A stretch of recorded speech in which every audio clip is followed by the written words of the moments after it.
Someone make it make sense. I'll read a couple.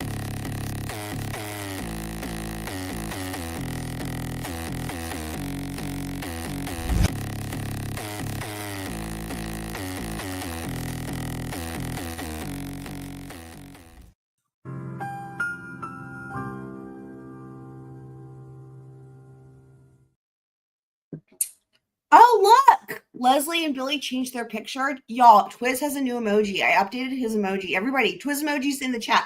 Twiz emojis in the chat. Twiz, do you recognize anybody in that emoji? Heather's commenting on what happened today in the Lori Valley. I didn't see any of that, but we will be, I think we might cover that right after this. That sounds amazing. That sounds like some good shit right there. It sounds like some good shit right there, Heather, with the spoilers in the chat. So we might do that after this. That's what she said. What do you guys think about the new Twiz emoji? I have to pull it up on YouTube so I can see it because it's not going to work on StreamYard. Shout out to Kane, by the way, for making that possible in a way. Well, it was because Kane was... Oh, and I was popping in and out of Kane's chat, and I was always like, "Hi, Twiz," in all caps, and then he would like say anything, he'd just like zoom in on Twiz's face. It was just great. And then I was like, "I'm gonna take a screenshot and update the emoji." There were some good moments there, Twiz. At one point, we were talking. Well, at one point I was talking about your butt hurting. I'm sure your butt was hurting. Let me see here. I want to do the Twiz emojis myself too. I don't want to be left out. See, I can't see it on StreamYard. Okay, here we go. There we go. See, now I'm looking on YouTube. There it is. Twiz, yay. There he is in the flesh. Welcome everybody who's getting here. Welcome Happy Annie. Welcome James. Welcome Miss Mandy. There he is.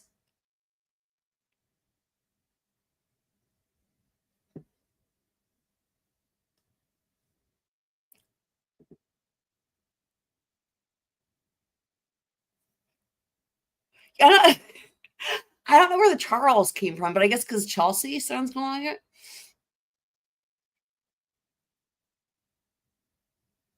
If I'm transitioning into anything else besides that's not human, it's going to be a squirrel, obviously. Twiz, did you see your emoji?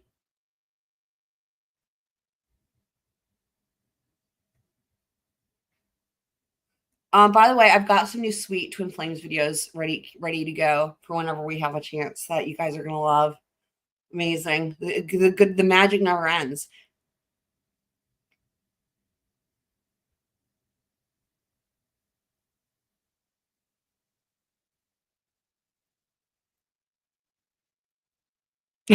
No, I was finishing with my students.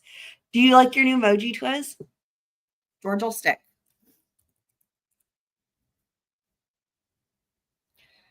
Dude, Jeff, I wish. Literally, if I could do that, if I had a way to do that, that's what we would do. We would literally just watch Twiz the entire time. That's all we need. That's all we need in life. Although I don't use all fancy software like Kane does. So I don't have a way to do that. But that literally, you read my mind. Like literally, I was thinking to myself that one could, like, here, I had an idea of watching the entire hearing where literally Twiz just narrates what he was thinking in his head. Because at one point I was actually making a joke. I was like, what is Twiz thinking right now? And then I was trying to narrate what you were thinking, Twiz. And like one of the times I was like, suck it. I was thinking like that maybe you're thinking like, suck it, Santa. Anyway, but it would be even funnier if it was like zoomed in on Twiz the whole time. And then Twiz was just like narrating what was going on in his head. I thought that'd be pretty amazing. There you go. Please do. You're very welcome, James. Can I embiggen the Twiz emoji? You know, the emojis are just the size that YouTube makes them be. I wish I could embiggen it. I mean, I can pull it up as a picture. Let's do that. Let's full screen the Twiz. Here, we can do it this way. The emojis have to be the same size. Like YouTube requires it. By the way, when I have 5 more members, I unlock 12 more emoji slots. I have so many lined up ready to go. I'm just waiting for the YouTube to give me the permission. But it says I need 5 more members. Okay, I'm gonna zoom in. Here we go. Okay, you guys ready? Hold on.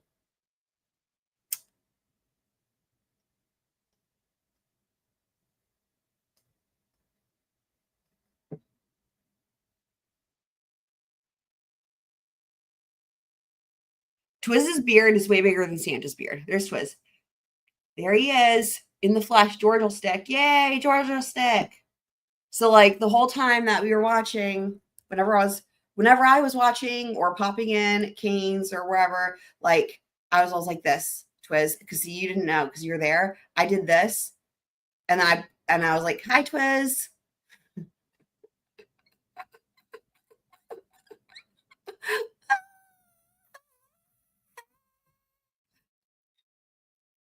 So Twizzy, right? All right. I'm wondering, are you okay, Twiz, after day? What did you think?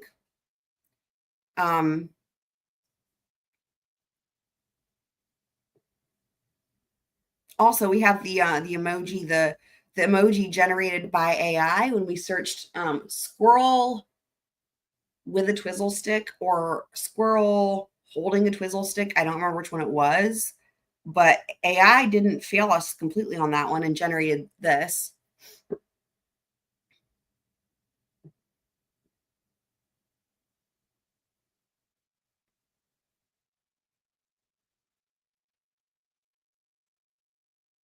So I guess, Twiz, are you going back home tomorrow to Pullman? Okay, so now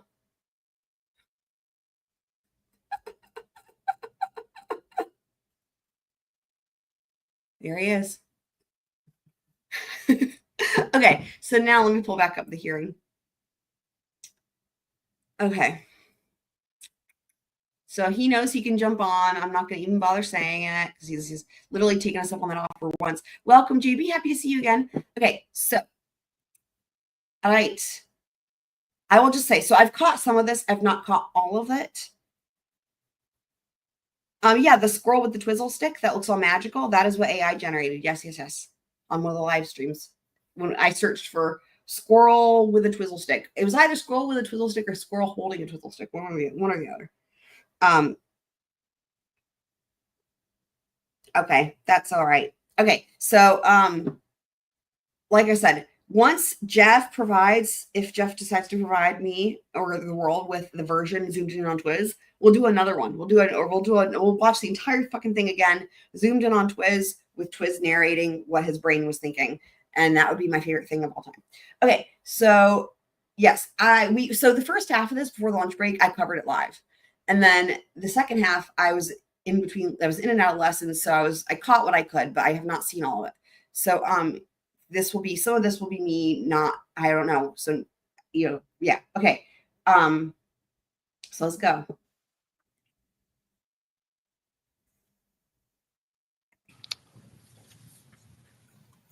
Bushy eyebrows, I think, is next. This is a defense motion. There's Twiz. Where did everybody go? They didn't come back after lunch?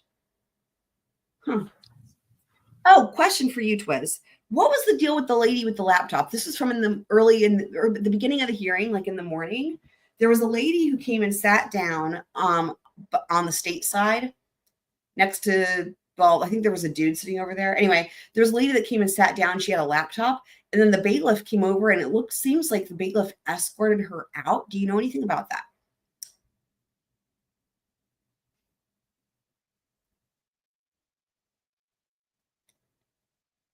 I didn't mean to hit loop. Oh my God. That's awesome, James. Excellent, excellent. Very glad, very glad. This is your first look. That's awesome. Okay, so that's what we were wondering. So what I did was I kept an eye out for if I saw her get moved over to the defense side. So one thing I will just say, let me do this. So this is 40736. So take a look at this, guys. Take a look at this. So one thing I commented on earlier, like when we watched this the first time, was the difference, right? If you take a look at this one, of like how many people were on the defense side versus the state side, right? So I was like, whoa. And then there was a lady that came and sat down over there on the state side. And then I thought maybe she moved, but what I did was the rest of the time I kept an eye out to see if she came back in and sat on the defense side, and I did not see her.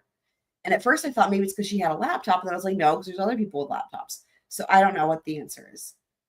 But I did consider like, oh, did she move? I didn't see her come sit over there. I didn't know if yeah, it's weird. Oh, okay. Okay. Interesting. Oh, okay.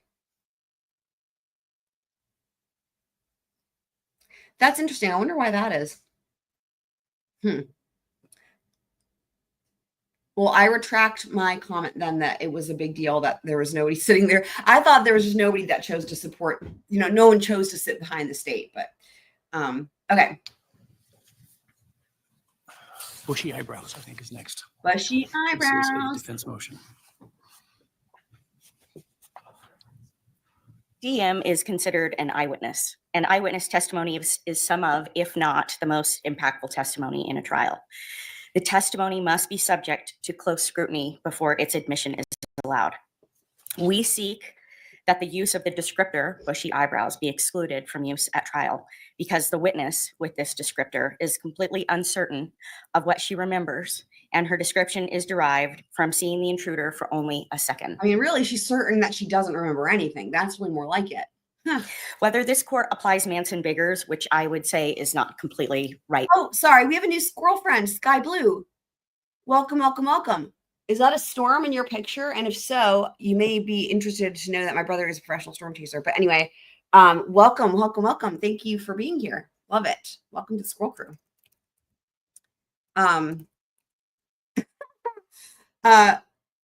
DM or P Fox is DM, the state's eyebrow expert, right? Yeah. By the way, okay, I know I said this. So when I have 5 more members, I unlock 12 more emoji. One of the emoji is going to be Dylan's mask drawing. Just so you guys know, like I said, I've got so many emojis slated up, ready to go because I freaking love the custom emoji. So thank you for that, James. 5 more members, and I unlock 12 more emoji, which is like a lot. Usually it's like 3 at a time, I think. But anyway, one of them is going to be the DM Dylan's mask drawing. So. On point because there wasn't a photo lineup Well, and there wasn't a show up, let us know where or the court considers the science behind memory. The criteria you must look at is what factors influence the accuracy of the memory and make the testimony reliable, because reliability is the linchpin in determining the admissibility of identification testimony. Between Manson-Biggers and the science of memory, there are several factors that are consistently considered, and I'm going to go through a few of those. Factor 1, what was the opportunity to see? This is also known as first phase of development of memory, or the acquisition phase, and distance, lighting, and duration of exposure are important. DM is uncertain about the lighting. The stairs to her left were not lit. The kitchen may or may not have been lit. And the twinkle lights in the living room may have been lit. James, no. She described seeing the person. P-Fox, thank you. Look at this. P-Fox gifted 5 memberships, so that way I reach the emoji. Thank you so much. Thank you, thank you, thank you. I'll see if I can get that set up while I'm live streaming. That might be too much for me to do at once, but we'll see what I can do, and then we can make that mask happen. Thank you. And for, quote, only a second, end quote. The person may have been 3 feet from her, or he may have been walking to exit out the back sliding glass door. The back door is further than 3 feet from her door and is not visible from where she was standing. We submitted 2 pictures as our exhibits to show you the vantage point of where she was standing in her bedroom. Her opportunity to see supports unreliability. Factor 2, the witness's degree of attention. This is where amount of alcohol has a significant impact on the analysis. Blame it on she described alcohol, herself as, right, quote, guys? probably very drunk. And given the amount of alcohol she told law enforcement about consuming the entire day, that makes sense. She started with champagne mimosas in the morning, then White Claws 9 to 10 throughout the day. Then that night before she got home, she was involved in a drinking game and drank Borg, which is hard alcohol and flavoring. What was Borg? Why was I thinking it was grok? Oh my God. In my mind, this drink has been called grok. Dude, I scrolled it. I was calling it grok in my mind. I think I even called it grok probably out loud. What is it, Borg? Why was I calling it grok? I don't know. They're one and the same, probably. Enforcement about consuming the entire day. That makes sense. She started with champagne mimosas in the morning, then White Claws 9 to 10 throughout the day. Then that Sorry, White Claws also. Where does she think she is? Canton? With the White Claws? night before she got home. I'm sorry. Like, dude. Did Judge Bev invite DM over to her Cape House? And also look at Judge Hippler's hand. About consuming the entire day. That makes sense. She started with I kind of want to make a Judge Hippler emoji as well. We're probably gonna have to do that too. Just saying. Okay, so Borg. champagne mimosas in the morning, then White Claws 9 to 10 throughout the day. Then that night before she got home, she was involved in a drinking game and drank Borg, which is hard. Well, I don't know. Where did I get grok from, guys? I have no idea. Grok is what I've been calling it. Great. That's just wonderful. Ow. So I'm actually seeing if I can get this mask sized up to make an emoji. It requires a certain size. That's what she said. I am probably going to have to. Okay, I'm going to have to. This is going to take me a second because I'm going to have to resize this to make it fit. It's got certain requirements it's going to meet. So, okay, I will work on that. But yeah, let me see what you guys are saying in the chat. Anybody have any thoughts on this grok business? Alcohol and flavoring. Her degree of attention given this supports unreliability. Factor 3, the accuracy of the description. Her description is that she saw a person wearing all black, not insanely tall. She doesn't know if she saw lips and nose. She is certain he is white. That's what she never mentions. So where I had it paused, that's what I'm going. That's the one I'm going to make. And that's pretty much his whole hand over his face. Like, that's what I'm going to make is that one. Eyebrows herself initially. The person who asked about eyebrows was law enforcement. In her second interview, Detective Mowry asked her if she saw eyebrows. She never said anything about bushy eyebrows. Then in her third interview with Detective Gooch, she said she didn't know what the eyes looked like or the color of the eyebrows. That's for the first time that she mentioned bushy eyebrows. This lack of accuracy supports unreliability. Factor 4, what is the level of certainty of the witness?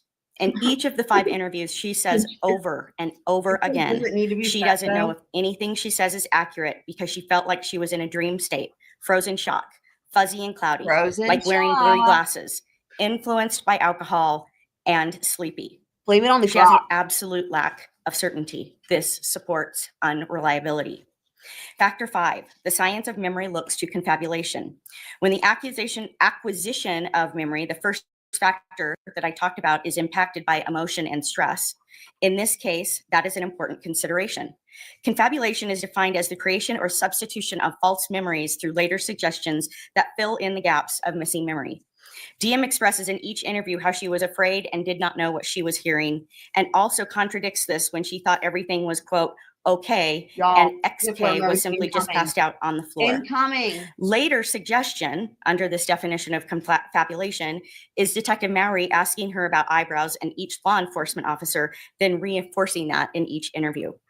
She never used the word balaclava, yet Detective Gooch asked her if she had ever heard of one, explained what one was and that it's used to hide identity, showed her a picture of one, and then had her draw one. This is law enforcement filling in the gaps. This also impacts the last factor, which is factor 6, post-event misinformation effect impacting retained. Did not ever break up all of the people that were there. They then go to the police station, and after that, on the night of November 13th, those that were at the house when law enforcement arrived stayed together in a hotel room. Did they drink grok? DM was basically together with other witnesses from the time that when they first called friends to come to the house, before they called law enforcement, all the way through the night.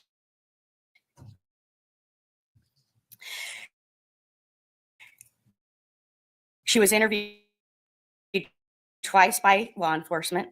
That created this exposure to Affidavit, and the media seized upon it from the very beginning, causing post-event exposure, which affects how DM's memory is retained.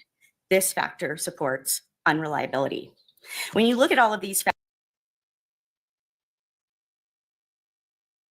factors, or the totality of the circumstances, the way the state argues it, the linchpin, the reliability is not there.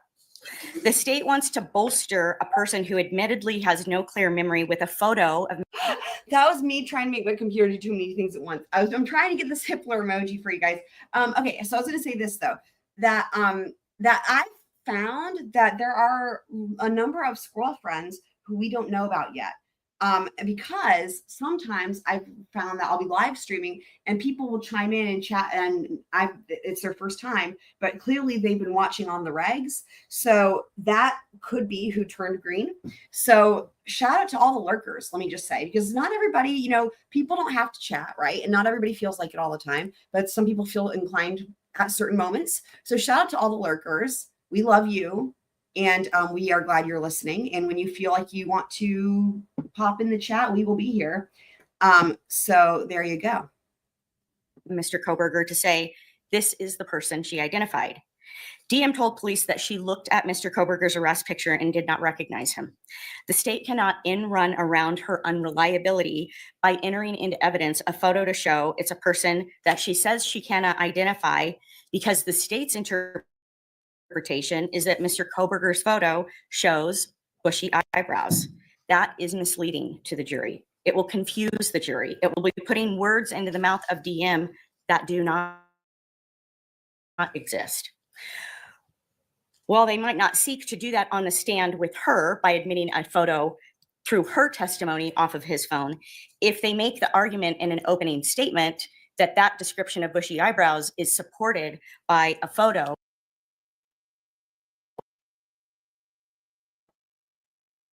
taken on his phone the next day, Oh boy, that kind of the state also claims that because DM draws pictures of eyes and eyebrows, she is more reliable in her identification of them. But that is not the way law enforcement appeared to have viewed the artwork as they photographed it and reported on it. Given the science of memory and its acquisition, retention, and retrieval, this could be what is filling in her memory gaps as opposed to actual memory. Sure could. When you apply the critical factors that a court must take into consideration for eyewitness testimony regarding identification, the words bushy eyebrows should be excluded. The heart of the issue is whether or not the witness is reliable enough on the issue to let the words be spoken to the jury when it comes to the description. DM said that she could not do a composite sketch because she doesn't think she saw a face. The court should Couldn't they just use the sketch from a side of the road, Murdoch? The unknown assailant. in order excluding the words. Thank you.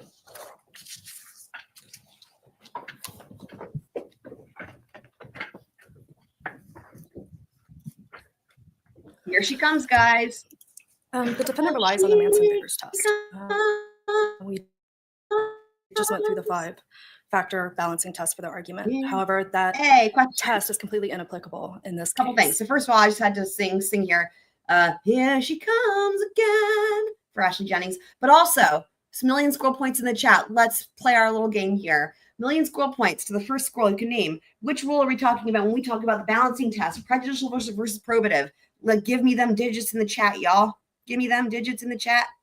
Give me, I can make a song. No, not doing it. Not doing it. For anyone who missed it, by the way, yesterday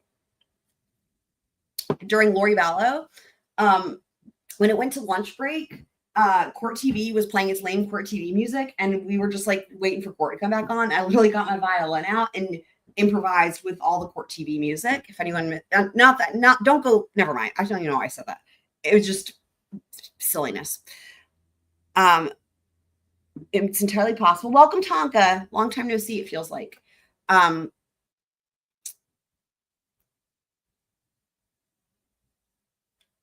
Lori Vallow or Ashley Jennings.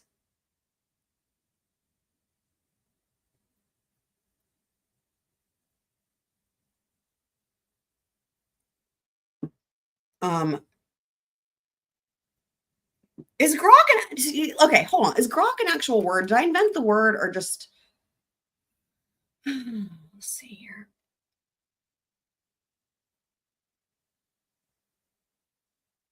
Oh, interesting. It does. That is interesting. Okay, here's what AI says. The term grok, meaning to understand something profoundly and intuitively, was coined by science fiction author Robert A. Heinlein in his novel Stranger in a Strange Land. So let me say this much. I've never heard of that book or that author or anything. So essentially, that is a real word, but I may as well have made it up because I would have never heard of it from that. That's the only existence of it. So yes, I made up a word that already existed because it was made up by another author in 1961. Grok is a thing. It says this from this author here. It means to understand something profoundly and intuitively. You know who that reminds me of is Jeff and Shalia, or they would say so anyway. Grok is Twitter AI. I've not heard of that. Is that a real thing?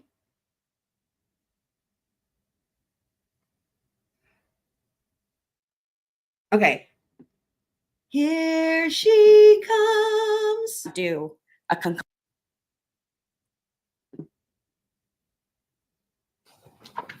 There we go. Here she comes again. The defendant relies on the Manson-Biggers test. We just went through the 5-factor balancing test for the argument. I need However, that rule in the chat, people. test is Need that completely rule. inapplicable Give me them in this digits. case. Manson-Biggers has to do when there's a law enforcement-led identification process. The concern is that through suggestive techniques by law enforcement, it could lead to or create a misidentification. Thank you for the Well, that didn't guess, happen but in this not case because it quite. couldn't happen in this case. The male DM saw that night was covered head to toe. The only thing that was Balancing uncovered test, was a portion prejudicial of his face. probative. That does not lend itself to positively identifying any particular person. Therefore, an identification procedure was not used, and that Manson-Biggers test is inapplicable. Instead, on 4 separate occasions before Bryan Kohberger was even identified or arrested, DM gave descriptions of the male she saw in the residence that night. That's at funny, around 4 Ashley. a.m. That's funny. Every time she described this LOL. person as being LOL. white, male, wearing all black, a few inches taller than her, she's 5'10", wearing a mask, skinny, athletic, tone build, and not a voice that she recognized.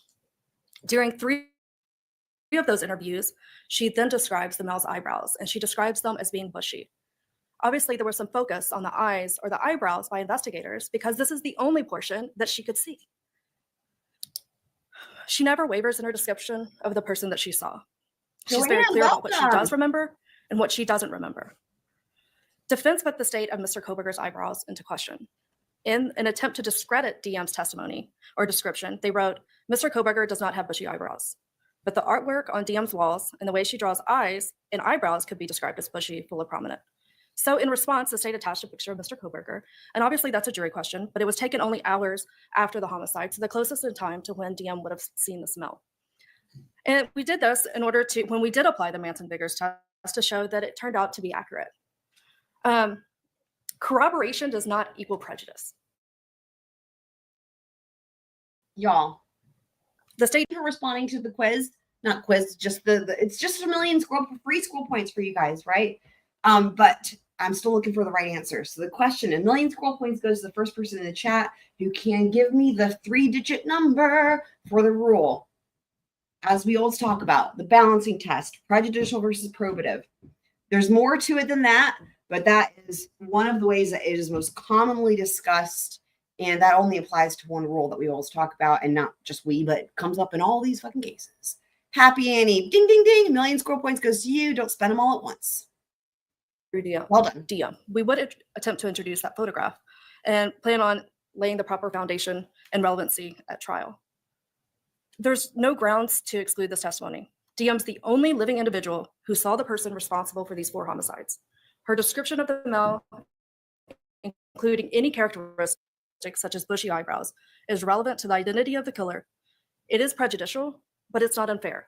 A jury should hear this evidence, and the state asks that the court rule accordingly. Thank you. At the end of the day. I'll be brief, but I want to circle back to where I started. To say that there's no grounds to exclude this testimony is completely inaccurate because, in fact, there is a large body of case law and a large body of science about how important this testimony is. And that's why this court must analyze the reliability going through all of the factors that I expressed. And there is not certainty with DM in what she saw. And the court now has, over a variety of motions, all of the transcripts that you can look at to understand the amount of uncertainty that she expressed. Thank you. I'll take that issue under advisement.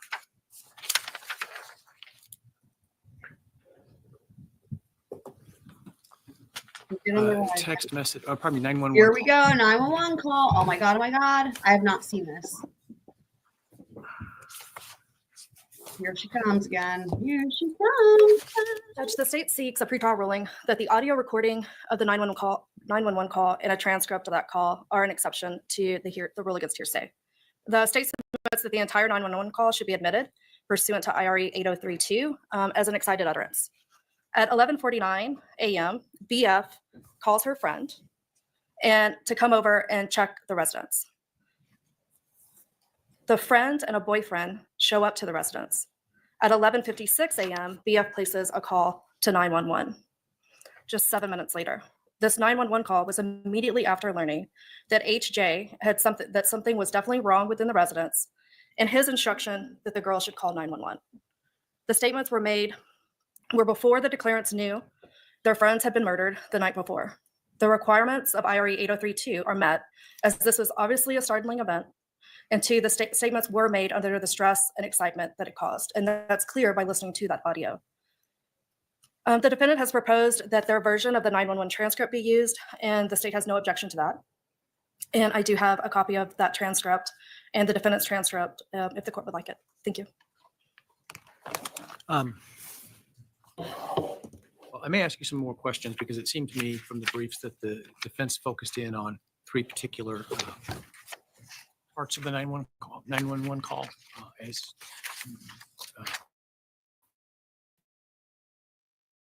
not falling within the exceptions. So you didn't address those specifically, but let me see where the defense is at. Yeah, Tonka. I mean, to that end, it would be more like present tense impression. Your Honor, the best place for me to start is to probably provide you with some copies of the exhibits that we're going to want to talk about. I have to say something, though. I had this thought. I haven't voiced this thought yet, but I did have this thought, guys. And I will say I kind of ruled it out. I kind of ruled it out because of what is in the defense filing, that it seems like they concede that DM and BF were at the house or whatever. But I did have this thought. That I'm not saying this happened. I'm just going to hold on. Let me roll this thing. Hold on. Let me do this correctly. Give me a second here. I wouldn't even say that this counts as speculation. It's just a fleeting thought, but I just wanted to say this because it's bugging me.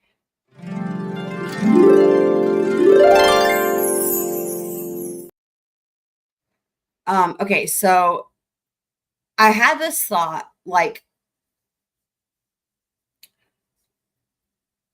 what if those text messages between DM and BF that are like in phone calls, right? But like in the around 4 o'clock hour, that whole bit, right? Up until whatever, like 4:30ish or 4:40. I'm not going to pull up the fucking document, but like that whole thing, you know, like the person in black and the mask and the come downstairs and da da da, right?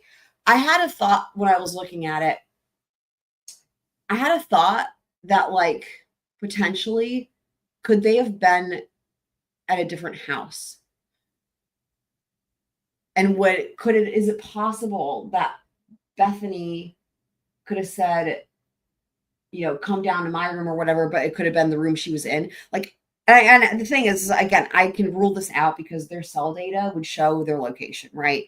It was just a fleeting thought. It was just a fleeting thought of like, wouldn't it be crazy if like they were talking about something else completely unrelated, and and it had nothing to do with any crime or whatever, and they were at a different house, but like that, wouldn't it be crazy if like, because they, for example, let's just say that they didn't want their parents to know that they were like out drinking or sleeping with a dude or whatever the case may be, right?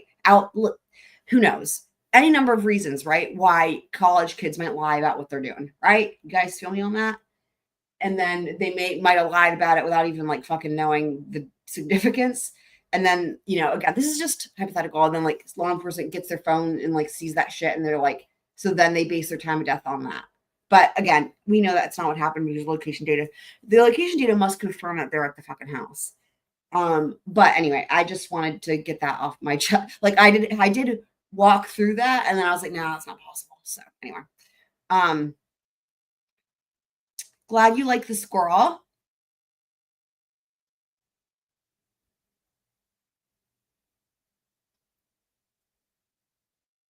Right.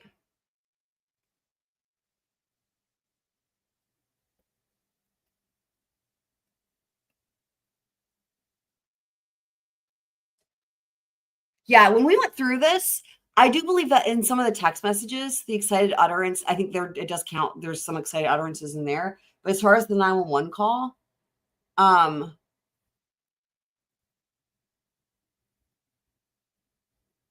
forget. There might be a few exceptions. I see what you guys are saying.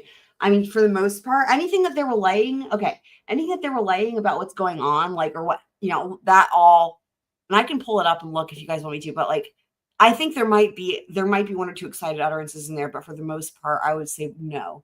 But as far as the text messages from around 4 a.m. or whatever, I recall thinking that there were some excited utterances in there. I know that we went through that one statement by statement by statement. I think I highlighted and maybe color coded it, if I recall. So,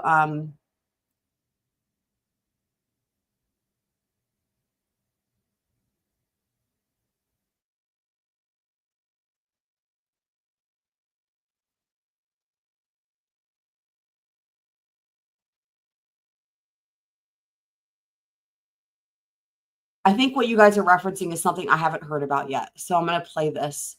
If you're talking, because it sounds like there's some more information that comes out here that I don't know yet.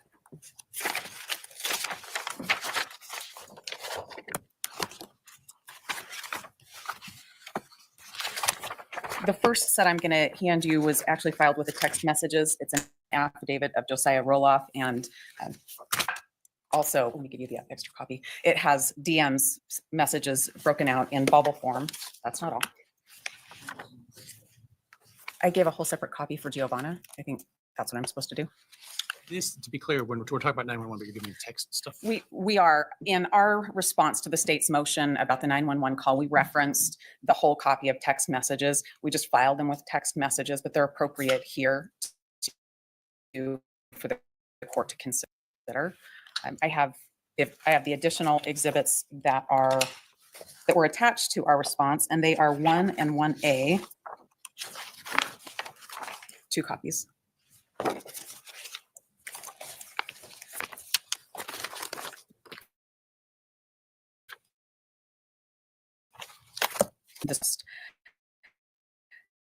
The 911 call is made 8 hours after whatever happened in that house happened, after the killings happened, according to the state's theory of the case anyway. The state wants to play for the jury the 911 call and give them a transcript of the 911. The context of all of what happened that night is captured in DM's text messaging.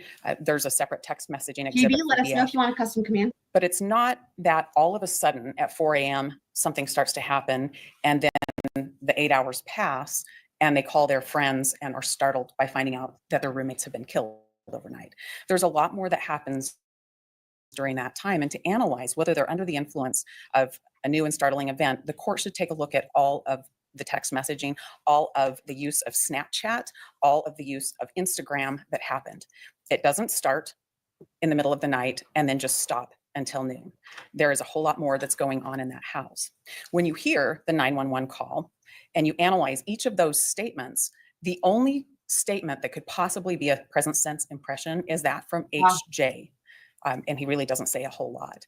The other statements that the state wants to capture in. One is attributed to a person with the initials EA, and that person is repeating what she's been told. She says one of the roommates is passed out. And then a bit later, under prompt from either DM or BF, she says, oh yeah, and they saw a man in their house last night. Those are not things that relate to an exciting event. She's reporting things that other people are telling. Okay, I just want to make a clarification because a lot of people, think that hearsay, and understandably so, right? Because hearsay sounds like, oh, it means someone else told you it. That's not the definition. We've covered this a lot. So what Ann Taylor just said is that she's relaying information someone else told her. She's not saying that means it's hearsay. All of this is hearsay. It's just whether or not there's an exception, right? So that's not why she's pointing it out. She's pointing it out to say it can't be present sense impression because she's not. Hold on. She's reporting what someone else told her, right? Things that relate to an exciting event. She's reporting things that other people are telling. Yeah. She's not somebody who observed any event in the house. If the court takes a look at Exhibit 1 that came with the 911 calls, it's a smaller transcript and it comes from the grand jury transcript. If the court will look at page 277, that's numbered in the top right corner, lines 16 through 24, EA did not see anybody in that house. She went to the top of the stairs and went back out and she saw nothing. She never went back inside that house. Any statement attributed to her cannot be an excited utterance. She's repeating what other people have told her. Similarly, if you look at the grand jury transcript, this is 1A, this relates to DM, and I'm at page 187, lines 12 through 16. DM is not responding to any of the statements she makes on the 911 call to a startling event. She says that for a brief second, she saw XK, but thought she was passed out from the night before. Okay. She also wants to talk about what she saw at 4 in the morning, and the dispatcher stops her. Looking at page 190 of that same 1A transcript, DM talks a little bit about that morning when she woke up after whatever happened in the middle of the night happened inside that house, that she reviewed the text messages between her and BF from the night before. She was busy from about 9 o'clock in the morning on her phone. She was on Instagram, she was on Snapchat, she was on Indeed, she was editing pictures sometime in the night as well. This is not somebody who was asleep and then woke up and was startled. She is actively reviewing things that happened on her phone and communicating with other people. Any statements she made on the 911 call is not the result of a present sense impression. It's not the result of an excited utterance. It is somebody who's been awake and thinking about whatever she and BF talked about the night before and communicating with a lot of other people before that 911 call is made. The court should not admit the 911 call as an excited utterance, and the court should not admit the transcript for the same reason. But if the court chooses to admit one, having both is... What is on Santa's tie? Have we discussed this? Twiz, did you get a close-up of what is on Santa's tie? Also, if grok was an actual beverage, which I wish it was, I'm still going to call it grok. That's already happening now.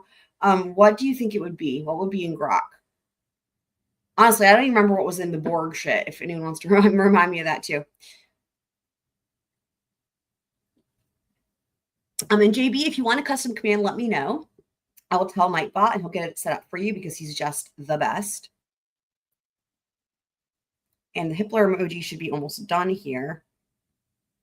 Twiz says that he didn't get close to the beard poser. That is hilarious. Liquor and shrooms. Okay, what kind of liquor, Tonka? What kind of liquor? I like where your head's at. I like where your head's at with that.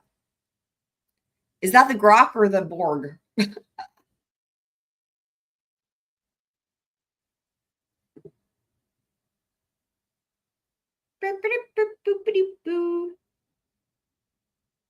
Okay. Cumulative. So it asks the court to exclude the 911 call.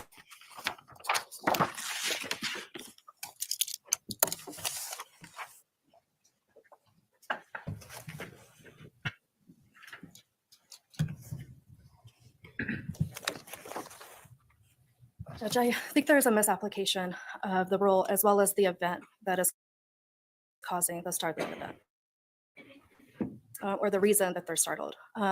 State agrees that this is somewhat of a culmination. There was definitely a startling event around 4 in the morning when DM opened her door and sees an unknown person in black in the house. She's not sure what to make of this, but that's obviously a startling event, enough so that she runs downstairs to her friend's bedroom. Yes, a period of time elapses. She wakes up the next morning. The next startling event is the fact that when she wakes up the next morning, her friends, she can't hear them. And she's texting them, and that's what her phone record shows. She's texting them, giving them time to respond, and they're not responding. So at this point, she decides to call over friends to come and check on the residents, remembering what happened the night before. Now adding to that. Hang on. Let me listen to that again.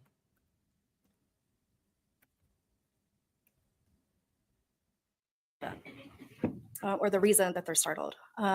State agrees that this is somewhat of a culmination. There was definitely a startling event around 4 a.m. when DM opened her door and sees an unknown person in black in the house. She's not sure what to make of this, but that's obviously a startling event, enough so that she runs downstairs to her friend's bedroom. Yes, a period of time elapses. She wakes up. So Ashley Jennings needs to be more careful when she talks, because, I mean, the thing is this, is what she's now saying. Listen, guys, that's not, I don't think they're talking about Xana. Let me pull up the text messages. I know that they do talk about Xana wearing black, but I don't think that, because here's the thing. If she's referencing Xana there, then, and remember, I'm not saying any of this happened or whatever. The state's what the state will expect to present, and what they expect DM's testimony to be, is that she saw a male, right, with bushy eyebrows, right? So if she goes down to BF's room after this, then that whole thing goes away. So they have to be one and the same events, and it could just be that she's not careful enough. By she, I mean Ashley, about around 4 a.m. Like, she might mean in the hour of 4, but let me see this. Let me pull this up real quick. And I'll share this to you guys. Hold on.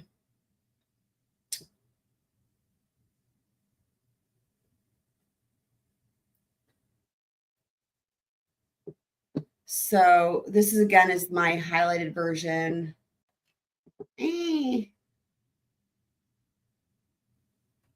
Just waiting for it to scroll normally.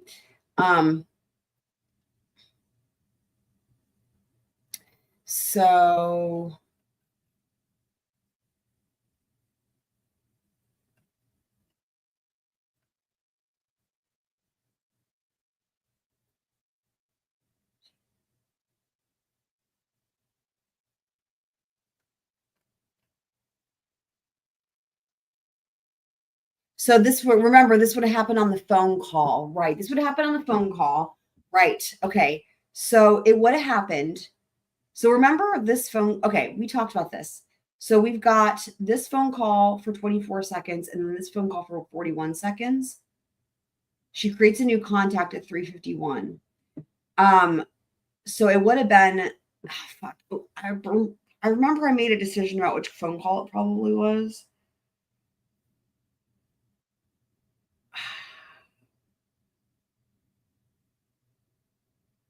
No, it must have been this one. It must have been this one. 4/20/28. That's what, in my opinion, that seems like at least what the state was suggesting was when Dylan would have mentioned seeing somebody in all black, right?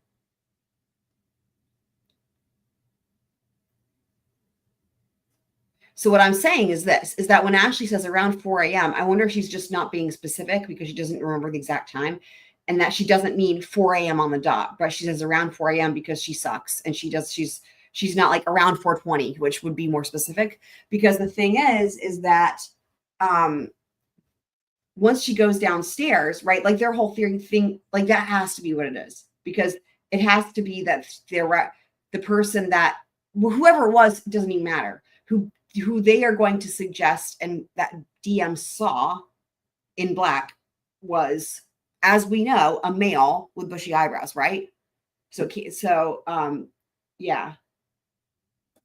But here's the thing, here's what's so interesting, because what I was thinking is if it was around 4 a.m. and not 4:20, right? And the whole thing is like, oh, it was a male walking in a certain direction. And remember, no one ever saw them anyone leaving through a door, but that direction. It would just be interesting if like it could throw off the timeline, right? If it's like the person's leaving at 4 a.m., right?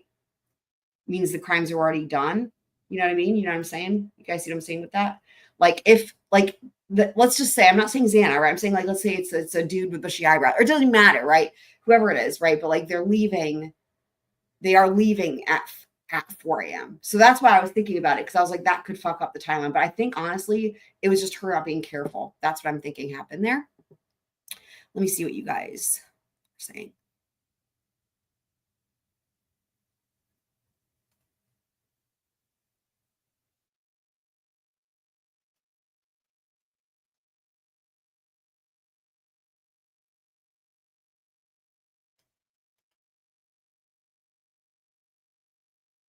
Thank you, Amethyst.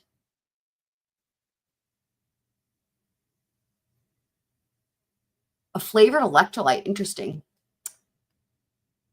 I love Tenacious D. I don't know why Tenacious D came up, but I'm not mad about it.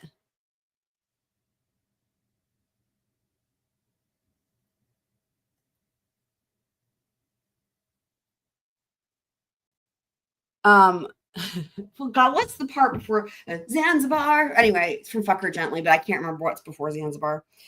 Something Zanzibar.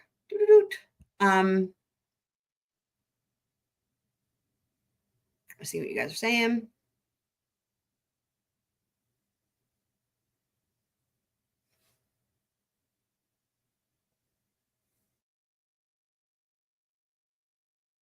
So I don't think that's the case, because I think that that's why I'm saying I think we need to make sure that we understand that Ashley Jennings is just not being is just sucking. I don't think she means around 4 a.m. I think that's impossible. It would dispute their entire timeline. I mean, they've got enough problems with that timeline, obviously, but like, for example, where it says, right? Well, actually,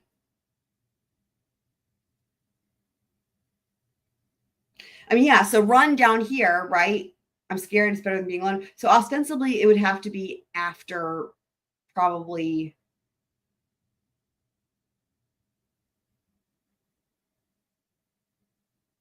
if I had to guess, maybe her coming downstairs was in between these two. If you guys can see, oh my God, in between these two, maybe. Let me edit this as a possibility.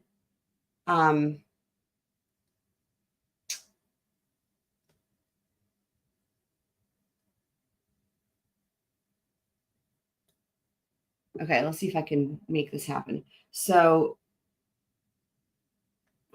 I want this to go away so I can see where I'm drawing. Okay, so I'm wondering if it was like in between here.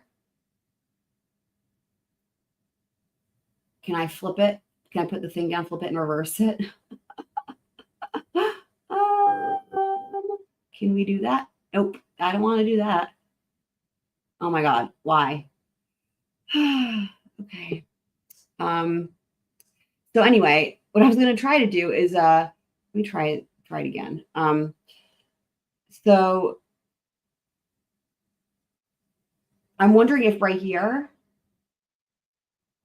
is when she goes downstairs. But anyway, you are right. It would be, given the state's timeline, that would be after the homicides. Now, what I don't know, and this might come up again, I haven't listened to all this yet. It might come up. I don't know where the layout of the house, where DM's door is in relation to Xana's room. I don't know any of that. And I don't know that we can really know for sure the full layout of that. I'm sure people have, I'm sure there's ways that people have tried to figure that out via social media and whatnot. Anyway, as you guys know, I don't delve into the social media of it all, but I'm wondering if this is when potentially she came downstairs. Okay, let me keep playing this, because then we'll get more answers, I think, seems like. So hang on, I just unshare, reshare.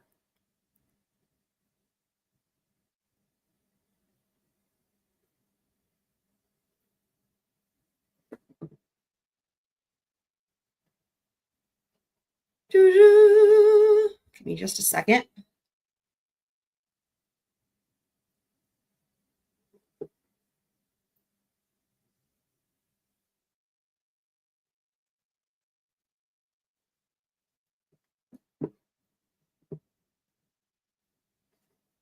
Taking forever. For some reason, that's what she said.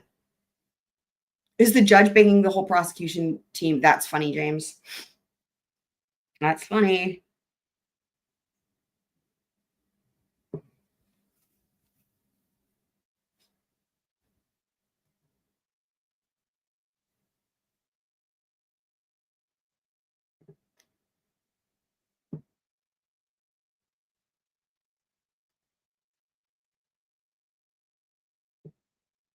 Where are you?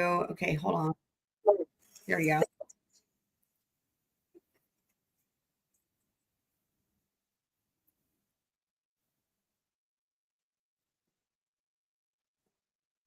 Okay, sorry. Hold on. This didn't share to you guys. Hold on just a second. Okay.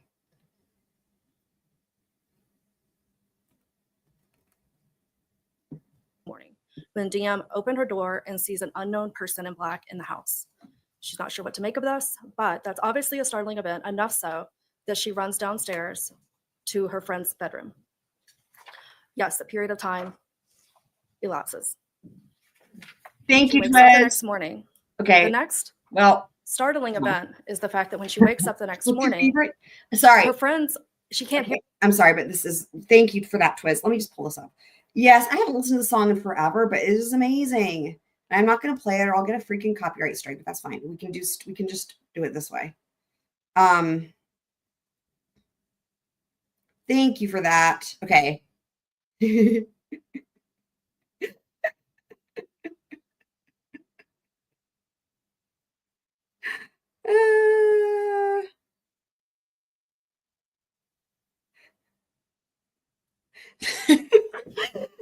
Sorry, I'm just right. What's your favorite position? That's cool with me. It's not my favorite, but I'll do it for you. What's your favorite dish? I'm not going to cook it, but I'll order it from Zanzibar. There was that one day when we were doing the Squirrel Crew World Tour field trip, World Tour field trip thing, and we were on Google Earth or whatever, and we visited Zanzibar, and Zanzibar is fucking incredible, by the way, guys. Okay, yeah, anyway, I just had to get that full verse. So,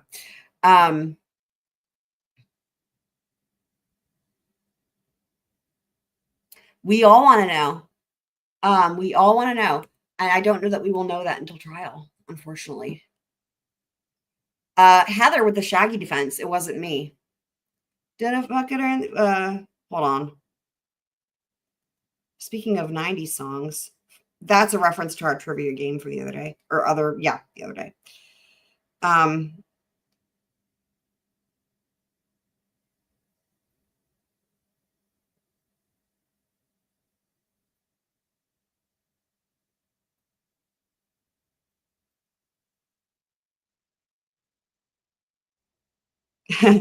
But she caught me on the counter, wasn't me. Saw him banging on the sofa, wasn't me. You even had her in the shower, wasn't me. She even got me on camera.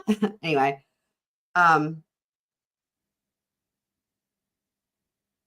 those were the days, weren't they? What if it was Heather? That's hilarious.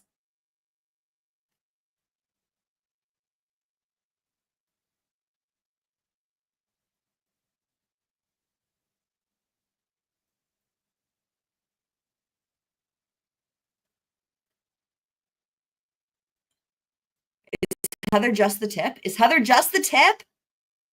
Thank you. Thank you for finishing those lyrics. Thank you, James. You get the whole burrito.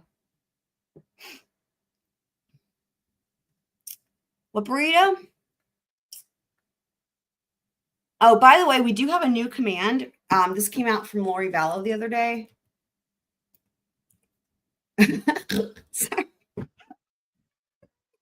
Sorry.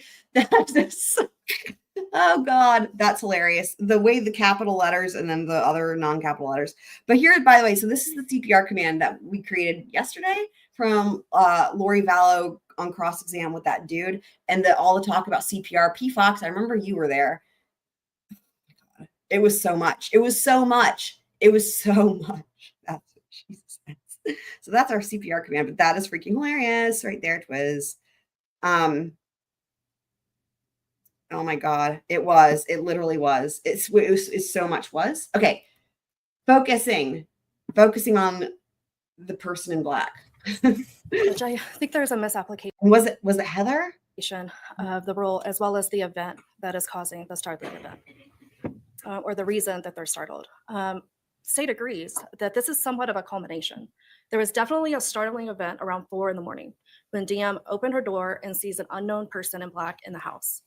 She's not sure what to make of this, but that's obviously a startling event, enough so that she runs downstairs to her friend's bedroom. Yes, a period of time elapses. She wakes up the next morning. The next startling event is the fact that when she wakes up the next morning, her friends, she can't hear them. And she's texting them, and that's what her phone records show. She's texting them, giving them time to respond, and they're not responding. So at this point, she decides to call over friends to come and check on the residents, remembering what happened the night before. I love how the stage is Now formed adding to as a that she's not hearing the roommates above like she normally would, and they're not responding in the morning like they normally would. Then she calls her friend to come over. Then the friend comes over, discovers Santa, and then instructs them something is wrong, and to the point that they need to call 911. That's truly the startling event here, is the confirmation that all of these things are coming together and that there's an emergency in the house that law enforcement needs to respond to, which is the context of how all of these statements are made. What's your response to the it seems like some of this I need to take bit by bit. Oh my God, gee whiz. Welcome back. Hippler needs a startling event to wake his ass up. Hilarious. And we're still working on that emoji, guys. Don't worry. By the way, we're on the same wavelength here, Amethyst. There's another song that references being dressed in black that has been popping in my head every time I hear them talking about this. This has been going on for months, and I can't remember what the song is, but in the song, it's like somebody whispers, dressed in black, like that. Does anybody know what song that's from? That's all I can remember. It's like something, whatever it is, and it's like dressed in black. That's all I got. But that's what I keep thinking of. But I do love this comment here.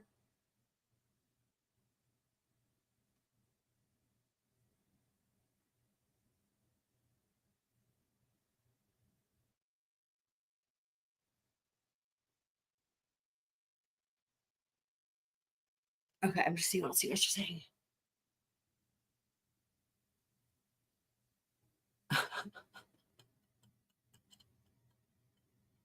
Bryan's rap song. What now? Right. I think that it's all confusing because they're considering it to be the same night. I don't know, because they didn't go to sleep. I don't think that's what it is, because I don't think I've really ever listened to this Depeche. I mean, I think I'm familiar with the name, but I don't listen to it. I'm thinking of something else, but I don't know what it is. I think it's I don't remember, some band from the early 2000s, maybe, or maybe mid 2000s, maybe. And so, for example, EA stating that one of our roommates or one of the roommates passed out and was drunk last night. She's not waking up. She didn't witness anything. Well, I think that falls under her present sense impression of what is happening at that time. Her hearsay statement of what somebody else told her. That's she's true. not experiencing anything in that sense other than being there. And I think the case of whenever they talk about she's not breathing, I think about Fugazi. Bemis is instructive. Well, I would also argue that for this particular statement, we wouldn't be relying on it for that truth. So therefore, it's just not hearsay.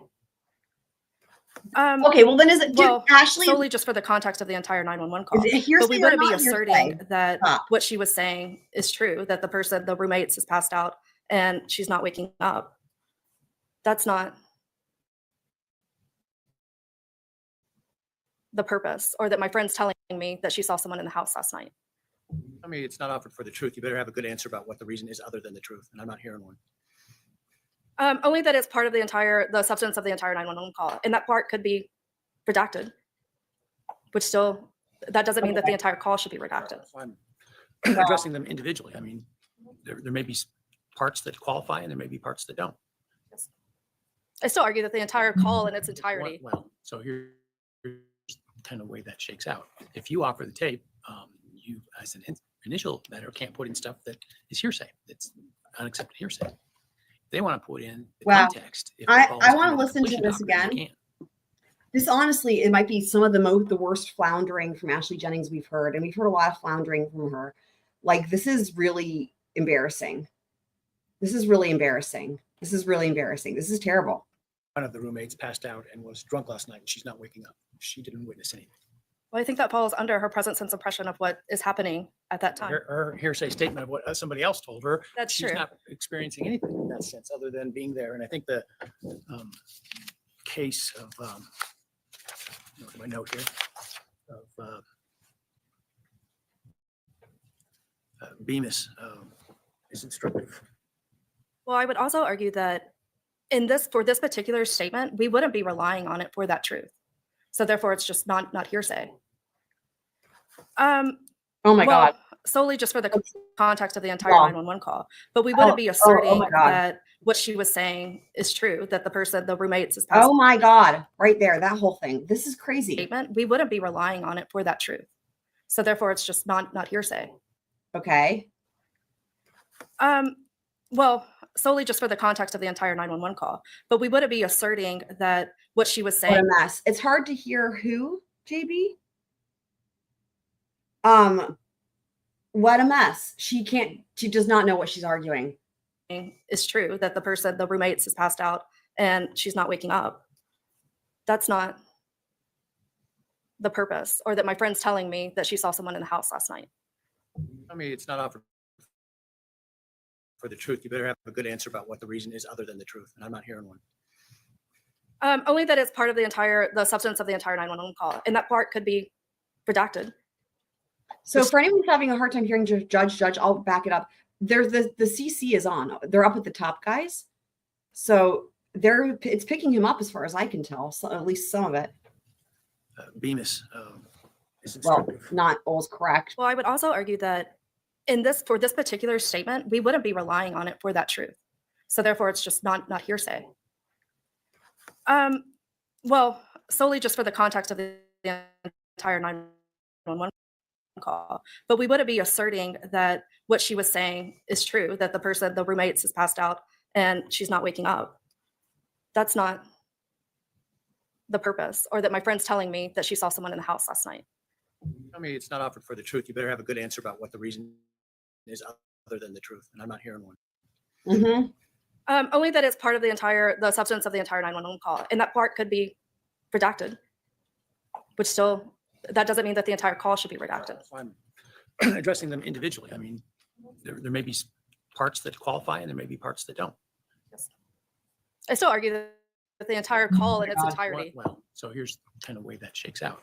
If you offer the tape, you, as an initial matter, can't put in stuff that is hearsay. It's unaccepted hearsay. If they want to put in the context, if it falls under the completion doctrine, they can.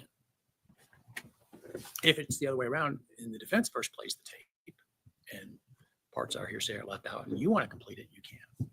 But you don't get to complete with hearsay your own offered conversation, or I think it applies outside the federal context to recordings and testimony. Yes, that makes sense to me. So when you say for the whole context, that sounds like the completion doctrine, which I'm not sure you get to rely upon. Well, I know you don't get to rely upon. Uh-huh.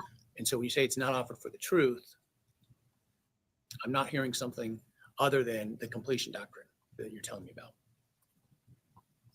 I think that's fair. Wow. I mean, we only have certain exceptions to the rule.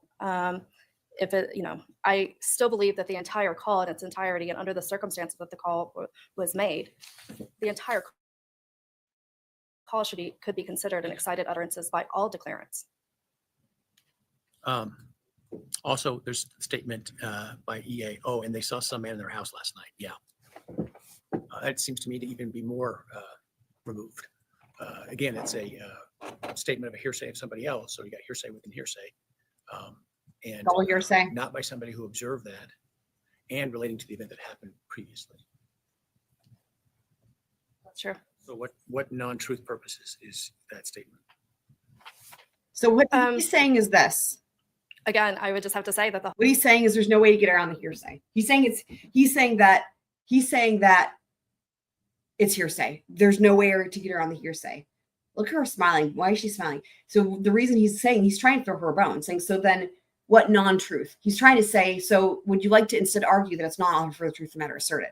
Because you can't get around the hearsay, right? Remember, that's by definition, hearsay is only hearsay if it's offered for the truth of the matter asserted. So if it's not offered for the truth, then it doesn't matter if there's an exception or not, because it's not hearsay. So he's trying to help her out. whole Because cause that of seems to me to be even more concerning, right. right? The first one, I mean, my roommates aren't waking up, and we're going to have that confirmed through other evidence. The statement hearsay that the roommate saw somebody is perhaps more of a piece of contested evidence.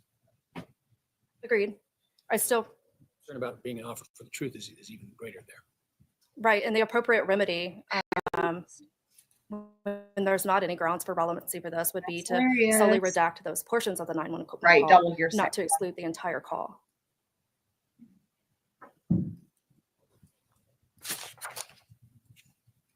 And based off of the nature of the call and the fact that the phone is passed around multiple times, and it's hard to determine who's speaking at what times.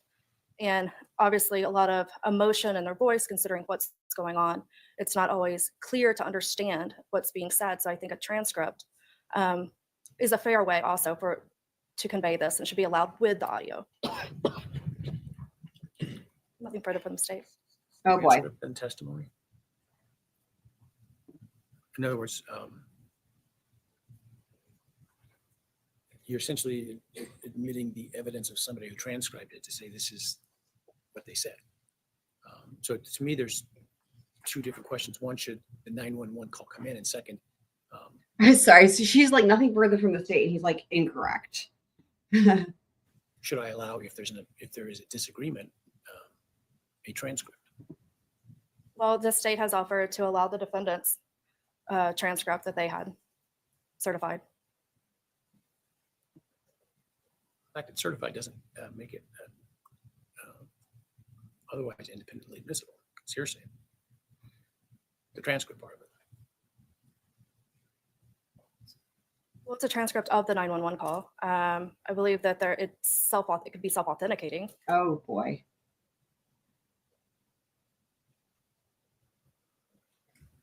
It has sufficient standards of reliability built into the Oh, transcript. God. Listen to her, y'all. That may be one. 24 might be a hook. You haven't complied with the requirements of 24 at this point. But we haven't met our exhibit or witness deadline yet. So obviously we would have to lay the proper foundation for that and would intend to do so. Thank you. Y'all, Hitler emoji incoming. I think here this should work. Right, I think I need to take a statement by statement approach to this. I do think that the surviving roommates, surviving victims of the burglary, were under the stress of the immediate events. But there are some questions about some of the other statements in there as to whether they would come in. So I think in general, much of the 911 tape meets the qualifications. 911 tape. But not all of it. I think there are concerns with some of them, as I've outlined in my questions.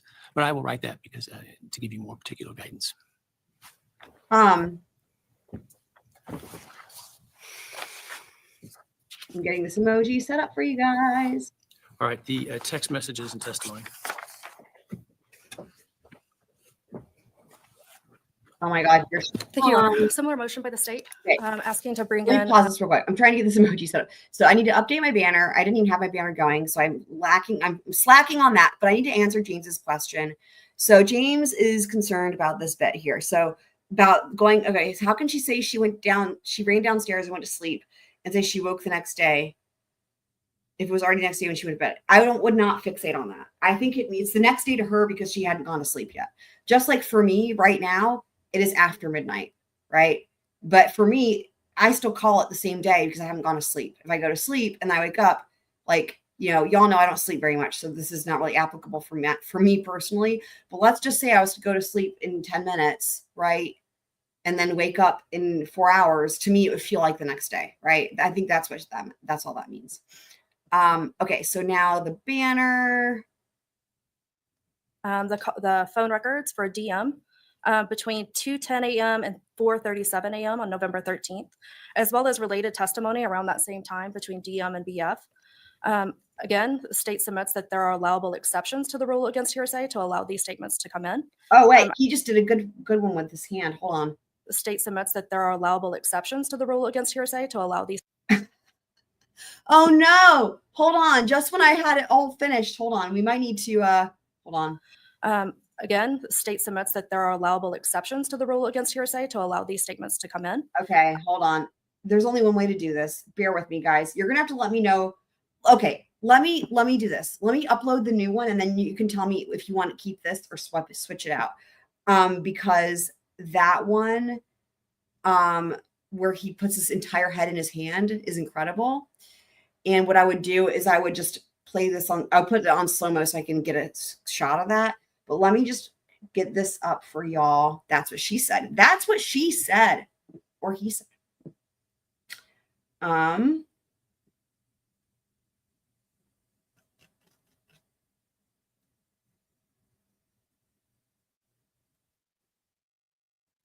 Why is it not? I guess it hasn't. Fuck. It hasn't like It hasn't like updated on here. Maybe it takes a minute, which is possible.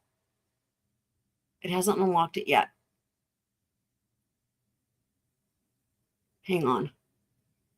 Sometimes, let me just see something here.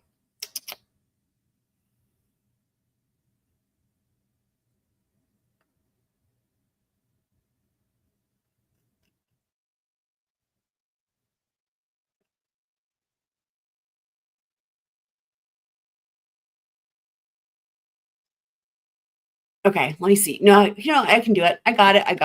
Okay, here we go. So, and what we'll do is we'll see if you guys want to keep this one or if you want to switch it out with this one with his entire head in his hand, as I just played a couple times there. Okay, hang on. You guys should be able to see this right meow. You should be able to see it. And I'm going to see if I can put it in the chat as well.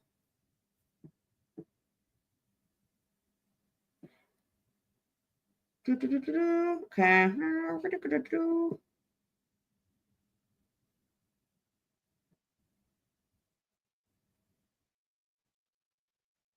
I'm not playing the hearing in case I want to save this, in case you guys vote that you want the other one. So here we go. There it is. So that's the one that we saved earlier with the, okay, now here's the question. Here's the question though, okay? Here's what we're going to do. We're going to figure this out. So I'm going to play this on, I'm going to mute it and play it on slow mode so we can watch the hand, and you tell me if you think this is even better. All right. Y'all tell me what you want.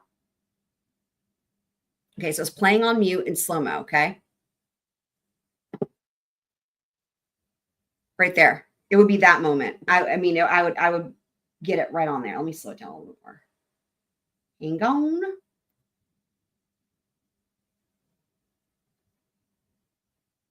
That. Which is better? What do you guys want? Pick your poison. Pick your hippo poison. Hi, Cat Randall. Welcome. He does hate his life. He very much does.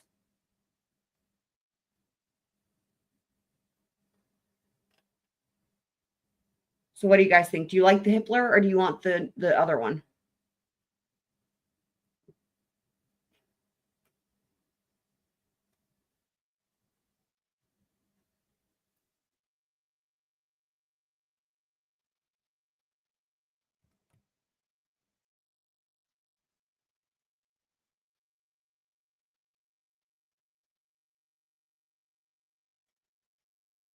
it seems like you guys are okay with the one we got. So we will we'll just put it back on sound with normal speed, which is 1.25. Honestly, we'd probably put on 1.5 to be fair. Again, the state submits that there are allowable exceptions to the You guys rule like against it? You hearsay guys to like allow it? these statements to come in. I broke those down in my motion and reply and the applicable rules for their introduction. This is a much easier piece of evidence in order to be able to present certain time periods and not put in non-hearsay. It's much easier than an audio recording where we would have to redact. But for the messages that DM sends and the messages that BF responds, I think all of those are allowable under the excited utterance, as well as the present sense impression exceptions to the rule against hearsay. If you have any questions about any specific messages. Great.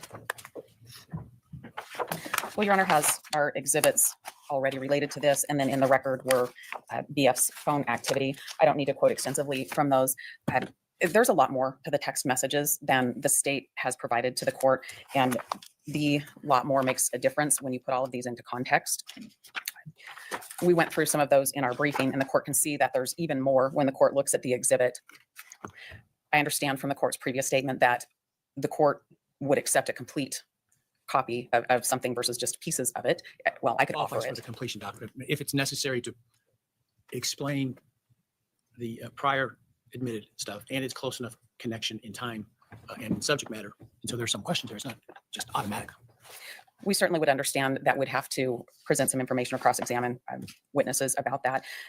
The additional bits of information that are contained in that record around that same time frame, though, provide a much better context when we're talking about other communications with social media, with saving pictures, creating new contacts in one's cell phone right before the texting starts between DM and BF, and then subsequent to that, looking at pictures, editing pictures, calling family members. There's a much bigger picture than just this tiny little piece of texting between the two parties there at night.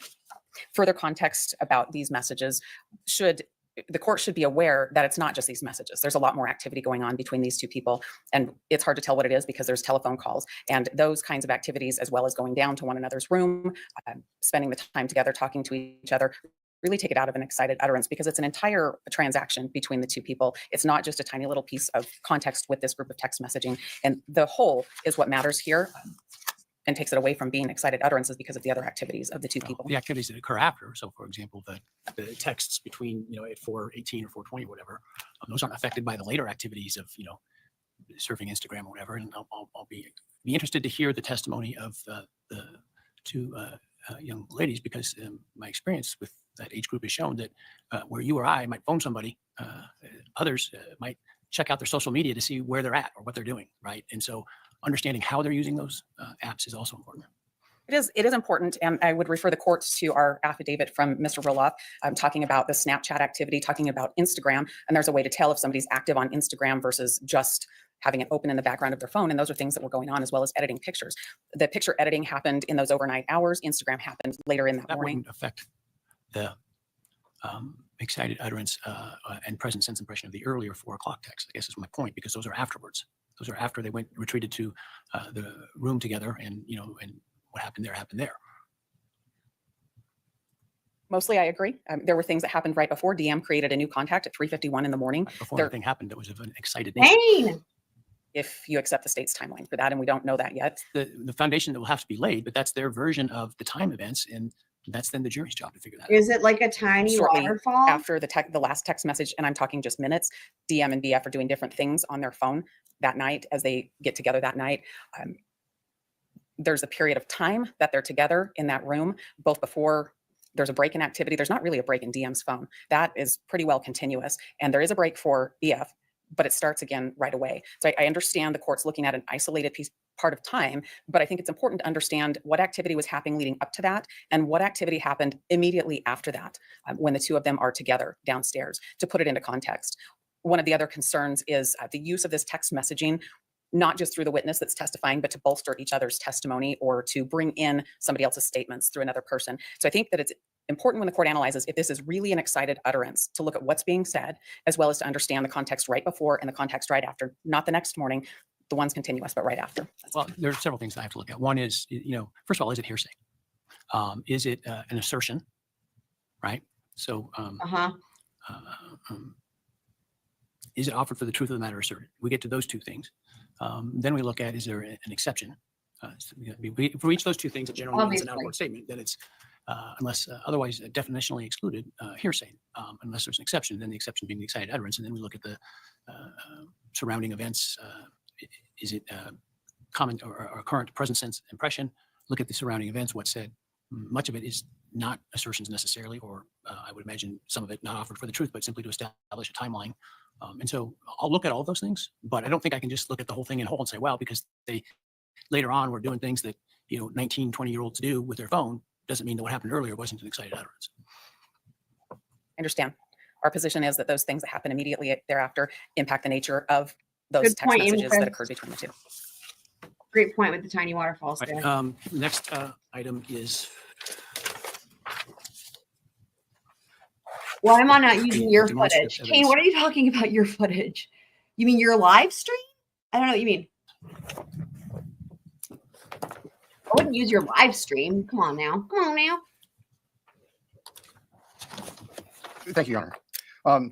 In our motion regarding demonstrative evidence, we were talking specifically about, for lack of a better phrase, a dollhouse, a not-to-scale construction, the dollhouse. a 3D model of the residence itself. And as the court can see from the materials that have been submitted, the configuration of this house is unusual at best.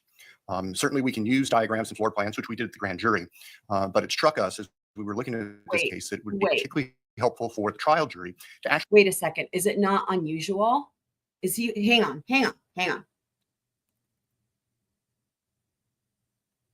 about.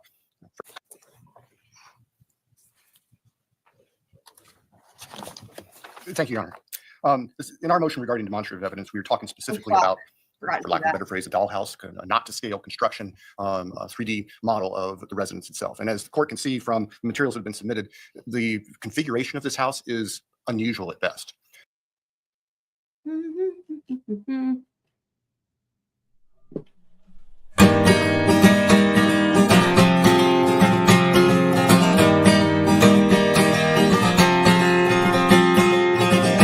not unusual to steal from anyone. It's not unusual to have killed your wife and son. But even God would never forget what you've done. It's not unusual to see you lie or pretend to cry.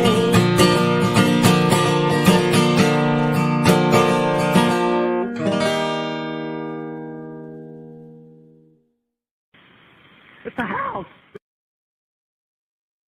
There we go. Speaking of unusual or lack thereof, there you go.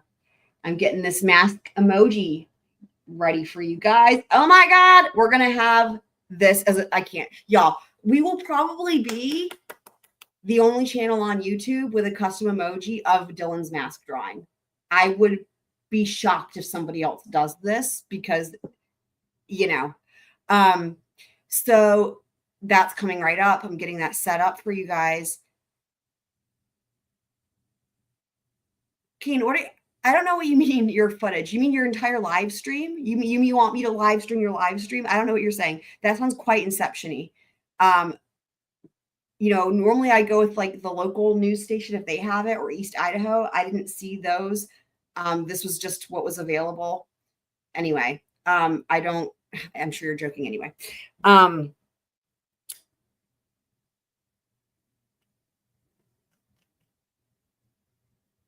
We also have a Jeff emoji as well.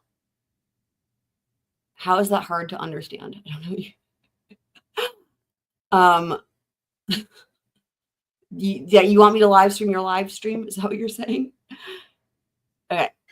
Certainly, we can use diagrams and floor plans, which we did at the grand jury, but it struck us as we were looking at this case that it would be particularly helpful for the trial jury to actually be able to see in a 3D sense how everything's laid out, what is on each floor, where the bedrooms are, how the first Well, for floors. it to be demonstrative evidence, what's important is whether it explains the testimony of somebody on the stand and helps the jury understand it in relation to the testimony. The concept of a demonstrative exhibit is that it's actually part of their testimony.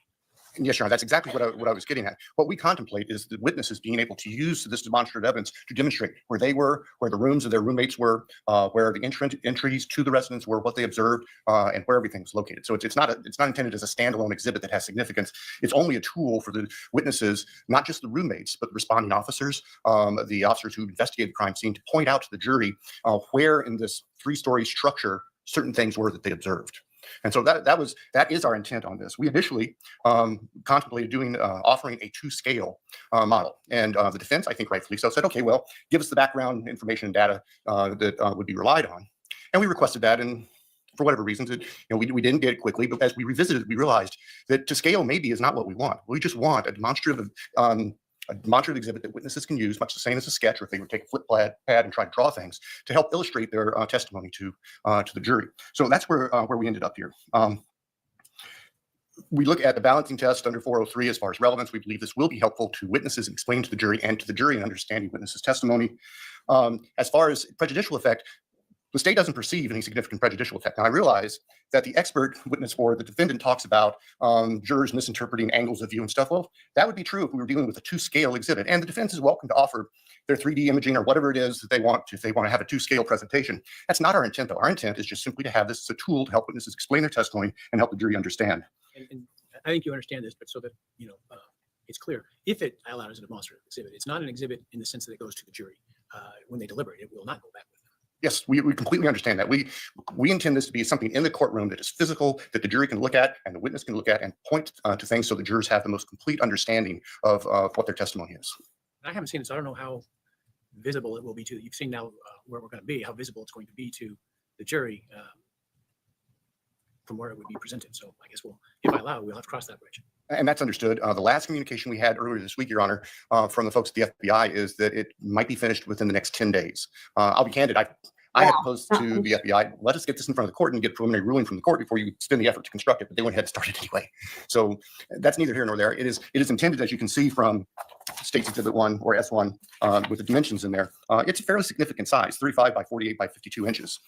So y'all, it's a significant size. What do you think about that? Making it big enough so the jurors can Oh see. my God, make it big enough. Oh my God. Oh, here we go. Here we go. Here we go. Here we go. Here we go. By the way, I'm getting that math emoji in here for Spend you the effort to guys. construct it, but they went ahead and started anyway.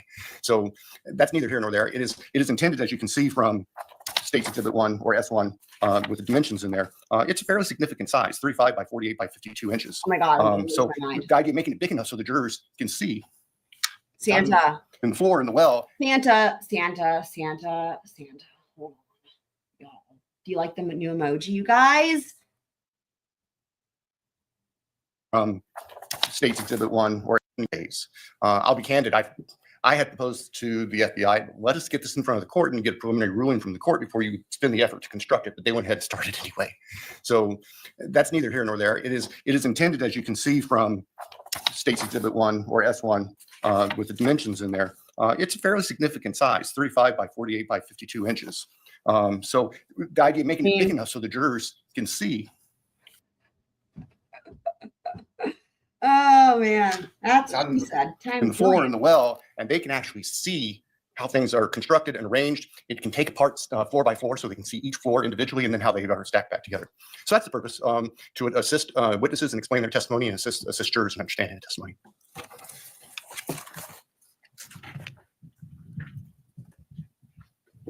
Your Honor, we request that you exclude the state from using this dollhouse. Heather, I'm going to say that when I read this, I thought that was little word on that was going to be, I thought it was going to say winner has to be whoever has the biggest. And I thought it was going to say something else. Just saying. Model.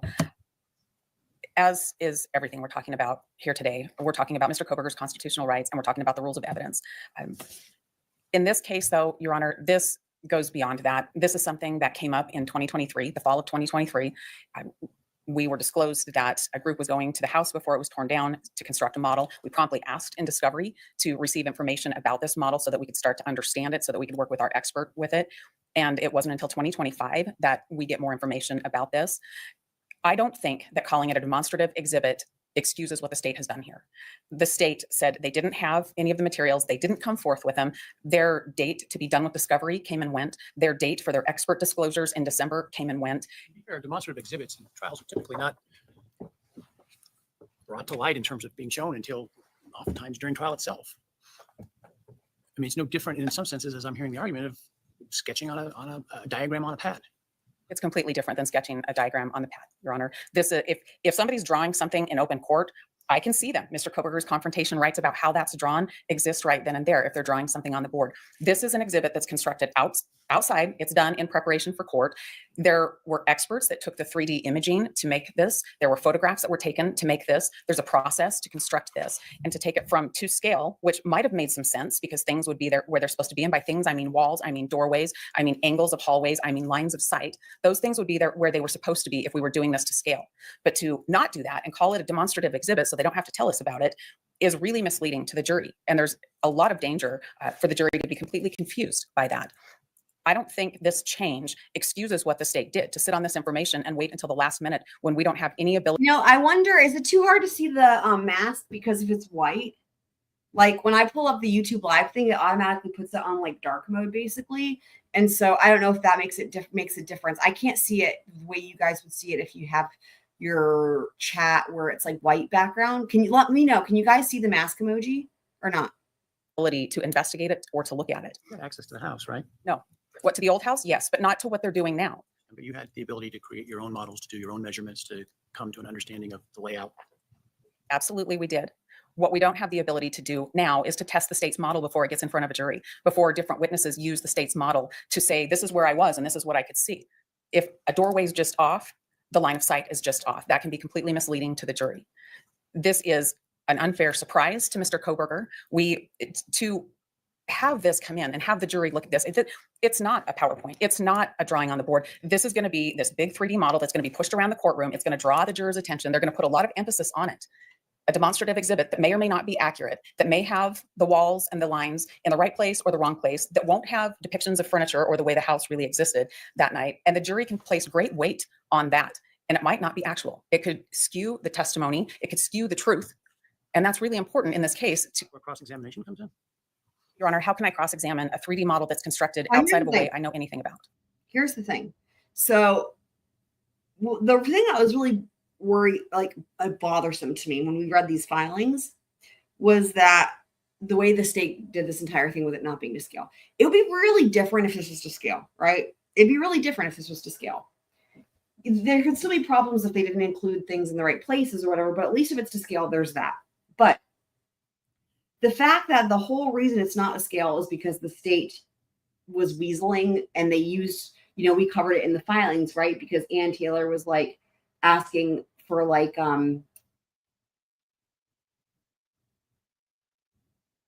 what did she say exactly? I forget exactly what it was, but we went through it in the filings and like basically they took a portion of her own, something in her email and tried to take it and misconstrue it to mean, oh, great, you would rather it not be to scale, which is not at all what she was saying. And then they went ahead and built it not to scale. And like, that's not even like, that in and of itself is so gross. But I guess everyone's just accepting that that is what it is. Instead, they're just arguing the admissibility of as a demonstrative exhibit. Now, it's going to come in. I mean, that's the thing. It's going to come in. And so that's why, to me, I really feel like there should have been more fuss made here about the fact that it's not to scale is because the state intentionally used a portion of that email out of context, knowing that Judge Hippler, in my opinion, would side with them anyway, instead of being like, look, you did that on purpose. You can't just take a snippet of this so that then you have an excuse to make it not to scale. There's not even a question that is not what the defense was saying. It's not even a question. That was really shitty of them to do. And that should not be okay. But they did that knowing that it would be okay. And that's part of the bigger issue to me here. You had access to the house and you know what the house looked like and you have photographs. I do have those things. That's but if there's a slight shift in this 3D model, it's going to be more difficult to depict that. And that's a lot of runs around to try to get our expert to take a look at this, to try to get our expert to pull the 3D picture that would show that this model's wrong and to try to get the jury to want to listen to all of that, when the best and easiest thing for the court to do is just exclude it. This is not a model that will do anything but cause the jury to speculate. It could easily produce testimony that's not true. The jury might be relying on things and likely will be relying on things that are not true. When you look at the case law that talks about demonstrative exhibits, you're looking at things like PowerPoints. You're looking at, that's in the Weigel case, whether or not the demonstrative exhibit should go back to the jury. When you're looking at the Masters case, it's an exact car seat. That was a civil case. It's an exact car seat, like was in the case at bar at that time. Here, this demonstrative exhibit that's going to be large may or may not be accurate. Conversely, I have the photographs, so does the state. I've been in the house, so is the state. There's 3D imaging that was taken by the state and by the defense. With all of the thousands of photographs and all of the people that have been through the house, there's no reason to take a chance on this exhibit that will be speculative and will confuse the jury. To allow this is allowing the state to ignore the discovery process. They're just slapping a new label on this model and saying it's not to scale, so we don't have to disclose anything to you. To allow them to rename this is a violation of Mr. Kohberger's constitutional rights to due process and a fair trial. This should absolutely not be allowed. Mr. Kohberger we have done everything we can to be apprised of what the state's going to do. And at the last minute to pull this out after we've asked in discovery for this and to label it a demonstrative exhibit, Your Honor, that just can't happen. If Mr. Kohberger is to have a fair trial and if his due process rights are to be adhered to. We strongly object and ask the court to order this excluded. Or in the, I don't know if it's LiDAR or what they use, the 3D information. I'm sorry, Your Honor. You have the laser information, As of March 4th or 5th, I think that we did receive that. We sent that to our expert. He wrote a declaration in support of our objection to this to let you know how long it would take him to do the work necessary to even measure this, and then he'd need an on-site visit for this. And if the court allows it, that's what we have to do. But the court should be well aware that when the state does these kinds of things, these things mean taking their time and throwing things out long after deadlines come. There's a ripple effect that happens. We have to work with our expert. The expert has to carve out time in his schedule. We have to take time to understand what's happened and figure out how to respond to it. We are very close to trial, and those deadlines are important for a reason. All of the stacking up of things like this at the last minute outside of the deadline set by the court and outside of the rules further prejudice Mr. Kohberger and his ability to have effective assistance of counsel at trial.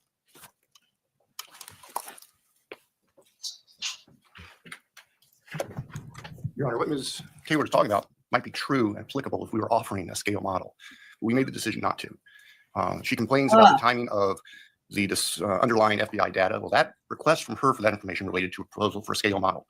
And we provided it anyway because she'd requested it. In our view, it has no bearing on whether the demonstrative exhibit is acceptable and appropriate. The allegations we've tried to sit on this and bury this, that's just silly. That's not what happened. We provided the information we received as soon as we received it, it was processed. I don't think that the defendant can point to anything to say otherwise than that. It's just simply a demonstrative 3D model to help the witnesses explain their testimony and help the jurors to understand the testimony. That's all we're asking for. Thank you. I will give you a written decision on this soon, shortly, but there is a significant distinction between demonstrative trial exhibits or trial models, charts, things of that nature, and attempts to use things for evidentiary value in and of themselves. And the more complex, it's not particularly different than a drawing by a witness or something of that. It's not uncommon to get these very close to trial. Defense counsel has had access to the house, could have done its own diagramming if it had wanted to. It has now the information on the, I'm just going to call it the laser or LiDAR modeling measurements, whatever that was done by the FBI. It's April. Trial is starts in August. There's plenty of time for the defense to respond to an item that is not actual evidence. It is simply part of testimony that will be forthcoming at trial. And will not go to the jury. Jury will not have it in its presence when it deliberates. Okay, so that's important because when we covered these documents, guys, do you remember how initially the state made it seem like they just wanted it as like a demonstrative aid, right? Like, I pointed this out because it drove me crazy how they kind of backpedaled. Like initially it seemed like it was just going to be demonstrative aid, and then they switched it up to where they wanted it to go back with the jury. And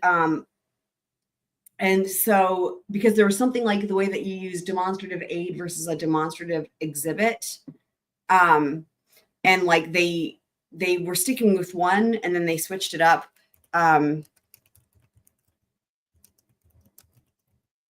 So what's interesting here though, like, so they switched it up to just demonstrative evidence. That's what it was. So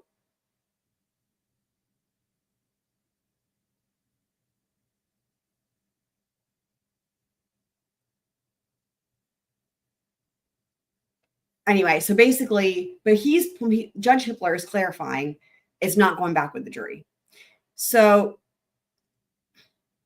the thing is that that makes a big difference to me, because when I couldn't believe it when the state, you know, again, it could have just been carelessness. Like I said, it shouldn't be happening, but they do this where they're just not careful and they use different words, and then you know, words have meaning, right? And like, anyway, so I don't know if it was intentional or just being careless, but regardless, it looked like they were going to try to have it go back with the jury, and Judge Hippler is making it clear it's not going back with the jury. So that to me is a big difference. I'm glad it's not going back with the jury at the very least. Laser or LiDAR modeling measurements, whatever that was done by the FBI. It's April. Trial is starts in August. There's plenty of time for the defense to respond to an item that is not actual evidence. It is simply part of testimony that will be forthcoming at trial, and will not go to the jury. Jury will not have it in its presence when it deliberates. And so that's the thing, right? Because like demonstrative aid, again, like he gave the example, right, of someone just sketching a drawing while they testify. Demonstrative aid, right? Same. We see this all the time in trials. They never go back, right? And then a demonstrative exhibit, like is the ones where they admit it into evidence and for it to go back with the jury. And the thing is like the state switched from using the languaging of demonstrative aid, and then they switched it to exhibit. And so anyway, I just wanted to be clear about that. I don't see, frankly, the concern with respect to the use of. Thank you, Meg. Oh my God, Meg gifted 10 memberships. Thank you so much. I wonder if we just unlocked more emoji. So by the way, I saw that you guys said it was hard to see the mask emoji. That sucks. I wonder if there's a way I can make it so we can see it. Let me see what I can do about that, guys. I'm going to see if there's a way I can make it where y'all can see it, because that's super important. We're going to be the only channel on YouTube with Dylan's mask emoji. Like this. So I'm going to allow it. The state will make it available to the defense prior to the pretrial conference and sooner if it doesn't sound like it's complete yet, but as soon as it's done, and certainly as quickly as possible. And like I say, it's not going to be allowed for evidentiary value. It will be a part of the testimony. Whoever testifies is going to have to testify that it helps explain their testimony and that it's consistent with their observations. That's subject to cross-examination by counsel. If there are problems with the model in terms of view lines and things of that nature that they were able to put together through their own visits, through their own studies, through their own opportunities, including through their experts if they want to. So.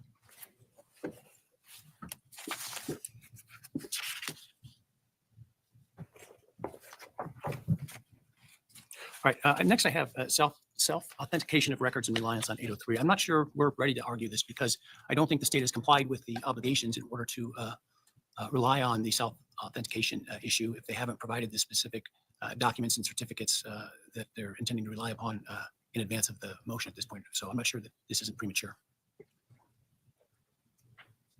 Yeah, Your Honor, we agree. That's probably an accurate statement. And a better time will be after the exhibit witness list is due, and then the parties have to get together and determine what exhibits we have objections to, and then we can address this issue. Part of my scheduling order is a meet and confer over the exhibit lists to determine whether there's a good faith basis for an authenticity objection or not. And certainly the rules on self-authentication are crystal clear as to what is allowed. And so if it meets those, then I imagine we won't have a problem. I have anything, counsel? No, Your Honor, I won't. Right. All right, let's talk about alibis. Oh boy. Oh boy. This is the state's motion in limine.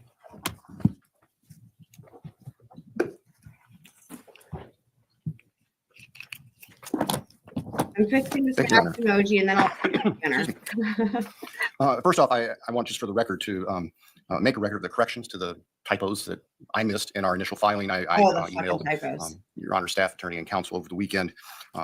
There were dates that were wrong. Page 1, item number 2 of our motion. It should be July 27th instead of July 22nd on that particular court filing from 2023. We overlooked, and I apologize, the defendant's July 24th, 2022 initial alibi response, which, as the court can see, essentially wasn't a response at all, other than we'll come up with an alibi at some point. And then page 2, item number 7, it should be February 29th instead of February 23rd for the date. And I apologize to the court again for those. You guys, I'm going to update this mask emoji. Let me know if y'all can see this better, okay? And they're certainly entirely my fault. Hang on. This issue has been argued back and forth in court since 2023, as the court can tell from the numerous filings that have gone back and forth up in Latah County that brings us to today. The state filed in accordance with the applicable rule and statute 19-519 and court rule 12.1 a discovery request with an alibi demand that requires the defendant to specify the place or places that he claims to have been at the time of the alleged offense, and then identify witnesses who the defendant intends to rely on to establish that alibi. The state's position is that to this date, the defendant has yet to do that. The best that we have is the defendant was out driving around. Well, we knew the defendant was out driving around. We have other evidence that show the defendant was out driving around. His phone was turned off, so we can't trace his exact location at the time of the offenses, but it overlaps and coincides with the time of the murders. All right, let me see if this is better. The can's been kicked down the road several times on this, and it's nobody's fault. Judge afforded the defendant multiple opportunities to provide a compliant alibi response. That never occurred. The defendant's response from April earlier this year, from earlier this year doesn't have anything new or different. Talks about partial corroboration of a partial alibi, which frankly the statute doesn't talk about partial anything, nor can we find that in case law. The defendant acknowledges that their cell phone expert, Mr. Ray, can't account for the time of the homicides itself. Of course, we know that because his phone was turned off. So the only person who can testify to an alibi, if there is an alibi, is the defendant himself. If he elects to testify, that's fine. This is okay. Can you guys see the mask emoji? Did that help? Let me know. A couple things. So first of all, that was one thing, actually.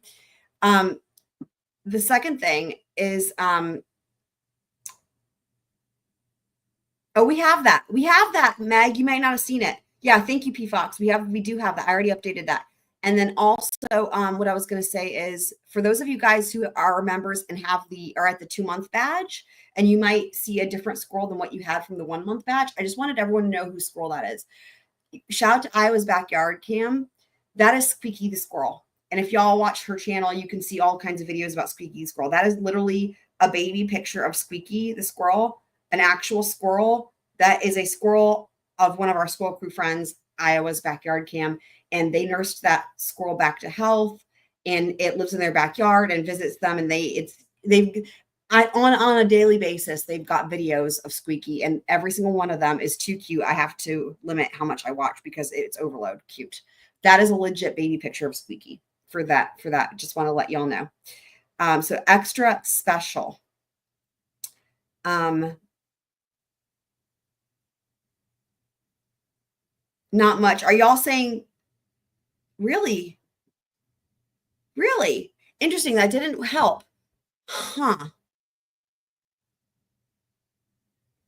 Dang, that sucks so hard. Fuck.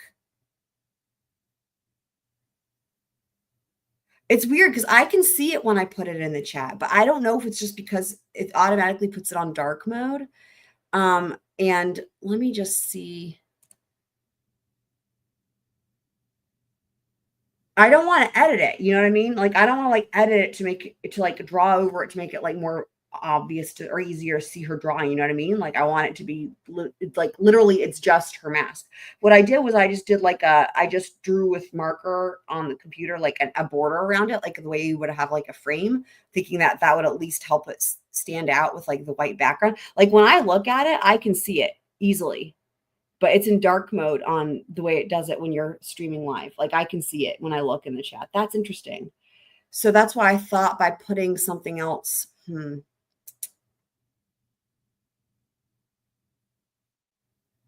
Dang it. I'll see what else I can do.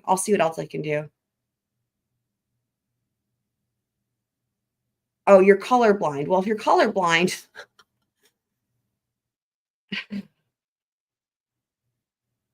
Hi, Carla. Anyway, is anybody able to see the mask? Just let me know.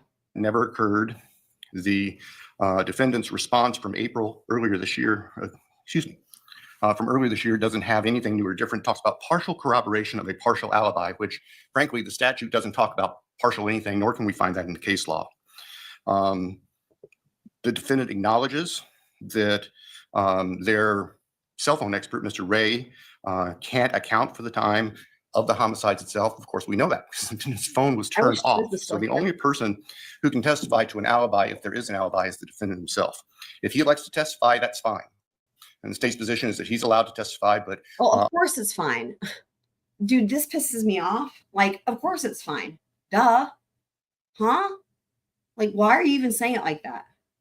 under the statute and the rule for I mean, alibi notifications, oh, I need to do my banner. there should be an order from the court prohibiting evidence from any other witnesses as to the defendant's location at the time of these offenses. The defendant retains his right to testify to that if he elects to do that. But nobody else should be asked to testify about specific places where the defendant has been, because we can't respond to that at this point. And to our knowledge, there's nobody else who can say the defendant was at a specific other place. What about their expert, cell phone expert, who, as I understand it, will testify as to where he was or wasn't? I don't believe that that's what his expert can say. The best their expert can say is that before the defendant's phone was turned off, the defendant's phone was south and potentially west of Pullman. But that was a significant time or a notable time before the homicides themselves occurred here in Moscow. There's nothing in the cell phone data that shows where the defendant was at the time of the homicides. You don't disagree about the right to put on that evidence? No, that's fine. Yeah. That's an issue, the battle between the cell phone experts Yeah. on I mean, the that's activity of the sad. defendant's cell phone and what direction it was. But Yeah. that doesn't apply to the time when the homicides occurred. You're just looking to ensure that there's no witness who's going to appear who says, oh yeah, he was at my house at 4:06. Yes, sir. Thank you. Here's the thing. I think this is kind of moot. Like, I don't know why the defense is still, I mean, I don't know. I guess they're not. I guess basically what happened was it never got finalized, right? Like, remember when this started coming back out? And I was like, wow, I forgot about this, right? Because like there's a whole lot about this, and then we never, that was it, right? But it's like, the defense knows they have to provide, if they want to have the alibi defense, they have to provide specifically, right? At that time period of the time that the state alleges the crimes happened, they have to provide definitive evidence that he was not there, and they can't do that. And so, and again, the thing is that does that hamper them? No. Because why? What matters to them is that they can put on their cell phone evidence from Cy Ray. They can still do that. And why else does that not really matter in the long run? Because should something come up after this, right, that there is some way to prove that he wasn't there at that exact time, around 4:06, for example, between 4 and 4:30, then they can still put that on. We hear about this in every case, right? If something comes up that was undiscovered, even if it's during trial, they're never going to be precluded from presenting that if it's exculpatory. Never going to happen. So in other words, this doesn't affect them at all. Like Judge Hippler ruling on this, whatever it is, it has literally no bearing on anything. Hopefully that makes sense.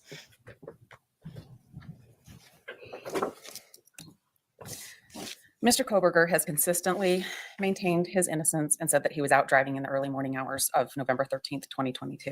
And you can testify to that. I'm going to get to that. We provided Mr. Ray as a partial corroboration of Mr. Kohberger's alibi in an abundance of caution. The thing I didn't want was to be here with Mr. Thompson saying they should have told us they had a partial corroboration. Now they can't use it.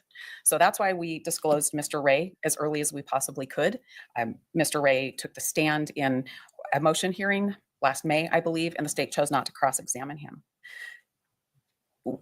I disagree that Mr. Judge gave us repeated opportunities to produce more. There was a mix-up about what an order meant when speedy trial was waived and the trial was reset and all of the deadlines were extended. That was the thing that happened there. So it wasn't repeated times that we had an opportunity to say more. But I will say this. This has been brought up repeatedly by Mr. Thompson. His pleadings with the court, his briefing, have a lot of reference to Mr. Kohberger having the ability to testify. In the few minutes he spoke just now, I counted 5 times he made reference to that. Our view is that's getting dangerously close to commenting on his right to remain silent. And I would cite the court, the closest case we could find was State versus Haggard. That's at 94 Idaho 249. I think the issue is who's going to say he was out driving around looking at the stars? Well, Your Honor, I think that's going to be a trial issue. And I think that if that's commented on trial, that's a comment on his right to remain silent. question is whether they can comment on it. The question is whether you have a witness who's going to testify to that he was at a particular place between the hours of 2:57 and whenever his phone came back on in 5, whatever it was, 4, so whatever it was. 4:48. 4:48. If so, you have an obligation to produce that.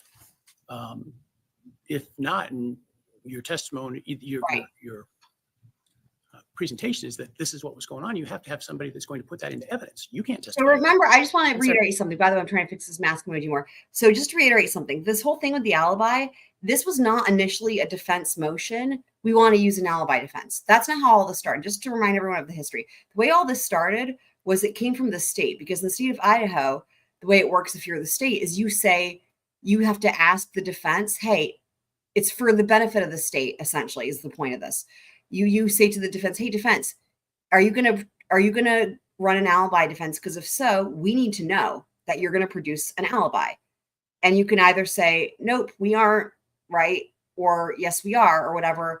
But like that just, again, it's not gonna preclude them from producing that if something else does come up. So this wasn't a defense motion. Like they never said, hey, it wasn't their motion, right? Hopefully that makes sense, the difference.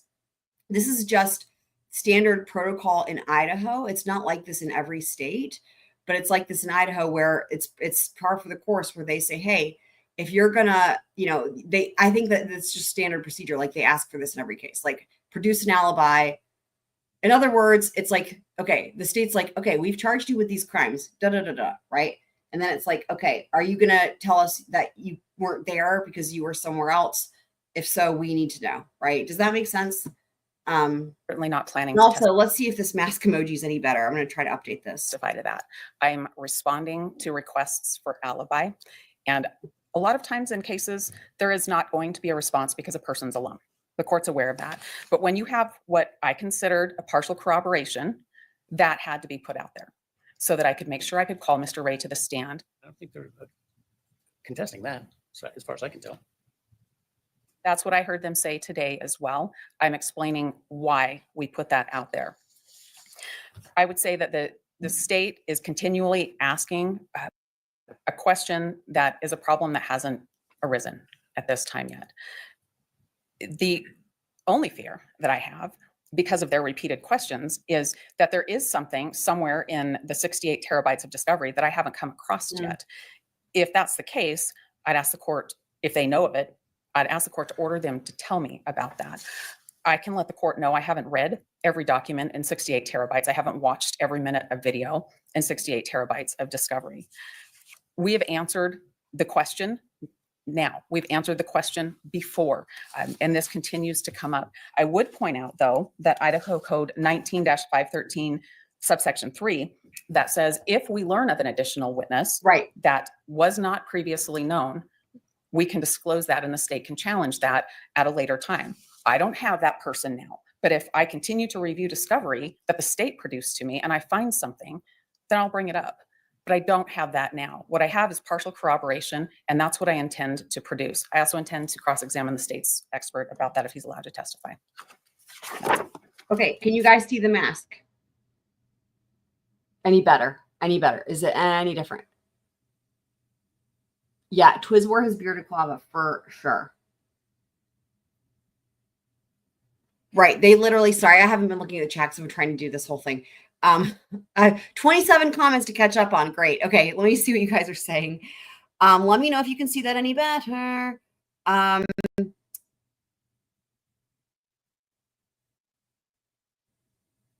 that's right. And that's right. It is dumb. It is dumb. She's not using an alibi. Yeah. That's why it's weird that, like, I think that what it is that, in other words, they're not using an alibi defense. Like, in other words, I think the only reason that the defense isn't responding, nope, we can't produce an alibi, is because of the optics, right? They don't want it to then, because in other words, what will come out in the media is we're going to be a gross misinterpretation of that. Like, for example, if their response to these filings, even though they're not trying to present an alibi defense, again, this is not affecting them at all. Like, literally, like, they're going to still put on Psychiatric, like I said, they can still produce, if there is something else that comes up, they can do that.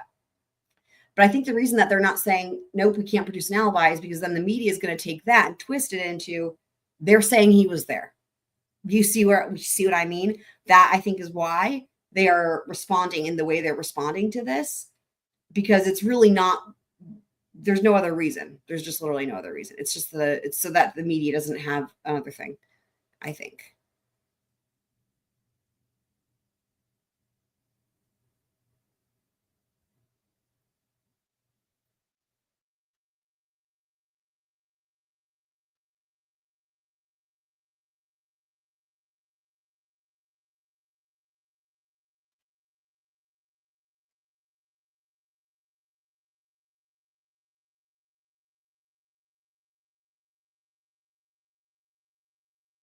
What are you too tired to understand, Meg? Now it looks light blue.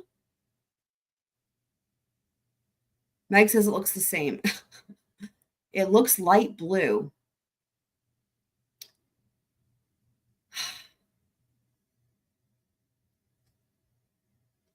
Oh, thank you, Kat. I mean, I wonder if it's going to look different. Yeah, I mean, so what you just sent me is what it looks like to me, and I can see it, Kat. Like what you just sent me, I can see it. Is it just like I mean, if you don't know what it looks like, okay, remember it's on notebook paper, right? Do you guys remember what I assume you guys all have seen the original enough times to where like what I'm looking at there, I can recognize that, right, as being what it is. Like, you know, she had it on notebook paper and she wrote it, and it's very light colored, right? It's light colored, like let me just pull this up.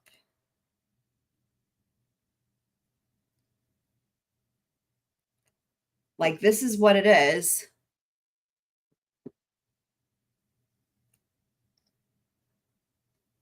Yeah, but thank you for doing that, Kat, so I can see what you guys see. Can you see what I see? That's the original, right?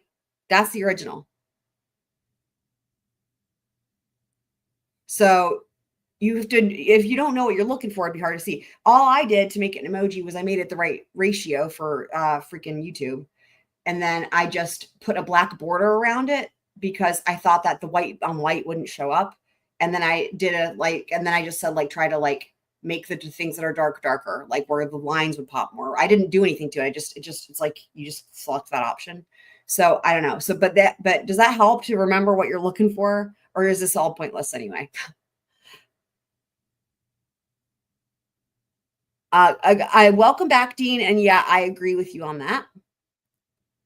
Can I put the outline darker? The outline is black. So no.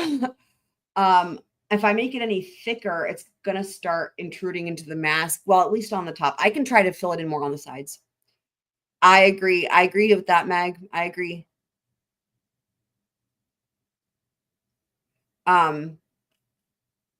Yeah, I mean, I don't really want to give up on the mask yet because I really want to be able to have that. Okay. So, yeah, it is very sad. So, wait a second.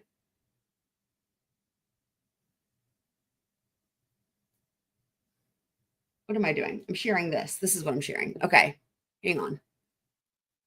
Oh, I needed to add this to the stage. Oh my God. Okay. There we go. Okay. Here we go.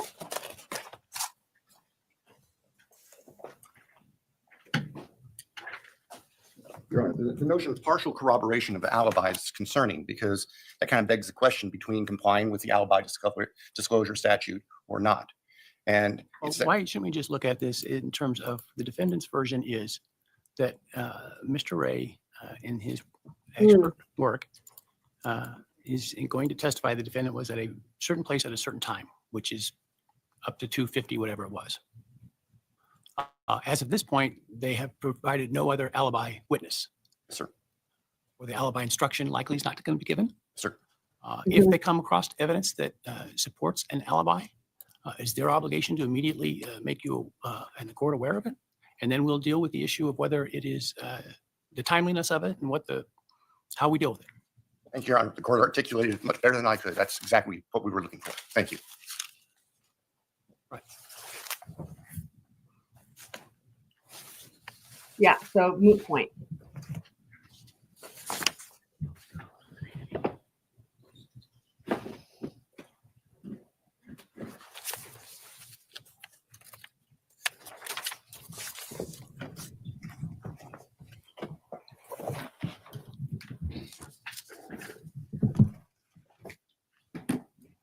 All right, let's talk about the AT&T stuff. Oh my God. I wish Twiz was still here. Oh my God. Oh my God. I caught some of this, but not all of it, guys. Thank you, Judge. This should be fairly simple. Should it? The state seeking an order prohibiting the defense from continuing to allege that the state received timing advance records from Hang on. AT&T for Mr. Kohberger's When you phone. say continuing to allege, I'm assuming Just real quick. So one of the things, so we talked about this earlier when we watched the first half of this hearing, that one thing that was interesting when I was like in preparation or rather anticipation of this, I went back through some of this stuff and not live, just on my own. And I like was thinking about it, right? And I was like trying to think about like what is going on. And the thing that was interesting was like the 7 days, right? So we talked about this a little bit yesterday, how like how it wasn't really addressed all that much. And what we were in the process of going back through the defense filings, especially the affidavit, to look for 7. And actually what I did was I pulled up the Syray affidavits, both of them. And I did a control F myself for both the number 7, like the digit, and the word 7 spelled out. And as far as numbers, the numbers were numbers not related to the 7-day period, right, of time from AT&T. And as far as spelled out, there was no hits. So it was never addressed. So in other words, the Syray affidavits did not say anything about the 7-day period. And remember, it was like AT&T keeps timing advance records for 7 days, or did then. And now they've changed it to, I believe it says 13 months. Again, we went over this earlier. I believe it's 13 months though. So they went from like keeping it for only 7 days to like keeping it for over a year. But that's the whole thing, because basically, if indeed, you know, one of the things that we were talking about is like, does anybody have it? Is it possible to have? Because Syray 100% made it seem like the defense has it, but that they're saying they didn't get it from the state. But like they're saying like the state has it, but the state's saying they don't have it. And the defense also was hinting that they must have it. Like because of Syray claiming it was exculpatory, like when we went through this before, I was like, that means they must have it. That means the defense has, they can't say it's Brady evidence without having it and knowing what it says. And so, but at the very least, they're saying the state has it. Now, you know, and there were a lot of allegations made in the I mean, I wouldn't even call it allegations. It was just, it was very strong languaging, right, in the Syray affidavit, and rightfully so. And but then when I went back and thought about the 7-day period, I was like, well, hang on, he didn't talk about that at all. And I thought there's something missing here. Either like both things, like this can't all be true, right? Like somebody's going to get in big trouble here, because if it automatically goes away after 7 days and there's no way around that, then this is all moot. You know what I mean? So, so that's what we were talking about earlier before we got here, because I didn't stream this live. And also, I'm going to see if the mask emoji is any better. you mean in front of a jury. Yes, what we don't want, throughout the entirety of this case, they've alleged that. We're seeking to prohibit them from making that Well, I same really wish Twiz was here, because I would love to know what he thought. allegation in front of a jury, because it's false. Timing advance records, really timing is what's at issue. And in 2022, the days that we're concerned about are 7 days. The event that we wanted records for was obviously November 13th. So in 2022, we had 7 days from November 13th to get AT&T timing advance records for 7 days? Do you mean it's been 1 week since you looked at me? Da-dum, ba-dum, ba-da-dum, bum, bum, bum, ba-da-dum, bum. You guys remember that song? You guys remember that song? anyone's phone. We did do search warrants for other people's phones. We did a tower dump, and we did a search warrant for 3 individuals. Those were all done on November 16th within that 7-day period. So the state did receive some timing advance records. However, by the time that Mr. Kohberger was identified in December 19th, and by the time we applied for a search warrant for his AT&T records, we were outside of that 7-day window. So there were no timing advance records to be received, and we did not receive any. The state has submitted an affidavit from Stephen Gordon, the AT&T Director of Compliance, essentially stating that we sought timing advance records, but they were not included because more than 7 days elapsed since November 13th, 2022, and the date of the search warrant, December 23rd, 2022. And the state just submits these affidavits should be dispositive of this issue. The defense filed a document yesterday. And I don't have all Love that. We'll keep an eye out for that one, guys. the attachments, but it talks about a timing advance that was produced by AT&T in last April, I think. Yes. I need better with the masks. I know, Carla. I also want to hear what Twiz has to say. Oh, for that, it's still in reference to these search warrants that were initially. Okay, let me explain what the matter is here. Okay, first of all, can you guys see the mask any better? And again, it might look a little bit different depending on what type of theme you have on your phone, right? You know, you can have different like settings that can, but I'm trying to make it so that it should be visible to everybody. Okay. Here's the thing. Heather saying that 7 days don't apply. Here's the thing. Ray did not address that. That's the problem. It sounds like it's from AT&T's end after this is the thing. Okay, here's the problem. The state's first initial thing with this that they focused on was the GLDC. And that seemed like a red herring. It was like, that's all bullshit. That's not the real issue. Leave all that behind. Essentially, that's not the real problem, okay? And thank God they argued what the real issue was here today, because in the filings, it was all a distraction. The GLDC, I don't even think has come up so far here in oral argument. Leave that behind. Set that aside. It doesn't matter. Essentially, the state, from what I can tell, is in every way acknowledging that there's another way to get it. That's obvious. The real issue is the 7 days, because what it sounds like is like AT&T only keeps timing advance records for 7 days from when they are made. Okay. Now here's the thing. When you take 7 days from November 13th, you get November 20th. So the things that they had, right, the timing advance data for were either the victims or the cell phones that appeared in the tower dump, right, from the geofencing, which was the 3,800 cell phones. And the reason why they don't have his is because he did not appear in the tower dump, right? You see what I'm saying? So the point being, and that's why what matters is when they got to him, when they got to him and went to subpoena his phone records. The only way they would have had, essentially, from what this sounds like with the 7 day window, the only way they would have had his time advance data was that unless A, they had identified him personally, right, and gotten a search warrant for his phone on or before November 20th. Let me repeat that. The only way they would have had his time advance data, if the whole 7 day thing is true, as per the window that AT&T had at the time, would be if they A, had his name as a suspect and had already put in a search warrant for his phone on or before November 20th. Then they would have had it. Or B, if he'd shown up in the tower dump. Because the tower dump was immediate, right? Does that make sense, guys? So here's the thing.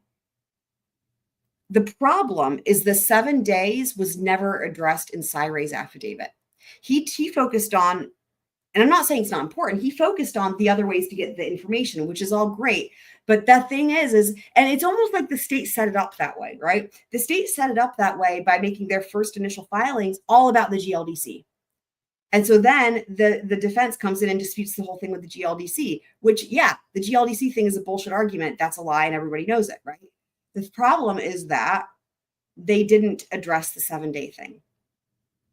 By they, I mean Ray. He did not address the 7 day thing because I don't know if that was a strategy from the state or if they just got lucky or what. But like basically by focusing on the GLDC, they did not address the thing about the 7 days, because the thing is after 7 days, if the records go away after 7, you see what I mean? It only matters. They would have had to have known who he was on or before that 7 day window and had a search warrant for his phone, unless he appeared in the tower.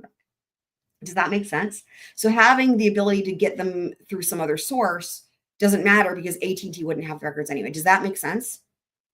And the thing is the reality doesn't matter. Ray didn't make the argument.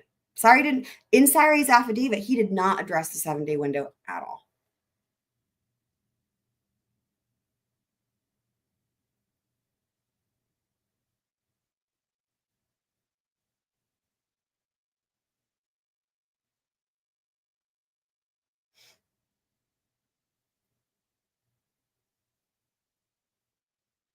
Andrea says it's a triangle. What are you talking about, Meg?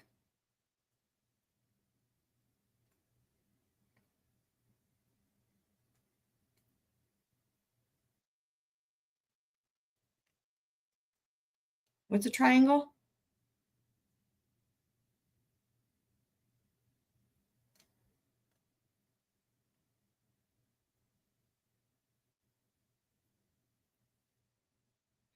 Y'all are I'm not disputing what anybody's. So for example, Tanel, welcome back. Backdoor isn't limited to 7 days. They can do great. But you know what? That wasn't in the affidavit. It doesn't matter if it wasn't. You guys, I understand. Here's the thing though. Syre didn't say that. The thing is he can't make a decision. Judge Hippler, he has to have, okay. Think about with Karen Reed's case, right? And remember how we were all getting so annoyed because Bryan wasn't including any affidavits, for example, right? He would just say something with nothing to support it. You can't do that, right? You can't just say stuff. And in this case, no one's even saying it, right? The only way that any of this would matter if there's any other thing beyond the 7-day window, it would have to come from somebody in an affidavit. Otherwise it doesn't matter. Even if it is true, it doesn't matter. There has to be something there. Now, could we see a supplemental affidavit from Syre? Yeah, we could, I suppose. But the thing is that based off of what he said, he didn't address that. You see what I'm saying?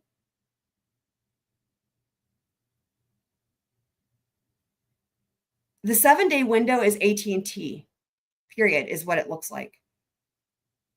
Oh, some weirdo. Interesting. You mean Andrea Burkhardt? Is that who you're talking about?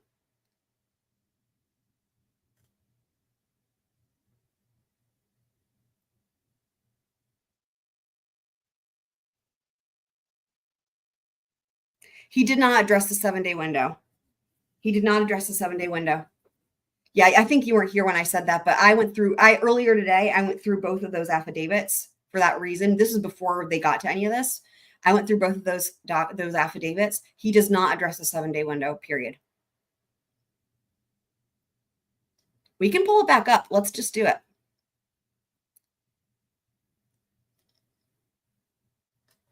Let's just do it.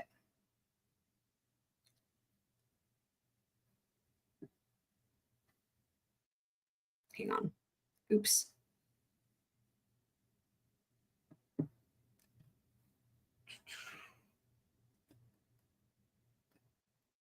So what I needed was, I should have just left this up from earlier.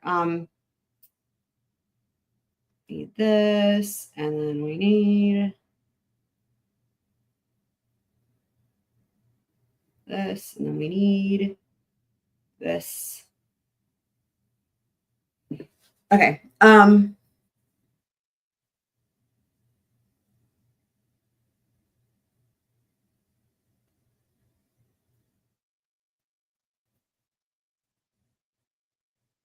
Regarding AT&T, before June 2023, AT&T retained timing advance records for 7 days.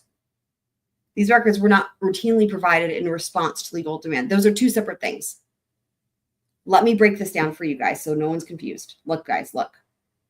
Two separate things. Two separate things. There's two elements to this. There's what AT&T itself has, and then there's the second thing of what it provides or doesn't provide to GLDC.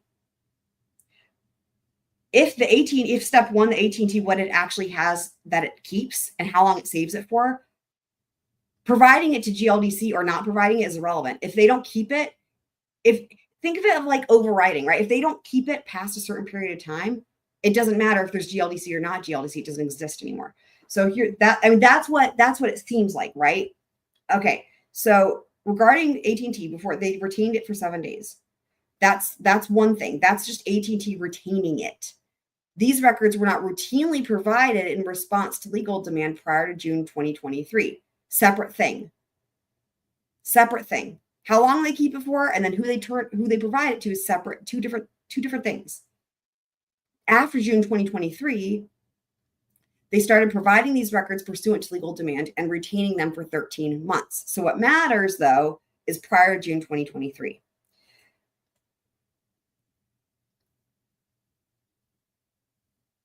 Oops. I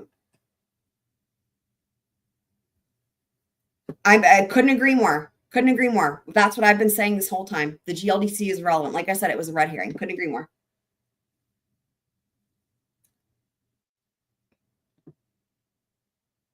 So let's go to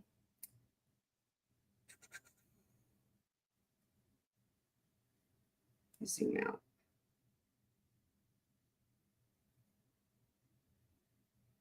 Where's the first one of these?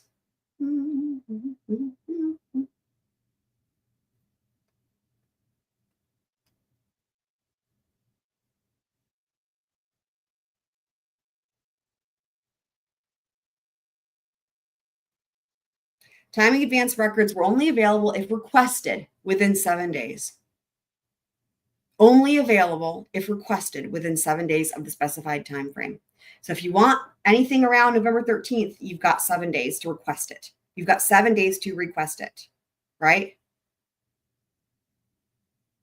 Notice this says, again, agreeing that GLDC is, this says nothing about GLDC.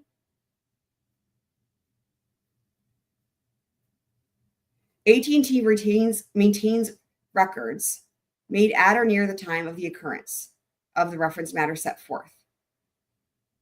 And it's funny because even in the salary affidavit, he says, and we're going to pull him up, don't worry, he says like that AT&T was like the last to provide records or something like that. Like essentially that they, and so it doesn't surprise me that they only kept shit for a week, right?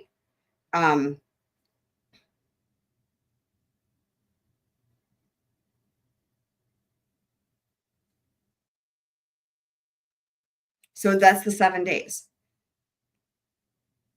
In other words, again, remember, if the GLDC is relevant, it's just they have to request it within 7 days because they don't keep it.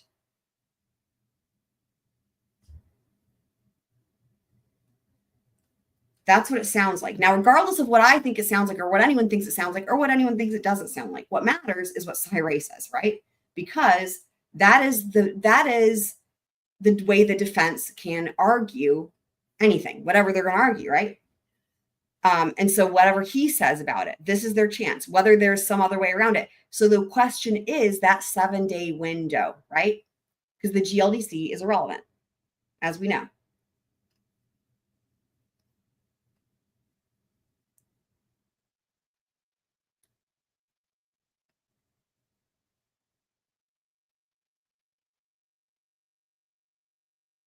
So we know all this.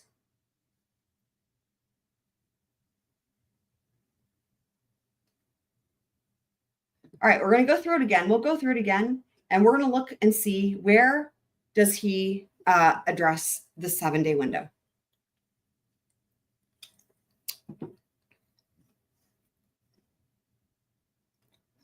In August of 2021, I was approached by an FBI special agent to assist in analyzing a type of record set identified as AT&T timing advance report, and it was the first time I was made aware of this type of data from AT&T. Upon request, I can provide the date, time, and location of the FBI agent I assisted with the record set. As of the year 2021, AT&T had not released a timing advance report to law enforcement. Therefore, the ZX software program did not yet support AT&T timing advance records. Actually, we probably don't need to go back all this far. I have firsthand knowledge that AT&T was providing the FBI with time advance reports prior to August of 2021. Okay. During my career working with call detail records from every cellular provider in the United States, I've been, okay, I don't think we read all that. Okay. I've worked with the GLDC for 15 years. I firsthand knowledge that AT&T GLDC is one way, not the only way for law enforcement. Okay, great. Right. We know there's other ways. There's other ways. There's another way. Yep. The other way is not the thing, right? It's the window. In other words, you could have a million ways to get to something, but if this thing isn't there, then it doesn't matter how many ways you have to get to it, right?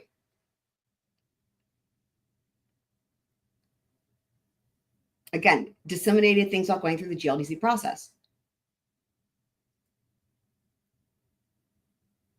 I have firsthand knowledge and experience in working with individuals. We're right, Boyd Jackson.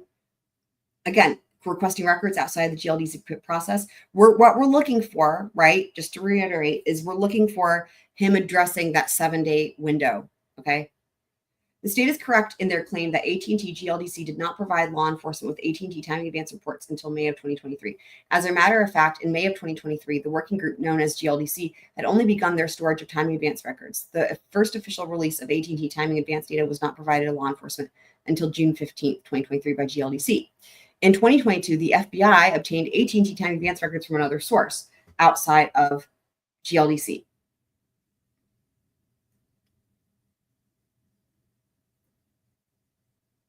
Right. And again, because we know that that is what's happening. That's not surprising at this juncture.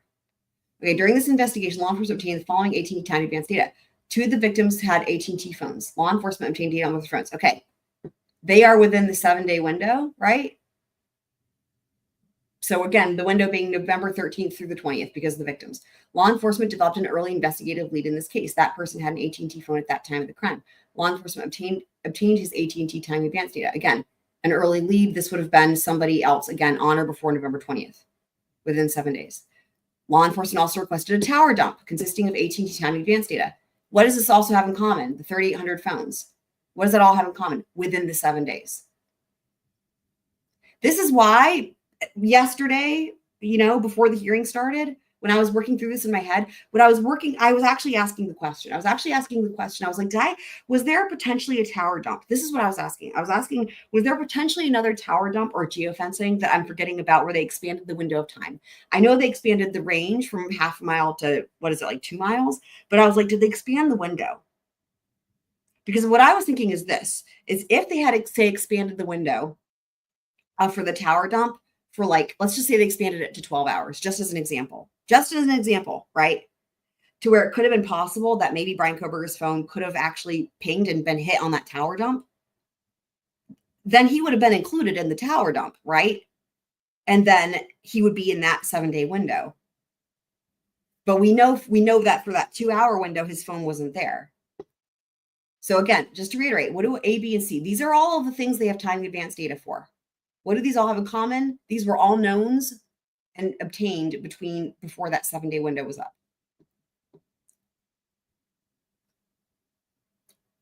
What they're saying is that the GLDC was not used to obtain this data. You guys see why this matters? Look, yes. So what they're saying, the point that this is making, right, is that you could obtain data without going through the GLDC. I think that's clear. The state's not doesn't seem to be really fighting that so much anymore. The thing is that, and we all had all this, and these are all the examples given. Look at all the data that was obtained without the GLDC. But the problem is what all of this has in common is it was within that 7-day window. So we'll keep reading and see if he addresses it. I already looked through this, but I want to make sure that you guys have an opportunity to look through it as well. There is work product in the state's possession created by the FBI showing that the AT&T time advance data was not only obtained, but regularly referenced and used in Gorsey's investigation. Okay, chain of custody, the certificate of authenticity, the GLDC. He's familiar with Mr. Gordon. I have personal knowledge that he will testify that neither he nor the AT&T GLDC working group was involved with the AT&T time advance records. They were not produced by the AT&T GLDC. Right, they went a different way. I don't think anyone's even disputing that anymore, including the state. They're produced well outside of AT&T's normal practice. There's missing information data. The prosecution's prior claims that AT&T time advance data did not exist in 2022 further complicates this issue.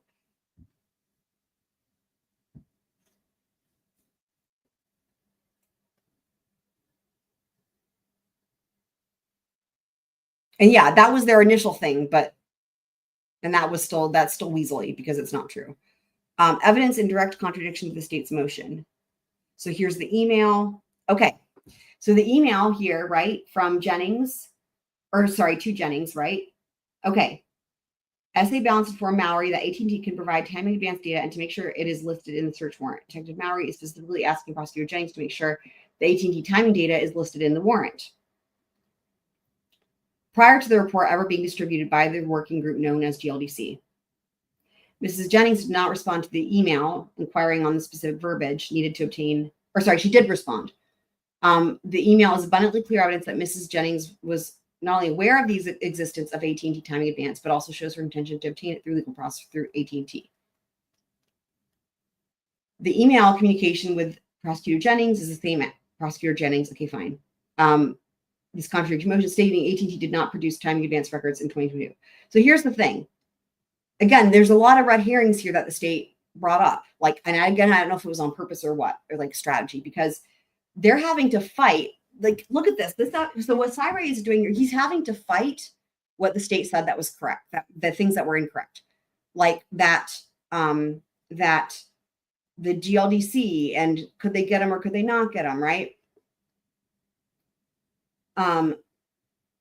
There's clear and convincing evidence that not only was the FBI able to obtain AT&T time advance records in 2022, but they did so with knowledge of the prosecutors involved in this case. I am looking, y'all, hear me. Listen up, people. Listen loud and clear. If we know it, if anyone knows it, it doesn't matter. It doesn't fucking matter if it's not in this affidavit or if it's not before the court. Doesn't matter. It doesn't matter. It doesn't matter. It doesn't matter in this case. It has to be in something before the court or it doesn't matter. Right? You see what I'm saying? That's why we're looking at this. We're looking at this to see, did Cyray mention the 7-day window? If he doesn't, it's not before the court. Okay? You guys see what I'm saying? That's how it is in trials.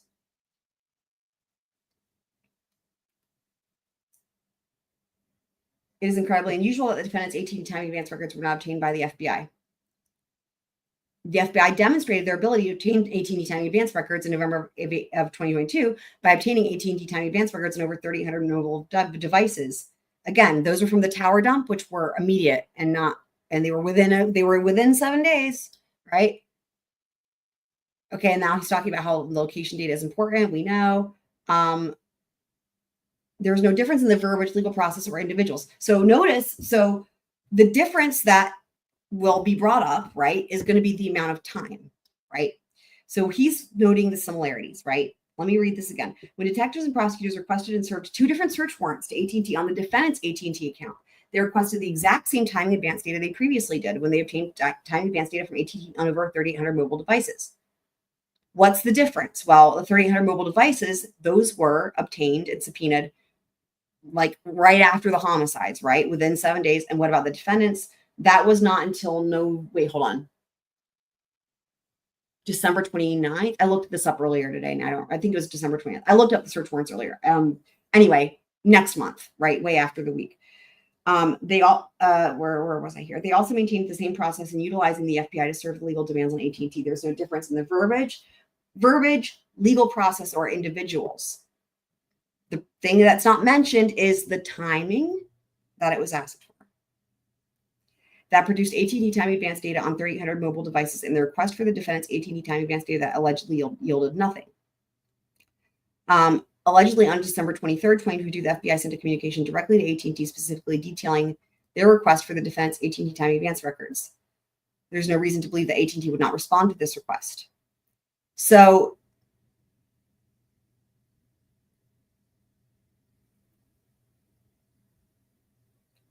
the question here would be this. What did AT&T say? Because the thing is that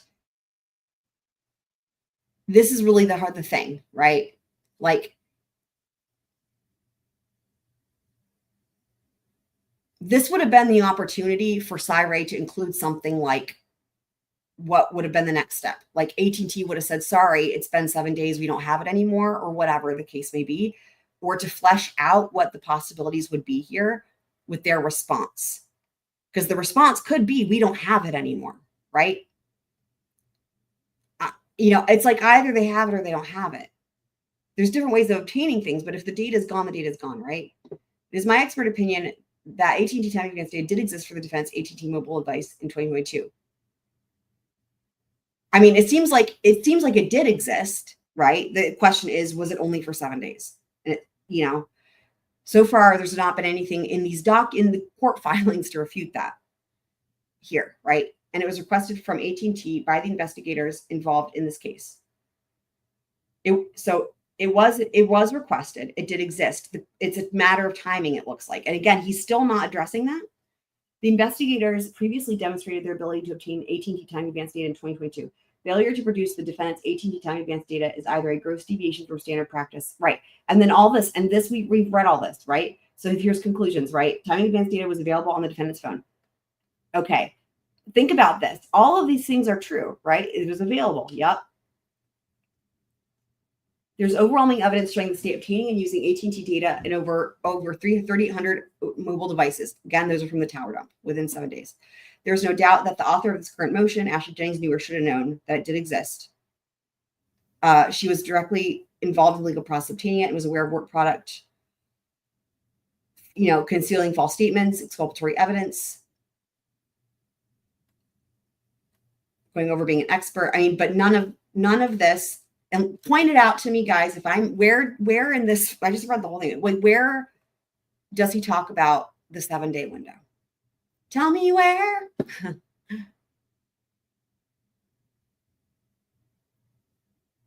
Right, Meg. Yep. That's what I'm saying. Because he spent all this addressing the process of obtaining it and the thing is like the state here's the thing. In their initial filings, the state did not mention the window, right? They went on about the GLDC. So then the defense replies with the GLDC, right? And then the state's most recent filing on this is where they finally mentioned the 7-day window. And what I have to wonder is, did this get done? Did Cy-Ray write this before that most recent state's filing, right? Probably. Because it might have been, in other words, the argument about the 7-day thing, he might not have had that. Either way, the point being, what is before the court, right? Now, there could be a subsequent affidavit. I don't know, like that's what I would hope for, or an amended affidavit, right? To address the 7-day thing. And if that happens, then that's a whole different story. But right now, that's not what we're seeing. You guys see what I mean? Like, it's a real shame. It's a fucking shame. That's what AT&T says Gee is. That's different now. That's different now. According to AT&T, let me pull that back up. According to AT&T, they have to request time advance records within 7 days of the specified time frame. Now that has now changed as of June of 2023, I believe. They have changed it to where now they keep it for 13 months. They've changed it as of June of 2023. But according to AT&T, at the time, it was only 7 days. It was 1 week since you looked at me. Heather, GLDC doesn't matter. Leave it. We don't even need to use the words anymore. Look, the state used that as a red herring. That's my opinion. So that then the defense would go and address the GLDC shenanigans. It doesn't matter. It's irrelevant. So we don't even need to mention it anymore, right? And honestly, I think it just does more harm than good, because that's the exact reason potentially why Cy-Ray did not address the 1 week, because he was addressing the GLDC, because that's what the state brought up, but it's irrelevant. Heather, listen, girl, it doesn't matter unless the state's going to call you as a witness, or the defense is going to call you as a witness. You see what I'm saying? It has to, it doesn't matter. Like, you can say it. It doesn't matter in this case until it comes before the court, right? It's going to have to come from Cy-Ray in another affidavit. It's going to have to come, something's going to have to, you see what I'm saying? We can say anything all we want. It just doesn't matter, right?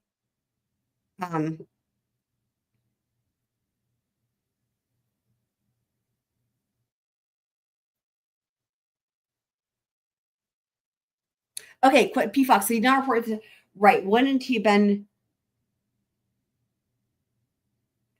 No, so the tower dump is just for that tower right there in Moscow, right? So when he stopped reporting to the network, that would have been a tower over there in Pullman, right? So in other words, they do not have him pinging off of any towers in Moscow in the 2-hour window where they did the tower dump. You see what I'm saying? So let me say it this way. Had they done a tower dump at the same time as for Moscow, had they done that for Pullman, for the towers in Pullman, then yes, they would have had it. They would have had it. They would have had it. They would have had it. But they only did the tower dump for the tower.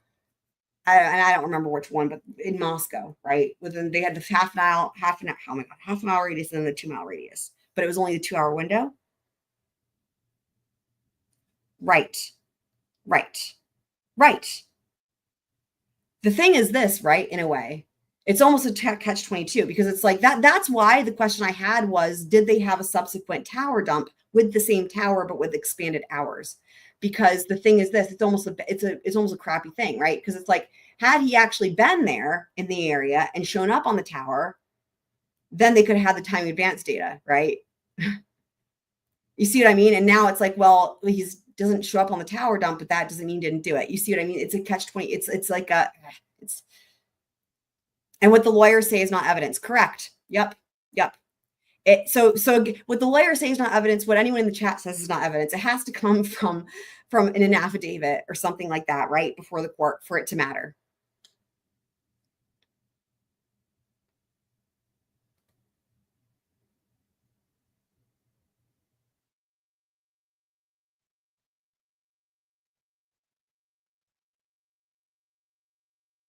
Yeah, Tonka, right? I know. Yeah, it is. It is.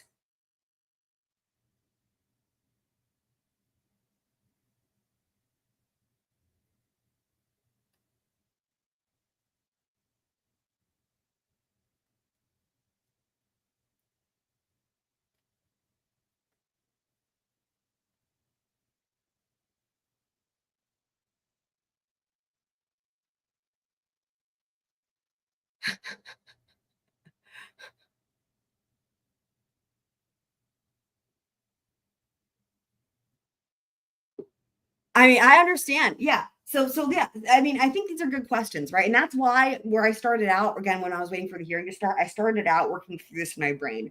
I started thinking I was thinking to myself, is it possible that they did have it within 7 days? And I was working through that in my head of like, that's why I was like, did they do another tower dump? But like, again, had they done another tower dump for say 12 hours or 24 hours, even if it was the same tower, same radius, potentially they maybe could have had the phone pinging, right? So then again, at least they would have had the time advance data.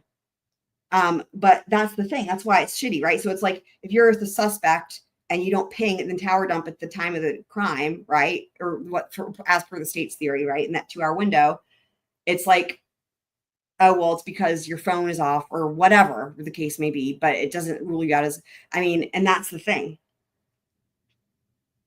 And in this case, it's extra shitty because now it's like potentially that could have ensured that you have the time advance data.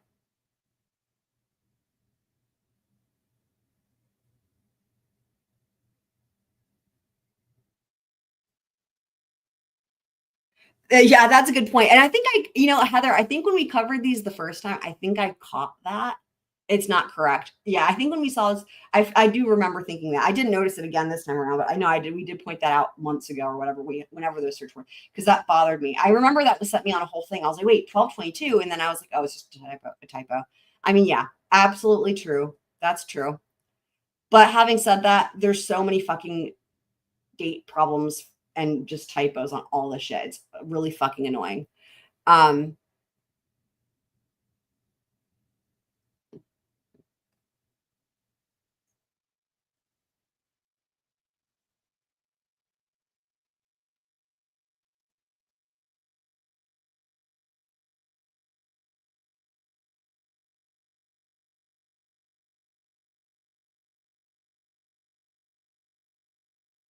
Payne's map is just useless and dumb.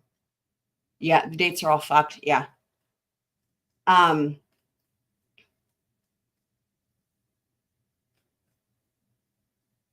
think this is the tower dump.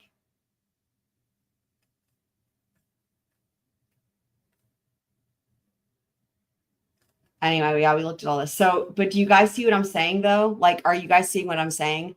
Like the state, in my opinion, it's my opinion, the state did this on purpose.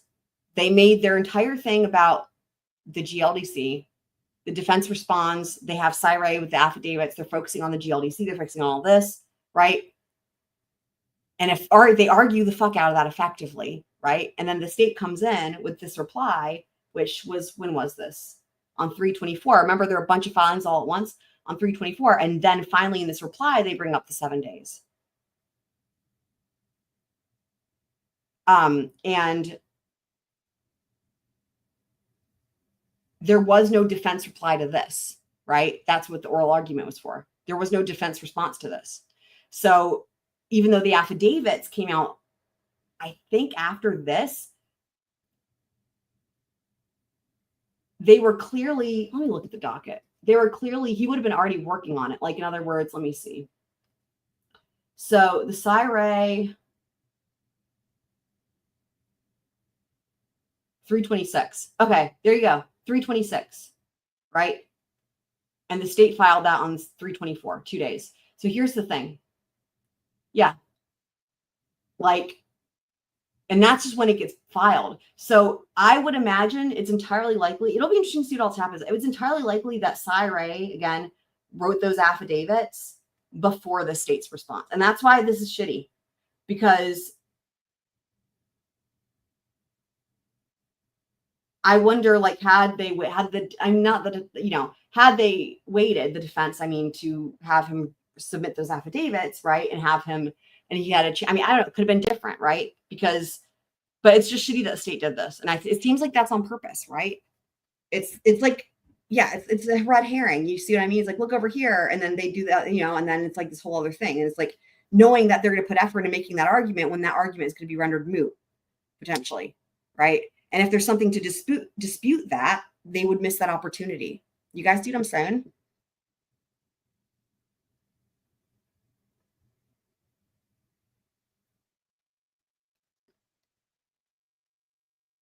So, okay, having said that, we'll see what else happens. Because again, I haven't watched all this yet. So we'll see what happens. Remember, just like I said, right? Like, Ann's going to be able to argue, right? So we'll see what she says. We asked for in November 16th of 2022. We did a part 1, and then later we did a part 2. But because we put in that request within the first 3 days, obviously a preservation request was also put in. So those records were obtained. So again, we're talking. You're indicating that there were records obtained as part of your prior notification of need for AT&T to preserve those records. Right. I have nothing further. Thank you. Okay, here we go.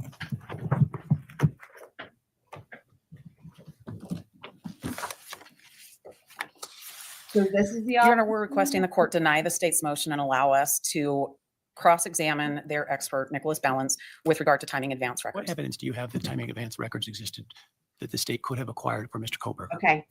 Well, Your Honor, specific. I've read your affidavit of Mr. Ray, Okay. and he seems to entirely ignore the 7-day issue.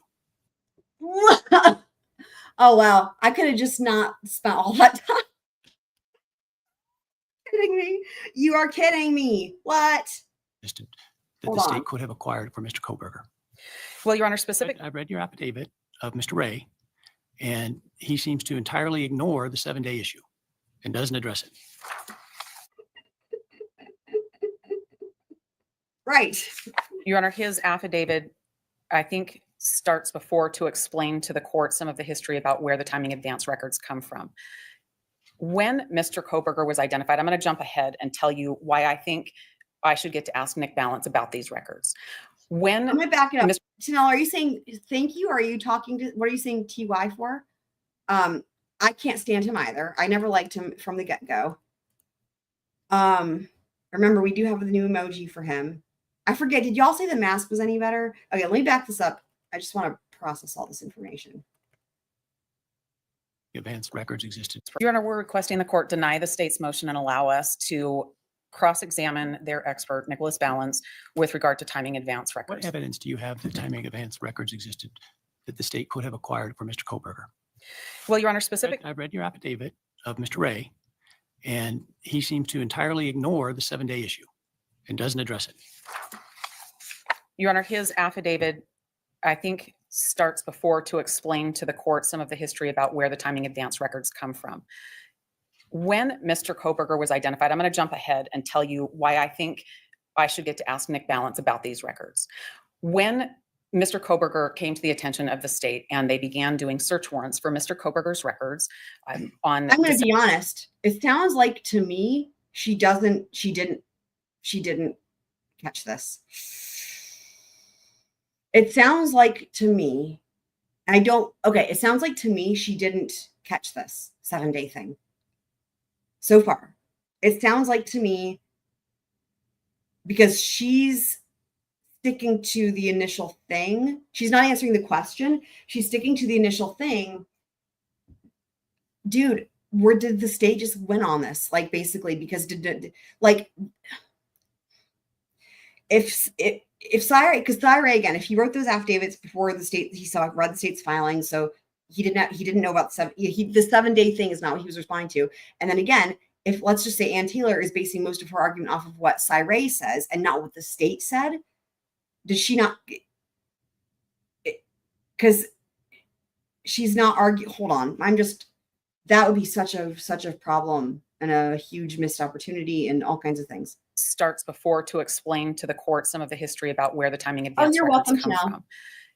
When Mr. Kohberger was identified, I'm going to jump ahead and tell you why I think I should get to ask Nick Balance about these records. And that was the initial thing, because remember, the initial filing from the state was what they were asking for was that they can't cross-examine on this, right? When Mr. Kohberger came to the attention of the state and they began doing search warrants for Mr. Kohberger's records on December 23rd, there were 2 separate search warrants for Mr. Kohberger's AT&T records, and they requested timing advance records. And one of the pages that we gave you was the carrier request that said, give us 7 days worth of timing advance records. There were 7 days back, at least 7 days back at that time. Those have never been produced to us. What I've learned in working with Mr. Ray is that I wish he'd testified too. And that's the thing. If he'd been there, Judge Hippler could have been asking him these questions. What's happening here is he's asking her these questions, and it sucks because these really should be questions for Syre. So I also wish that. And then G was asking here, how can the 7 days even matter if it could be exculpatory BK and known it could be obtained? The problem is this. If indeed it's true, okay, we have to, because right now we don't have, okay, what we have before the court is we don't have anything before the court that says the 7 days thing is not, like, what is before the court at this juncture is like the AT&T time advance data goes away after 7 days, right? That's what's before the court right now. So why it matters is because, okay, let's just break this down. Let's just pretend hypothetically, right now where I live, okay, let's just pretend that there's a murder down the road, okay? Well, we don't even have to pretend. Literally, there was a murder down the road just on New Year's Eve. Anyway, still don't have a suspect for that one, by the way. So, but let's just say it's going to happen right now, okay? And there's a murder, okay? And there's like, they have nowhere to start with. There's no eyewitnesses. There's like, literally, they have nothing. There's nothing there. There's no ID left behind. Like, they have nowhere to start with, right? Like, what's the first thing that law enforcement is going to really do? Typically, anyway, they're going to do a fucking tower dump. They're going to geofencing, right? And they're going to look and see whose phones were in the area at or around that time. And they're going to have to start narrow, right? And so let's say a half a mile radius and 2 hours, window, right? That's what they're going to start with. And then it's going to pull up all those cell phones that count, that were within that radius, within that time period. And for AT&T only, now with other providers, it's different. Let's make that distinction. For AT&T only, okay, which matters here because that's the type of phone that Bryan Kohberger has, right? Verizon, they're all different. AT&T, it seems like at the time, kept things for the least amount of time. So for AT&T phones, let's just say, again, using this hypothetical situation, there's a murder down the road. that let's just say that for phones that fit that criteria, there's 1,000 of them. Okay. Well, all of those phones, their timing data is going to be turned over because it was requested today or tomorrow, right? Within a 7-day period. Okay. Let's also say that then the next, let's say in 2 days, it comes out that this person's murdered down the road from me and they had a jealous ex-boyfriend and their name is Bob. Okay. I'm just making all this up. The name is Bob and Bob has a criminal history and Bob, whatever, he's got a gun and whatever the fuck. There's enough there for probable cause or whatever for Bob to get a search warrant for his phone. And let's say Bob also has AT&T. Why does that matter again? The 7-day window. And let's say Bob has AT&T. Well, now Bob's time advance data will also be preserved and turned over because it's being asked for within the 7-day window. Okay. Now let's say a month from now. They get some DNA test results back. Okay. And they find DNA for Joe Schmo. And Joe Schmo's name has not come up anymore. And then at this juncture, no one has heard of Joe Schmo. Bob doesn't know Joe Schmo. Nobody knows Joe Schmo. Random Joe Schmo. Okay. And this is a month from now. Okay. And they go and they get search warrant for Joe Schmo's phone. And Joe Schmo has AT&T. Guess what they're not going to have for Joe Schmo? The time advance data. Because why? It's more than 7 days out from the day that's in question. The day in question being today. Does that make sense? So therefore, if you are someone who is like hoping that they would have it, let's just say you're like, I know I wasn't there. I want them to have my time advance data. Well, hopefully if you don't have AT&T, that won't be a problem. But if you had AT&T back and let's just say it was when the 7-day rule still applied, right? Then you would hope that you had your phone on and you were in the proximity and you were there so that you would show up on the tower dump, right? In the same time period and in the proximity, or you would have to hope that you are Bob, right? Because if they have to have some way to get to you, they have to have some way to get to that phone within the 7-day period. Does that make sense with the story?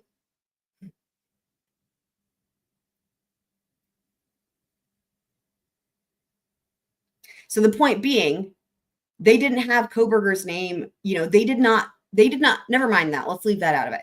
They didn't have a search warrant for Kohberger's phone until the 29th of December. So that's well over a month after the homicides, right? So the only way they would have had his time advance data, according to what we have before, what the court has before it, the only way they would have had the time advance data then would have been if he had shown up on that tower dump. Then he would have been one of the 3,800 phones. If he had been shown up on that tower dump, he would have been one of the 3,800 phones, and they would have had the time advance data. But because he didn't show up on the tower dump, and because they didn't have a search warrant for his personal phone until over a month later, you see, does that make sense? This is what's before the court at this juncture. Meg P says she knows Joe Schmo. That is hilarious.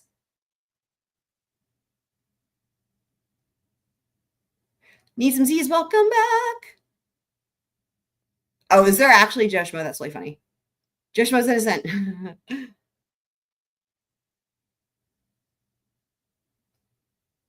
I never said Syrie is lying.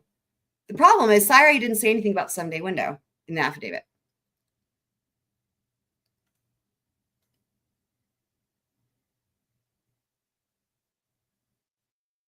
I'm saying, yeah, the GLDC is irrelevant. I don't think anyone's the GLDC was a red herring from the state. This is the last time I'm going to say it. GLDC was a red herring from the state, and it's a shame because it worked, right? That's what Syrie ended up addressing. It's what other people are. GLDC is irrelevant. It was a red herring. The 7-day period is what matters here. The 7-day period is what matters here. What I'm saying is that, okay, everything that is before the court right now is that the timing data is not there. So the distinction is this. It's not that it might be there, but we just don't know. What's before the court is that data doesn't exist. No one has it because it was past the 7-day window. So it was overwritten or whatever, right? it would need something to we would need something to dispute that to come before the court, such as evidence that in fact they still had it or have it. It can be gotten. The state could have gotten it. It still exists. In other words, they would need evidence that it was not deleted or whatever it is that happens to it. It goes poof, goodbye after 7 days. They would need evidence before the court to say that. Right now, the only evidence before the court is that after 7 days, it goes away.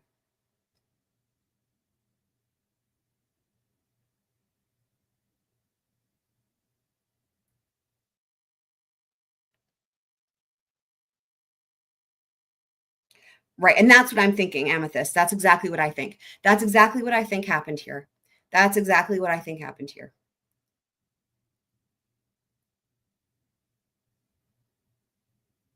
I mean, because the only other option, I hate to say this, like the only other option, either he didn't see the state's response, right? And so he was addressing what they were making as their argument. I mean, the only other option would be that it is not a good one, which would be basically he's basically making false allegations, right? Like essentially like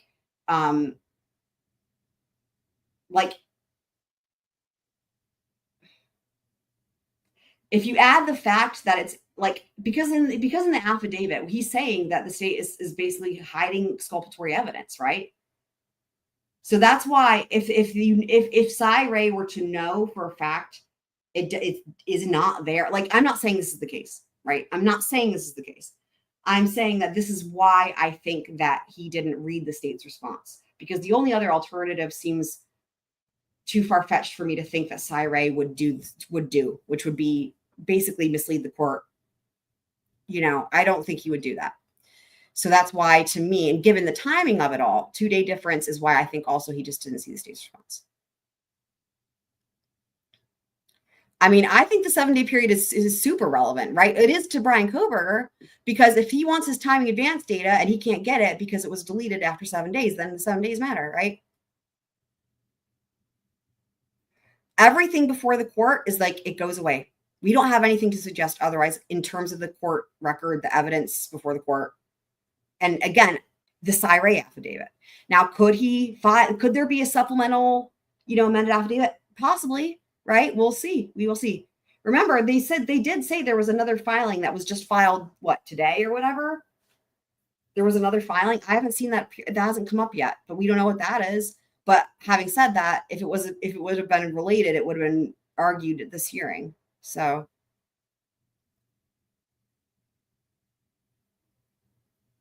I agree with this. Need some Z's. Bottom line is that the judge did not allow Cy to answer his questions, and if he had, he would know these answers. But right, exactly, and that's literally what I said. I think right before you got here too. Like, it is such a bummer that Cy Ray isn't here, because now Ann Taylor's having to answer these questions and not Cy Ray, and it's Cy Ray's word that is being challenged here with these, because of these affidavits, right? Those are strong allegations, and that's why I keep saying what's in those affidavits is what matters before the court. Literally, Amethyst, I've been thinking that in my head as well, as like when I first heard Hitler, I just did that subconsciously. When I first heard Hitler, I thought of the other thing. Are you saying Cy Ray was there like on standby, he was virtual or whatever?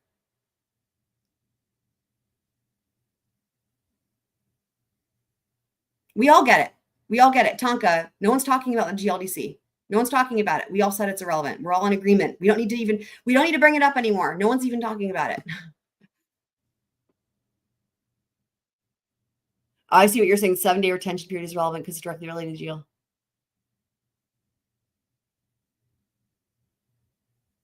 Right. That's what I said. That's what I thought. He was there on Zoom, but I mean, he was never called in to talk. Again, irrelevant. If it doesn't go before Judge Hippler, it doesn't fucking matter, people.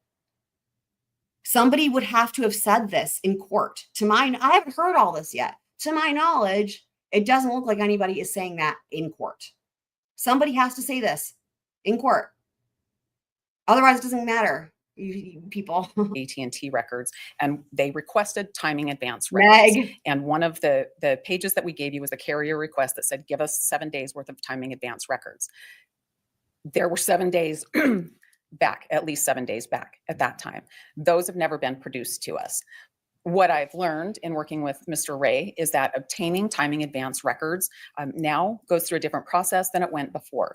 FBI agents had a means to get these timing advance records before they were generally available to all of law enforcement. Generally available now comes through the GLDC program, and that happened in 2023. But he's not indicated he has any evidence that, at least for this time of the murder, that those would still be in existence. We've never heard from Nick Balance, who is FBI and who has the back door. From AT&T. You've heard from AT&T that GLDC did not produce these records in 2022. You've absolutely heard that from AT&T. What you haven't heard is the other way That's the other way. I haven't heard that either. I've heard a general description, and I've heard in the affidavit that he received some once, and they said, oh, no, don't use those. I don't know if those were acquired within the 7 days. He doesn't address. That's the thing. The other way, we get that there's the other way, but the 7 days. And see, listen, this is the wording matters. Hopefully this makes sense. And I understand what you're saying here, G. It makes me sad too, as well. That's the other way. I haven't heard that either. I've heard a general description, and I've heard in the affidavit that he received some once, and they said, oh, no, don't use those. I don't know if those were acquired within the 7 days. He doesn't address the 7 days. And that's a glaring, particularly given the inflammatory language in that accusations in that affidavit.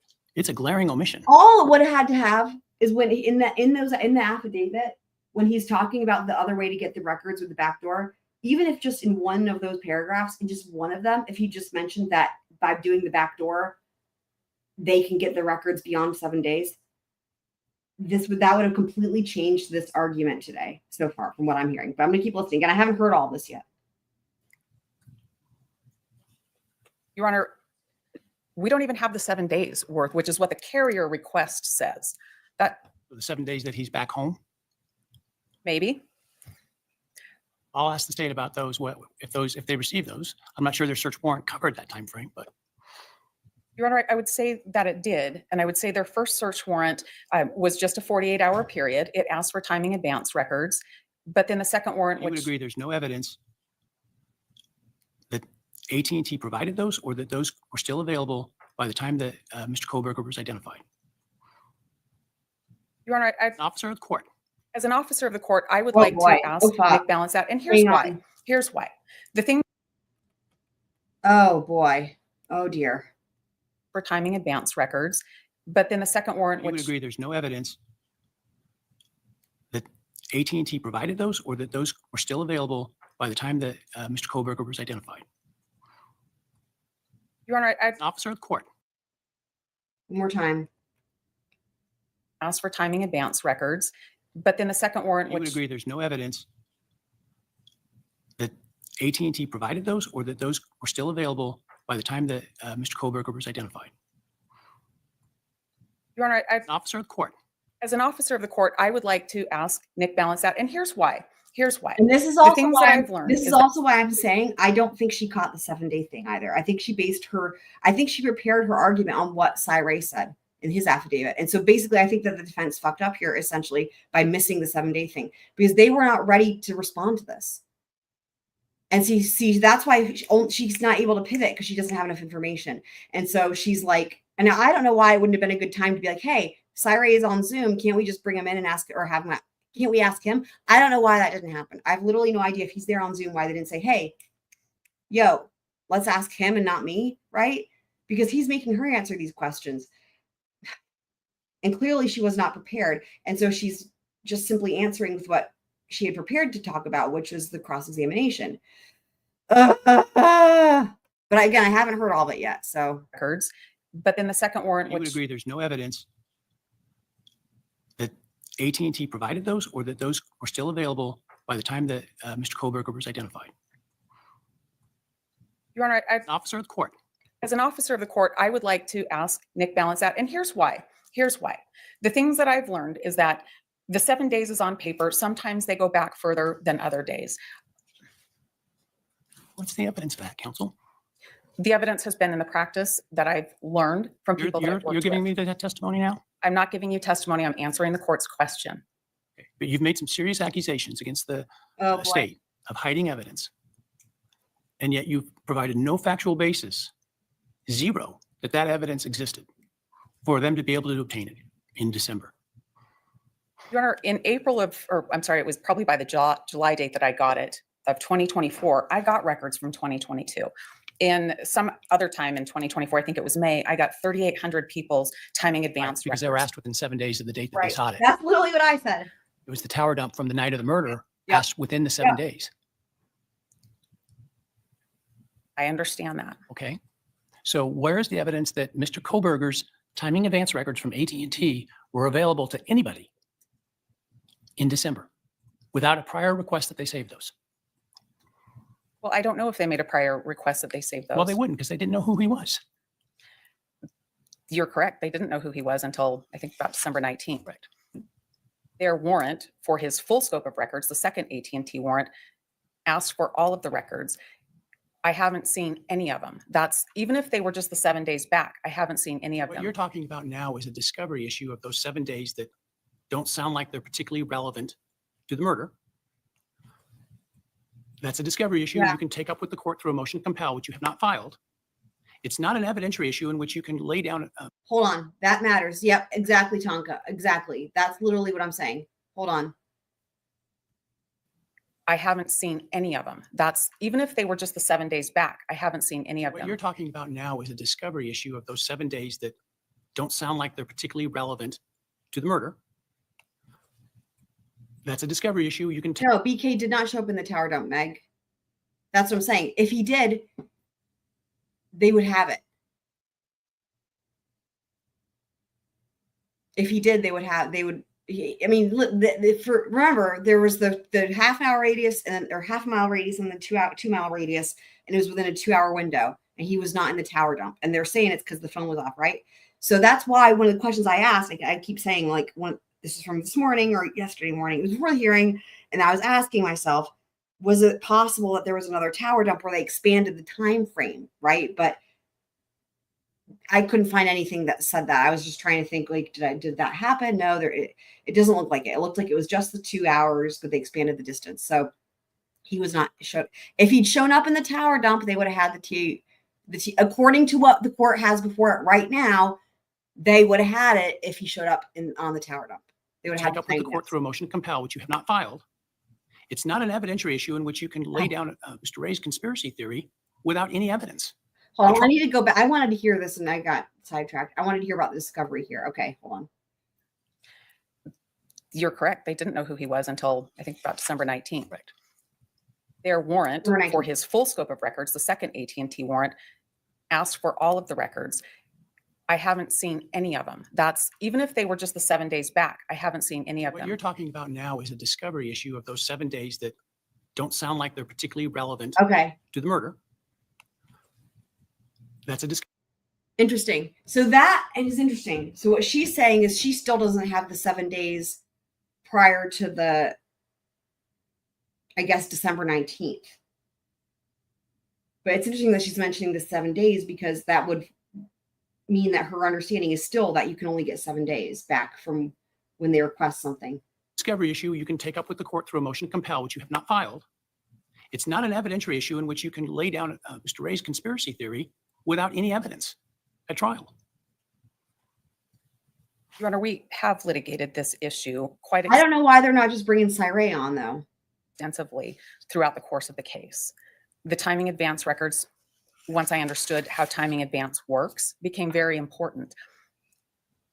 We've heard different things now than I've heard at different times in the past about this, particularly about the 7 days. That's newer information to me now.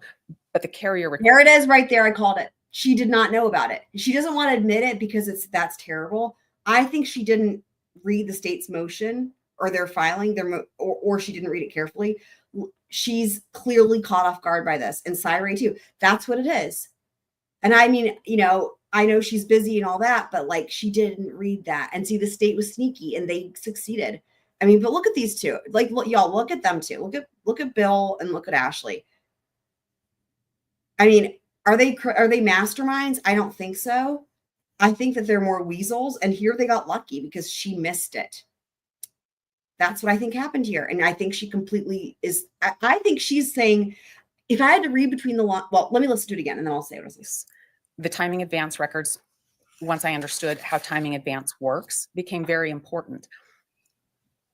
We've heard different things now than I've heard at different times in the past about this, particularly about the 7 days. That's newer information to me now.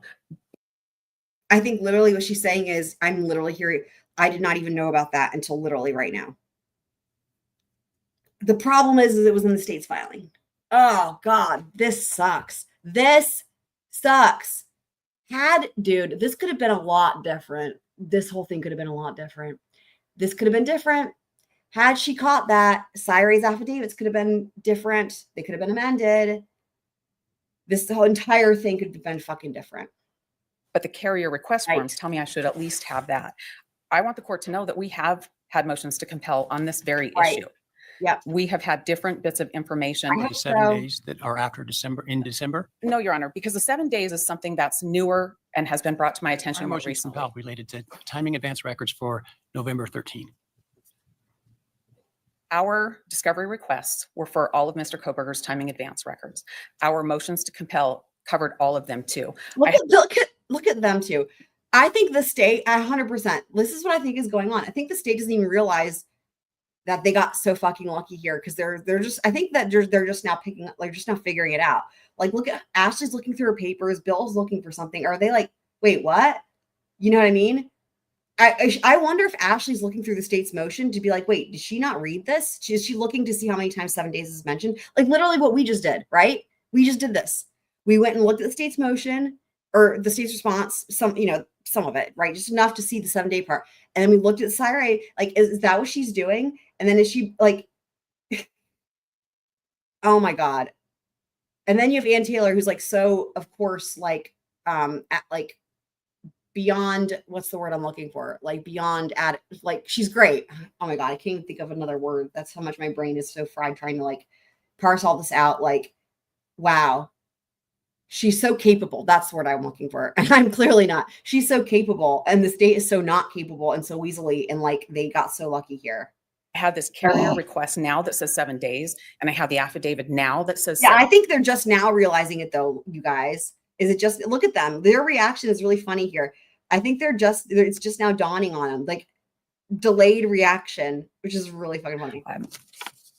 About this, particularly about the 7 days. That's newer information Right. to me now. It's look. Then Ashley looks over. I'm telling you, that's exactly what it is. They're like, wait, she didn't know about this? And then this is going to dawn on them. This is why they got lucky. Oh my God. But the carrier request forms tell me I should at least have that. Wow. I want the court to know that we have had motions to compel on this very issue. We have had different bits of information. For the 7 days that are after December, in December. No, Your Honor, because the 7 days is something that's newer and has been brought to my Our attention more motion to recently. compel related. Oh, look at her face.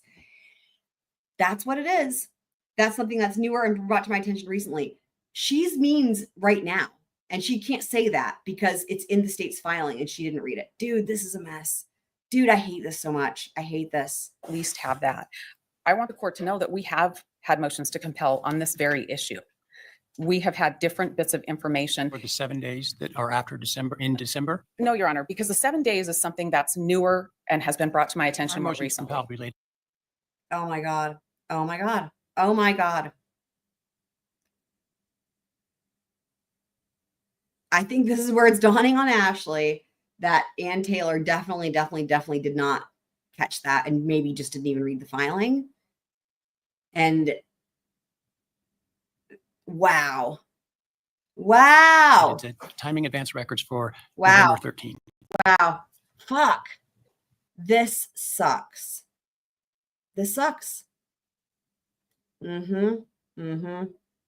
The look on her face is like she's surprised it even worked. You know what I mean? That's the look on her face is like surprised that it worked, which I understand because they're not masterminds over here. We're dealing with like, like the goofy criminals that get, make all the, what am I looking for here? There's a word. Anyway, the goofy criminals and not the masterminds, right? Is like what we're dealing with over here with the state. That's how I picture them. And they're like Tweedledee and Tweedledum or something, the two of them, right? 2 peas in a stupid pod. 2 peas in a weasel pod. Oh, God. And so they're like, oh wow, they're like surprised that it worked, right? Because all she would have had to do is read it. It's not that hard. That's what she said. Had she read it, we read it. Had she read it, she would have seen it, right? Our discovery requests were for all of Mr. Kohberger's timing advance records. Our motions to compel covered all of them too. I have this carrier request now that says 7 days, and I have the affidavit now that says 7 days. Those are not things that I always. Oh my God, Ashley's face. This is priceless. This is like watching them in real time realize what happened here. This is crazy and also really terrible. Our motions to compel covered all of them too. I have this carrier request now that says 7 days, and I have the affidavit now that says 7 days. Those are not things. Yeah, it was filed on the 24th. Fuck. It was filed on the 24th. I will just say that Judge Hippler, I don't know what happens. I haven't watched all this. Like I keep saying, I need to just keep watching it, but I'm just thinking in my head, like, is Judge Hippler going to call her out? Because he totally could be like, did you not read the filing?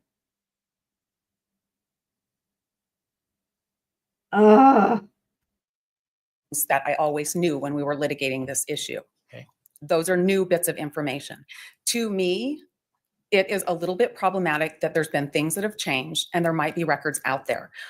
I mean, if given she read it, she clearly missed the 7 days thing because she was not prepared for this. And she keeps saying it's new to me. She was very caught off guard by his questions. That's very clear. She's now said it several times, like it's new to me, it's new to me. But I was saying, I started thinking that she hadn't maybe read it because A, even the initial questioning she was unprepared for, and B, because there was the whole red herring thing from the state with the GLDC, and that's why the Syria affidavits are about that, right? So it was like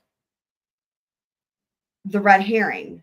At first, my thought was there was a red herring, but like I would have thought she would have then been able to respond to then the additional filing with the 7 days. But now it's like there was the red herring, but now she's not even addressing the 7 days thing, which is why I'm like, and she's saying she's new to her right now when it was filed on the 24th of March, you know? What you have now with the affidavit was 7 days. If you imagine you didn't know that, and you. I understand your confusion and concern previously. What I don't understand it is now. In light of the evidence, I don't understand Mr. Ray's accusations without addressing the 7 days that he had that information when he submitted his affidavit. He is available to testify if the court wishes for him to. It's his obligation and your obligation to establish that evidence of that the state has this. Look at the state. Hold on. They're like, oh shit, is he gonna? Okay, this is important. Hold on. Is now.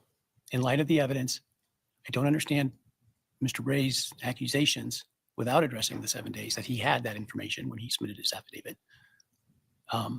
He is available to testify if the court wishes for him to. It's his And Ashley looks up. Watch.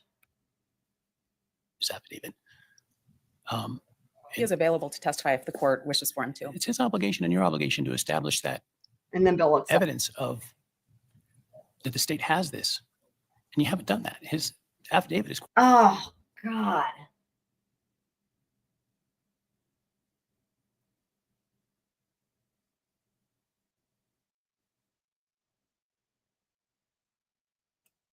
Wow.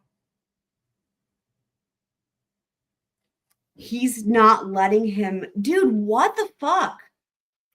This could all be clarified? Oh, I don't God. understand Mr. Ray's accusations without addressing the 7 days that he had that information when he submitted his affidavit.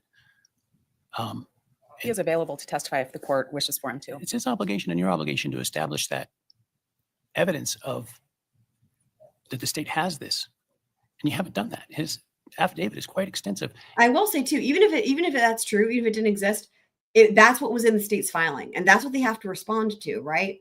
And again, that's why I'm thinking, did they not respond to that? Like, if indeed, if the 7 day thing is all bullshit in the state's filing, then that's easy. You just say it's bullshit. Here's why. Done. What, you know what I mean? You shut it down. But they didn't respond to that. And he seems to ignore that issue. Your Honor, I believe that issue is touched on with his 100% needs some Z's, 100%. And it sucked, dude. Hitler. That was not on purpose. That was accidental. That's how I feel about him right now, because the fact that This is him, dude. This is where it's like super biased for the prosecution. This could be cleared up. And I think he knows it. This is disgusting. I'm going to get really mad if I really think about this because, oh my God, They were caught off guard. I really think that they did not catch that in the state's filing because they could have addressed it. Having said that, now is the opportunity, right, for this to get cleared up when there's all these allegations, and now he's called it a conspiracy theory and whatever else he said, Judge Hippler, I mean. And now there's an opportunity to have Cy here to shed light on this. He doesn't want to hear from him. Oh, Allegations God. Without addressing the 7 days that he had that information when he submitted his affidavit. He is available to testify if the court wishes for him to. It's his obligation and your obligation to establish that evidence of that the state has this. And you haven't done that. His affidavit is quite extensive, and he seems to ignore that issue. Your Honor, I believe that Oh, issue is touched on with his knowledge that these kinds of records existed a long time before. He said that in a very general way about that without reference to the 7 days. And he supposedly received them from some FBI expert to look at for his company, the state. and then was told not to use them. So I don't know, maybe the FBI got him in a way that they weren't supposed to at that time, for all I know. He didn't name names, he didn't identify it, he didn't put into any context. Mm. The state had indicated and that provided AT&T sworn testimony that they only keep them for 7 days. And yet he makes the accusations that he did in his affidavit without addressing that 7 day issue at all. And so I guess my point is if you want to cross-examine the witnesses about why didn't they rely on the AT&T timing information, you've got to show some factual foundation that was available to them by the time Mr. Kohberger was on their radar as it relates to November 13. I would expect, here's what I will say right here. I would expect, God, I wish I knew what Cy I wonder, did y'all know, could they see him? Like, was his camera on? Was his camera on, Cy I mean, because I'm wondering, like, it probably wasn't. I'm just thinking, like, I would love, like, can you imagine being Cy over there right now? I would be like, putting myself on mute and turning the camera off and like screaming into a pillow to not get to address this. Because now Judge Hippler has made some really scathing remarks about Cy and is not letting him. You know what it's like? It's like with Judge Bev with the ARCA dudes and the defense and all that one day when all that came up, and then she ended court and didn't let them respond. It's kind of like that, but this is like way worse. Where like the things he's just said about Cy and Cy is available and he's not letting him speak. He's not letting him speak. But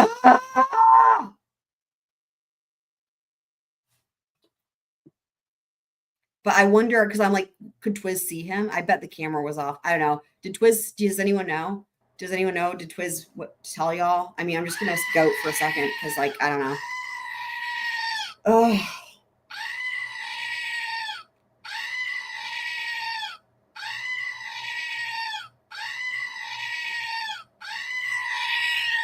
Okay. I feel marginally better. Yeah. It's gross.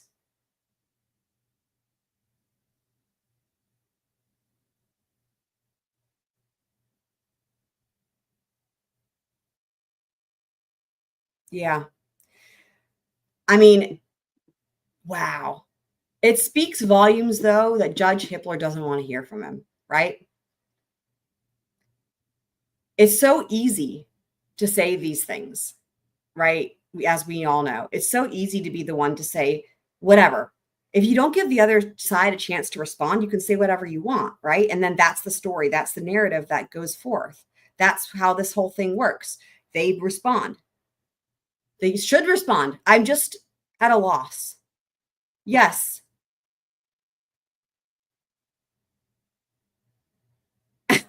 Meg P hates the goat.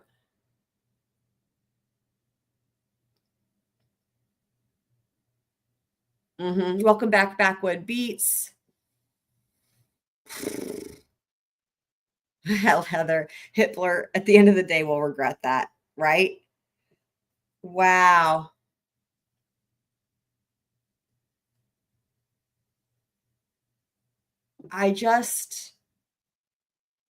This is so intense right now. Yeah, I will expect, I guess I expect there will be fallout from this, and I expect to see more from Cyril about this. I mean, dude, Judge Hippler has just tried to obliterate his reputation. I did AT&T's sworn testimony that they only keep him for 7 days.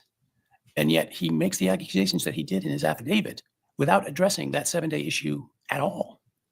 And so I guess my point is if you want to cross-examine the witnesses about why didn't they rely on the AT&T timing information, you've Oh got my to God. show some factual foundation that was available to them by the time Mr. Kohberger was on their radar as it relates to November 13. And I'm not seeing that as the problem.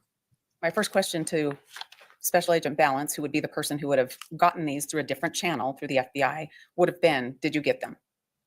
Because I've heard different things along the case, asking him the question is really what I wanted to be able to do. And that's why I opposed this motion and prepared it as I did. Tell you what, I'll let you ask that question outside the presence of the jury Thank you. at the time of trial. Oh, That will satisfy me. Thank you. wow.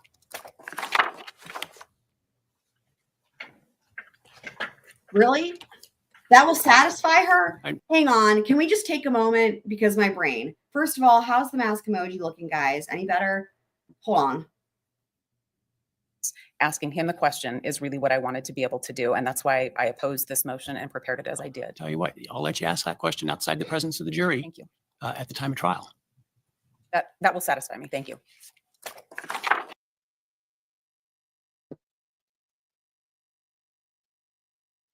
Okay, hang on. This is just sometimes there's just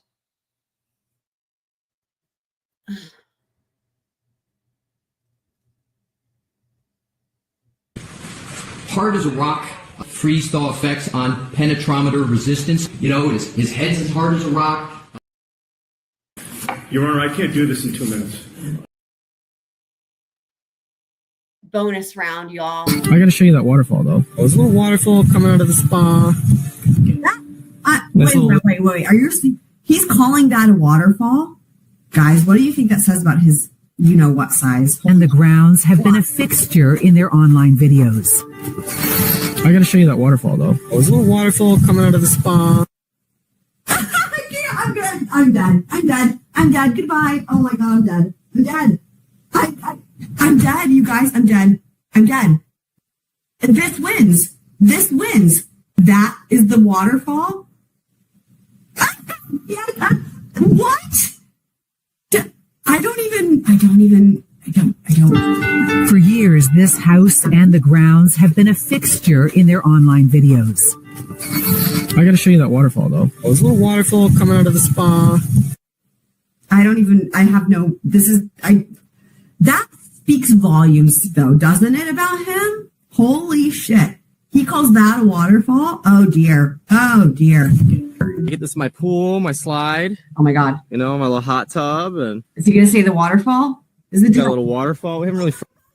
Oh my God. Hold on. I was saying that as a joke because this is a different video and different outfit and all that. No way.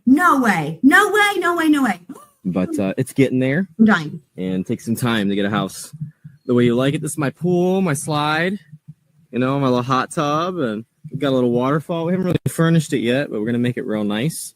This is my house. Oh my God. This is the back of it. freaking Waterfall. You've got to be It's a pretty sweet spot.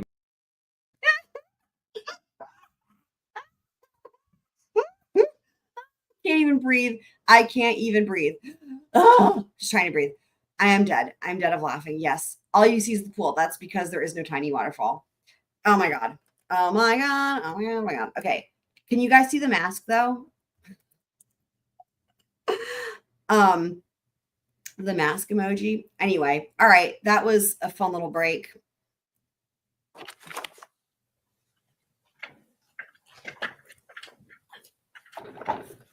I'm not upset, but I just for Mr. Oh, no. Ray's information, Oh, 'cause dear. he wasn't here the first day Oh, I no. started this Uh-oh. trial with you folks. Uh-oh. I said, I don't want theatrics. I don't want accusations that aren't supported with evidence about supposed bad conduct of the parties. You're all professionals. I respect you all. Look at Ashley. Look at Jeff. And The Santa doesn't even care. accusations he made in there are very concerning. The kinds of accusations, if true, that would get people disbarred. And so without any evidence and apparently sides. Oh, interesting. Does Ashley look over at AT? Let me see. Accusations he made in there are very concerning. The kinds of accusations, if true, that would get people disbarred. And so without any evidence and Who's she looking at? Watch in the top left, guys. Watch in the top left so you can see where Ashley's looking at. Who's she looking at there when he says disbarred? the accusations he made in there are very concerning. The kinds of accusations, if true, that would get people disbarred. And so without any evidence and apparently What do you guys think? Looking at Ann? Yeah, I couldn't tell it was Ann or Miss Massoff, but I mean, 100%. I couldn't agree with you more. Couldn't agree with you more. The thing is, he's going to have to just, if Cy Ray files another affidavit, he can't, Judge Hippler can't just not let that in, right? It's not like he can just, yeah, he can tell him he can't testify, but like if he writes another affidavit that, you know, he can't do anything to stop that, in other words. Ugh. You're not the first person to say that, Tanel. It's not your eyes. Basically, what I'm trying to do, it's the mask. It's Dylan's mask emoji drawing, guys. And I'm trying, or it's mask drawing. I made it into an emoji. I'm trying to make, I've been working on this all night, trying to make it so you guys can see it easier. Cause you know, it's a shitty drawing and it's not very dark, but that's what it is. When I mentioned the mask emoji, it's like her drawing. It's legit her drawing. Right. That's exactly right. Yep. It's going to be a war. Is there anyone that can see the mask? sidestepping the clear explanation, he makes those. And so that doesn't make me happy. And to address the court's concerns of what's been raised, I think the only issue out there, I have the 2 search warrants. The state asked for the AT&T timing advance records in our search warrants. The state wanted that information. I'll see what I can do if there's anything else. See, I just don't want to edit it, like the mask, I mean. But I'll see if there's a way I can make the dark lines stand out. Let me try something here. Who did Ann Taylor give a copy? You mean today?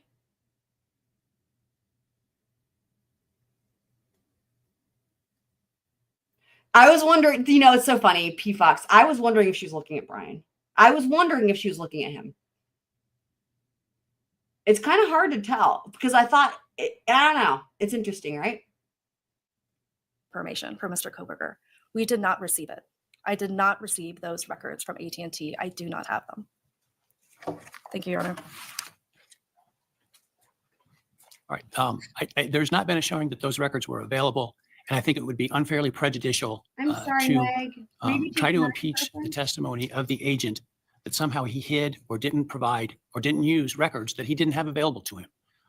So absent some factual showing that he had them available, I'm not going to allow questions about that. And I'm not going to allow testimony about that. Now, if you want to voir dire him before he testifies in front of the jury, I'll allow that.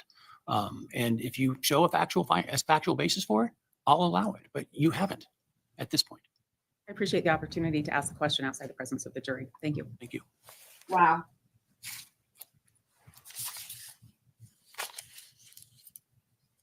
All right. The vague and undisclosed expert testimony, I think in part touches on this, but not entirely. So I'll let you talk about the other entirely part. Yes, thank you, Judge. So I I get a can't break from believe that. she said she was satisfied. That's okay. I enjoy dialoguing with you, counsel. Well, good. I think we're going to have some time together. Hang on. So an unfamiliar name.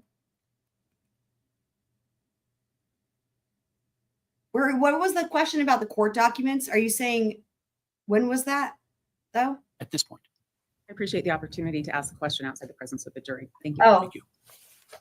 Okay, hang on. Let me back it up a second. Oh, Of the agent that I somehow he think she's talking about one of his court clerks. That's what I think. hid or didn't I provide know what you're talking about. Yeah, that's or what I didn't think. use records that he didn't have available to him. So absent some factual showing that he had them available, I'm not going to allow questions about that. And I'm not going to allow testimony about that. Now, if you want to voir dire him before he testifies in front of the jury, I'll allow that. And if you show a factual basis for it, I'll allow it. But you haven't at this point. I I appreciate the opportunity to ask the question outside the presence of the jury. Thank you. Thank you. Yeah, I didn't back it up far enough, I guess, but I know I heard that. I took that to mean it was just one of his court clerks, one of his staff. That's what I thought.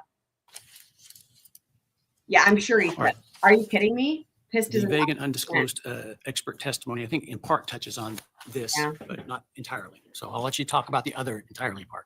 Yes, thank you, Judge. Then you'll get a break from me in a few minutes, I think. I enjoy dialoguing with you, counsel. I appreciate it. Well, good. I think we're going to have some time together over the next 6 months or so. Your Honor, this motion came after Oh. our hearing in January, and we're asking the court to limit what the state can produce with their experts here. I do have copies for the court, extra copies for the court. We had a specific request at the end of our motion. We called it Exhibit 1, and it went through all of the state's experts and basically described what we think the court should do You're with very the welcome. state's experts. And so I wanted to provide that to the So I court. did see that already. Okay, good. Thank you. We get to my same page.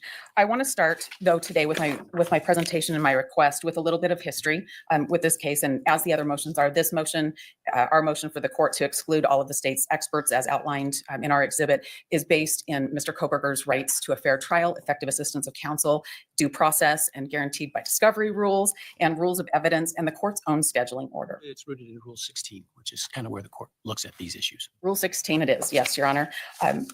This started with discovery requests very early on where we asked for expert information from the state. I'll skip forward to the court's scheduling order, which was very clear about what should happen and that we needed to have our expert disclosures in at a certain time. The state's date was December the 18th. And shortly after we received the state's expert disclosures, we filed a motion to compel. We wanted the rest of their disclosures. We had a dialogue in January about that. And the court asked me, why are you doing this? I'm going to make them abide by the rules, by the discovery rules. I really thought when we filed that motion, the state would say, oh, okay, and we'll just get you the information. Most of these are experts they've been working with all along. But that's not what the state chose to do. The state chose to say, nope, I'm going to dig in my heels. And we did plenty until the court said your job is not done. Well, to be fair, and in the way I handle these issues with Rule 16, the criminal context, the rule is not particularly broad about what is required.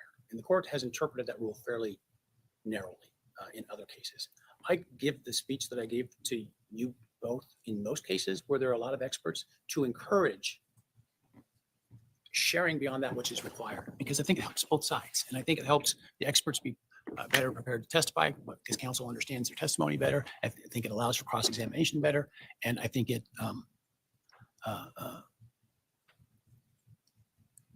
creates just a more fulsome picture of things that way. And that's why I invited the state to supplement. I also invited you to be likewise broad in your disclosures. Now, at the end of the day, I am bound by Rule 16. At the end of the day. And so that is my guidepost. Oh, I need to update my thing. Well, Your Honor, I believe Rule 16 references the Idaho Rules of Evidence. And I believe that the state's requirement is to provide at least the opinion that their expert is going to offer. And case law, it's the State versus Maureen case, says that bare lists aren't good enough in this case. Your Honor, the state didn't immediately file and fix the issues that they had, but we filed our disclosures, and our disclosures weren't bare bones. They were exhaustive in method and analysis and opinion. And the state gained an advantage when it happened that way. The state then went from having their experts due on December 18th and really setting the bar. We have the burden of proof. This is what we're going to do. These are our experts, and this is how we're going to do it. They went from that place with their duty and their obligation to giving minimal, which were just lists other than a couple of their experts, and then receiving all of ours. And you can see in the next bit of pleadings that really shaped what they were going to do. When their rebuttals came due, they got an extension until February 17th, but that didn't see them fixing the problem that they had in large part. Some reports came in March 3rd, some March 14th. So the state has effectively given themselves months of additional time and the advantage of having our expert reports. And that just can't be when you're looking at fairness of trial, when you're looking at who has the burden of proof, when you're looking at due process. The state is to say, this is what we have. This is how we're going to prove this case. And for us to decide how to respond to that. And that got turned upside down with what the state has done here. They held back, gave us bare lists in large part, and then had the advantage of having all of our work, how we would anticipate we might rebut the state's evidence, and allowed them the advantage of deciding what to give us and when. It is extremely difficult when the state gives things just a piece at a time to us. It is extremely difficult when we have a deadline and we have plans, we have our experts, we have our schedules with our experts so that we can continue to prepare as we head towards trial. To have the state act in this fashion, to hold back and then to give things little bits later without even giving a full expert analysis in some cases. The court has the duty to ensure that we have a fair trial and that Mr. Kohberger's due process rights are adhered to. And the court should exercise its discretion and apply the rules and limit what the state is able to produce as far as their experts. I'm going to talk a little bit about the different experts here. They are outlined in Exhibit 1. I don't think I have to go through every single one. We tried to be pretty clear for the court if the court looks at that when considering our motion. But I do want to talk about a couple of them. And obviously, Agent Balance is the one I'm going to want to talk about. Your Honor has heard some things about this disclosure. I can't call it a report because it's a PowerPoint. I don't know what Agent Balance's conclusions are. And Agent Balance the PowerPoint obviously isn't going to be complete. PowerPoints aren't designed to be complete reports of what happened and what somebody thinks has happened. We've had several different disclosures now. They don't help much. On March 3rd, for the last time, we learned that Agent Balance acknowledges he analyzed the last 7 minutes of data on the phone, but we don't know what his opinion is about any of that. Allowed to give an opinion about those last 7 minutes? I'm sorry? Doesn't that just mean he's not going to be allowed to give an opinion about those last 7 minutes? I mean, I can't force his expert to have an opinion. Their expert to have an opinion. You can't. And we're here asking you to limit what they can testify to by surprise once we get to jury trial. Agent Balance is worth further comment to the court. Agent Balance was co-located with investigators in this case from the very early days, just a couple of days after the killings took place. He is somebody that the prosecutors have had meetings with and have had ready access to throughout the course of the proceeding. So it's not like he's a stranger that they couldn't get his report from him. He has offered his PowerPoint with no analysis of these phone transactions, no analysis of the mapping that was done. And to understand that he conducts drive testing and he carries around a scanner when he does his drive testing, and that scanner will collect data about which towers are working at that given time. So you can get a lot more accurate information about where a device might be.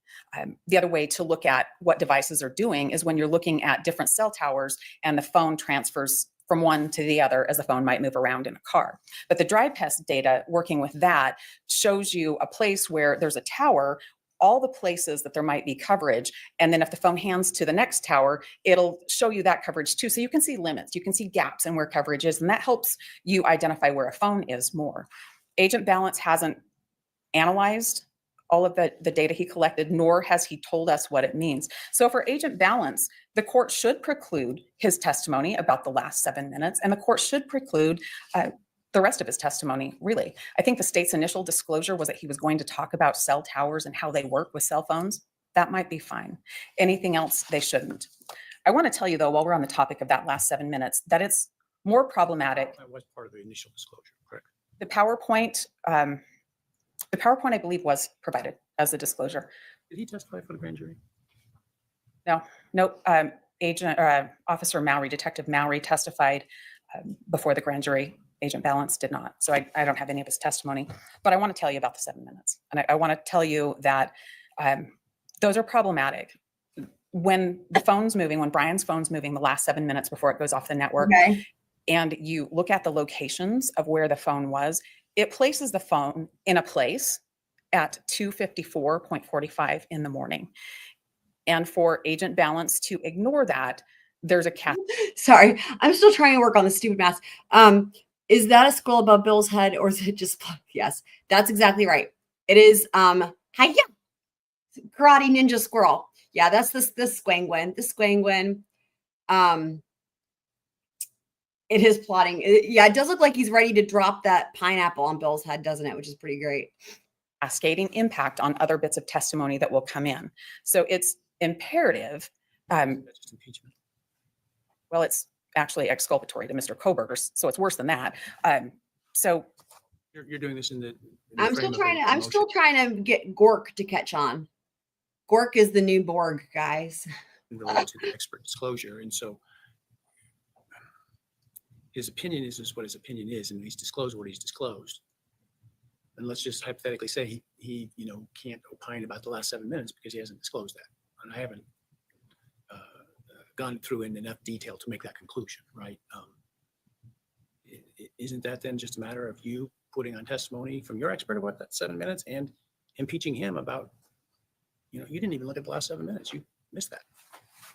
And what could that mean? Couldn't it mean as my expert, obviously your expert won't have testified by then, but impeach him essentially on his lack of diligence, as you would put it. well, I anticipate impeaching for the lack of diligence. Here's the fear though. I don't know what he's going to say about those 7 minutes. So I want to impeach him about that. I want to impeach him about a whole lot more too. But if I do, and he says, well, I did analyze it actually, I hope the court's order stands and he's not allowed to talk about it. You have to be careful about what doors you open, but I agree. And when the court said that, it made me think of that. Going back to what I'm asking you to exclude, I'm asking you to exclude everything that wasn't contained, and there's no opinion, there's no analysis contained in that original PowerPoint. There's just PowerPoints with a few things on them that he won't be able to explain because they did supplement and explain, at least in some detail, more about what each slide kind of means, as I understand it. Well, Your Honor, that comes back to kind of where we started with the state waiting to see what we had. That's not how this works. In the adversarial system where the prosecution has the burden of proof, we can sit at the defense table and do nothing. I don't have to produce a thing. Facts. They have the burden always to prove the case. And what done is they've turned that upside down. They've essentially and figuratively shifted the burden by holding on to what they had, even though they have the duty, and said, show us yours first, and then we'll rebut your experts. And that's just not the way it I'll works. show you mine if you show me yours type of thing. Is that what is that what y'all are hearing? That's what I'm hearing. And I think the court should look at their disclosure deadline. And they didn't go home from the January 23rd and 24th hearing when the court said your job's not done. I'm not going to allow things in that aren't disclosed. They didn't go home and say, we got to get this done now. They trickled things in bits at a time. And that is just not the way the system works. And that's in violation of Mr. Kohberger's rights. And we're asking the court to limit it. What they gave us on December 18th, that's what they get to talk about. There was no opinion in there, no real analysis in there. And that's our position. And that's the way to bring it back and keep the burden at the table it should be and protect the due process rights and the right to a fair trial at the table it should be. Ooh, at the table it should be. I like it. In our filing, I won't read it all to you. We had a lot to say about that with Agent Balance. Search warrant application include the analysis of the cell teller information? Did the search warrant application include the analysis? Let me think what the search warrant application said first. That large, omnibus document that they used, Oh, Exhibit 1 that was attached to all of them. attributed to, if not the signatory, but the FBI CAS team. Well, we're talking about a couple of different parts of the affidavit. There was the factual part of the affidavit that Moscow Police Department, various members of the police agency use it, the same affidavit or a couple different versions of that same affidavit. There was a part that I don't think Nick Balance ever signed it. I think he dictated it. Were you on notice of what the state's version through the CAS team of what that data showed? If I look at the affidavits, there are a few things, yes, that I would be on notice for. They're not attributed to Nick Balance, but there are a few things. Those are the problem areas, and I don't want to open doors that I shouldn't. I either need his analysis if I'm going to open the door, or he doesn't get to talk about it. And let me tell you what I mean. The adversarial part. I also looked then in that case at what information you did have about what the state's case was, and so, it seemed to me that, in general, that cell analysis was part of that, because part of the motion on your part was the missing 7 minutes. That definitely was part of the motion. And now for the first time, I know he actually analyzed it. What that affidavit, those two affidavits I would tell you about 3 parts that could be attributed to any cell analysis. And then I'm going to tell you the problems with those 3 parts too. The first is that the phone went off at 2:47 a.m., which it did not. It did not. That's untrue. The other is that the phone was traveling towards Moscow when it went off, and that's absolutely untrue as well. I recall that the 47 said it was traveling southwest. Well, that's what we say. That's what the record shows. That's what the application said. The application said that the phone stopped reporting to the network at 2:47 a.m. Traveling southwest at the time, southwest of Pullman. That's not when the phone stopped reporting. I realize that, but it's not like they were representing that it was at 2:47, halfway to Moscow or traveling to Moscow. It said it was southwest of Pullman, which, as I understand, the 2:52, 54, 70. 7 minutes later, indicates that it was traveling southwest of Pullman. None of the search warrant affidavits have anything about 2:54. It was. I understand that. My point is, the time was wrong, but the point, the direction of travel is the same. There are paragraphs in the affidavit that talk about the phone traveling towards Moscow. There are slides in Agent Balance's PowerPoint that have an arrow, and that's not true. Well, there is in the search warrant affidavit, I think as part of the PowerPoints, I don't remember the language it used, but basically the believed route of travel or something like that. In other words, their opinion of what the travel route was. Suspected, I think is what he says. Ugh. Oh my God. Yes, it's like a courtroom version of I'll tell you my Lunchables for your lunchbox. Yeah. The state is hiding in the tiny waterfall. How about that? And so that was disclosed, what that alleged travel route was. Cell phone records would indicate something different than they said. So if, and I see what the court's doing. The court's saying, okay, you have this PowerPoint. What else were you on notice of? I'm on notice of things that the records contradict, the records being the AT&T records that we received from the state. And those records contradict those things in the affidavit. I'm also on notice. Allow for supplementation of expert disclosures to correct errors, to provide new information, to make them fuller. I mean, the rules allow for that. That's not what they've done. Jen, that's what you're saying. That's what they haven't done. That's not what they've done, Your Honor. And that's why I'm looking at what did they actually say beforehand, because I think part of it is a notice issue to you. Well, I'm on notice of things that the records don't support. I'm on notice of a PowerPoint that doesn't have any analysis or opinion in it. So those are the things that I'm on notice for with regard to Agent Balance testifying. So I'd ask the court to not allow him to testify beyond the December 18th very limited disclosure.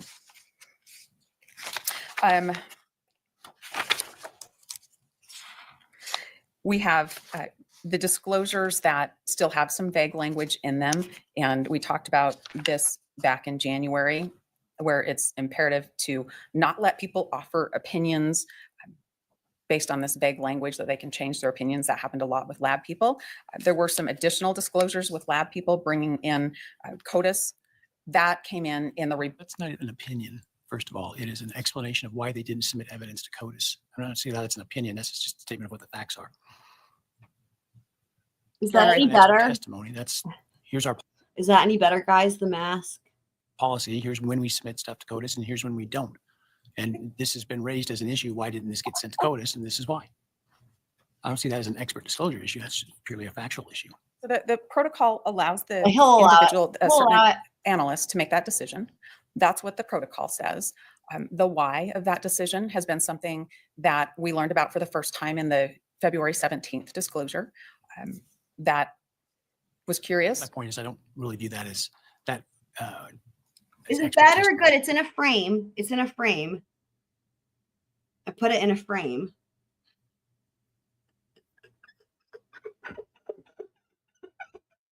No one else would, but I mean, it's just, I'm not saying it like, okay, only an insane person would probably spend as much time and effort as I have on just trying to get this mask emoji to work, because it matters so much to me that you guys can see the mask emoji. And also because that's sort of how that's me, the overachiever in it. Like I can't just give up. Once I decide I'm going to do something, I figure out a way. You know what I mean? That is just simply the underlying factual happenings. It's like, why did you then make a phone call to this person? Well, because it doesn't make it an expert opinion. In my expert opinion, I thought it'd be good to call this person. These were fact people on the ground making decisions about the investigation. Now, in today's world, and as the state pointed out, there's an over-disclosure. New executive decision. I'm going to move the subtitles so we can see Twiz better. Of fact witnesses as potential experts so that they're not caught in the situation the lawyer was. We've with not been the, able to pay attention. Drug recognition expert with the state police when it was determined, well, he was offering an expert opinion about something in that regard. And so you get a lot of fact people disclosed in expert disclosures, but I'm not sure how, because there was a lot of briefing back and forth on that, how the decision whether or not to send the sterile DNA to CODIS is an expert testimony. It's just basically lab protocols. I think as long as it doesn't tread into an expert opinion about that, we can. What would that be? I don't know. I haven't read one. I don't know. I mean, if they're having some opinion about what those spots on the handrail and the wall look like, I guess. Well, I mean, I wouldn't expect to see at this point an opinion that, it was the DNA of Y person, right? Unless there's been newly discovered evidence. Well, I don't have any of that today, but I understand there's more for me to pick up, but I don't know what it relates to. With regard to the lab personnel, I think the best thing to do is keep them to their lab reports and the disclosures that are explanation but not opinion. The concern that the defense has with a lot of the lab. So I know you were here earlier. So Twiz, unfortunately, the text is covering it up right now. So where Twiz is right here. Do you see my mouse? Top left under the word Idaho, he's wearing the blue flannel shirt and the big beard. That's Twiz. Personnel is some of the loose language about have the an ability to emoji for him testify too about now. other New one. things. And as long as they're kept to those opinions, I think we're informed on most of those. Again, not going through everyone. I do want to talk about Dawson, though. Dawson was an expert that was disclosed in rebuttal, but there was nothing to rebut. That was He's an a good expert. suggestion about inverting it. I'm going to try that. Thank you for that suggestion. Brilliant. Talks about toxicology, and we are. Didn't you produce an expert who said that that there wasn't it would have required two people to commit the crime? Your Honor, we have produced an expert that believes that it's likely that there were two people, two weapons. That Dawson doesn't. testimony about the degree of intoxication goes to the what I'm assuming was given that degree of intoxication, the ability to fight back. In rebuttal to your experts, as I understand it. I think that's what the state says. I don't think that's proper rebuttal.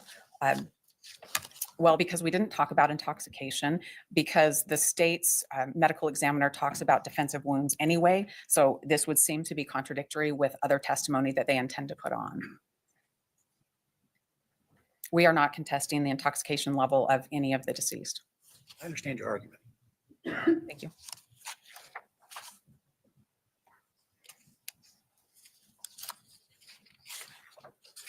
Again, Your Honor, I think that our exhibit stands on its own, and I just wanted to highlight a few of these. I do want to talk about the cell phone and third-party data, digital data disclosures.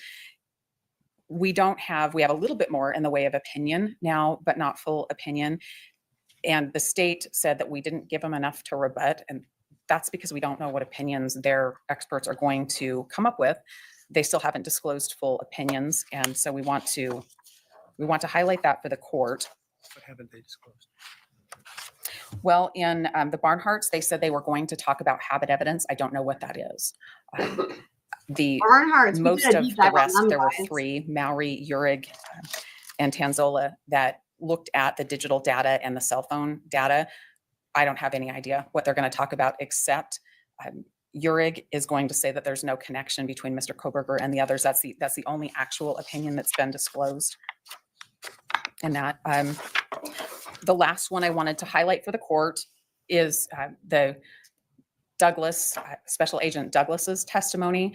That seems to have shifted a bit from he's going to talk about bank records and debit purchases, and it's become bigger without any opinion. I don't know what his opinion about anything will be.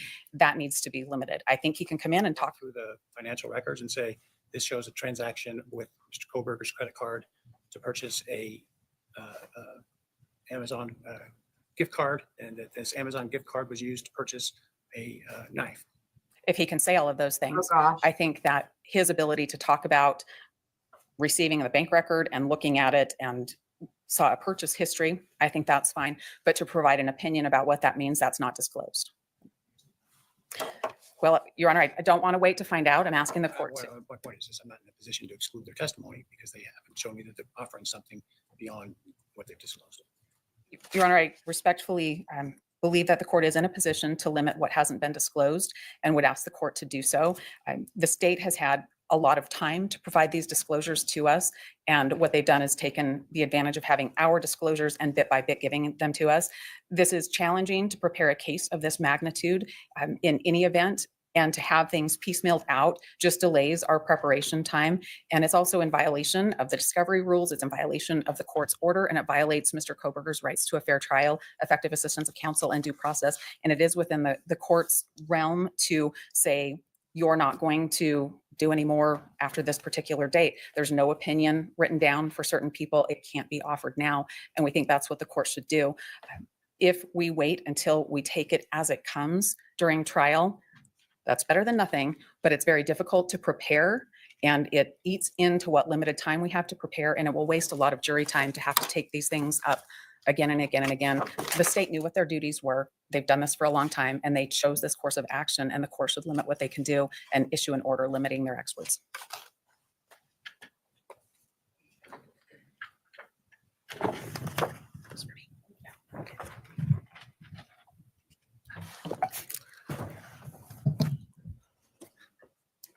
Defendant makes a lot of assumptions about what has occurred. However, I can tell you the state didn't wait to see what the defendant was going to disclose first. That would be an incredibly risky game for us to play. And that's not what happened. We know what happened. As laid out in the state's response, the state filed our initial disclosures on December 18th, 2024, disclosing 25 experts for the Yeah, the phase. state did.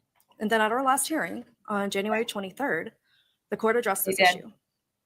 And Your Honor stated and issued a word of caution, instructing the parties that the disclosure should cover over-disclose. We should really go back to our experts, lay out, and you talked about the amount of work that this would take well in advance of trial to go through everything that they intend to testify to and put that into a disclosure. And that it doesn't go as far as the civil rules, but that you didn't want to have these issues coming up. We're going to try another mask here. I love the inverted because that was a great suggestion. A, B, it reminds me of the Lolliport videos. C, Missy Elliott reference with put your thing down, flip it and reverse it. So we got all that going on. It's a triple threat. Thank you for that recommendation. I think that was Tanel. So now I've got it to where I can just sort of tweak it, and it's going to be a lot easier. I'm using my phone instead of the computer. Anyway, so incoming, we're going to have a inverted and see what you guys think. Trial. You were very clear in that you directed to the state that our work was not done. We took that to heart. You did not set a specific deadline, but instead instructed both the parties that supplements would be reasonably allowed. In response, we did immediately go back. We went back to all of our 25 experts and asked them to review their testimony. We had to have several meetings to discuss what their testimony was going to be, and they supplemented their disclosures. On March 3rd and March 14th, the state filed the supplemental expert disclosures. What do y'all think? I submit to you that the state has complied with Rule 16. We have a continuing duty to supplement. The defendant has filed expert disclosures past their deadline. The state has allowed that. We are trying to be reasonable in this.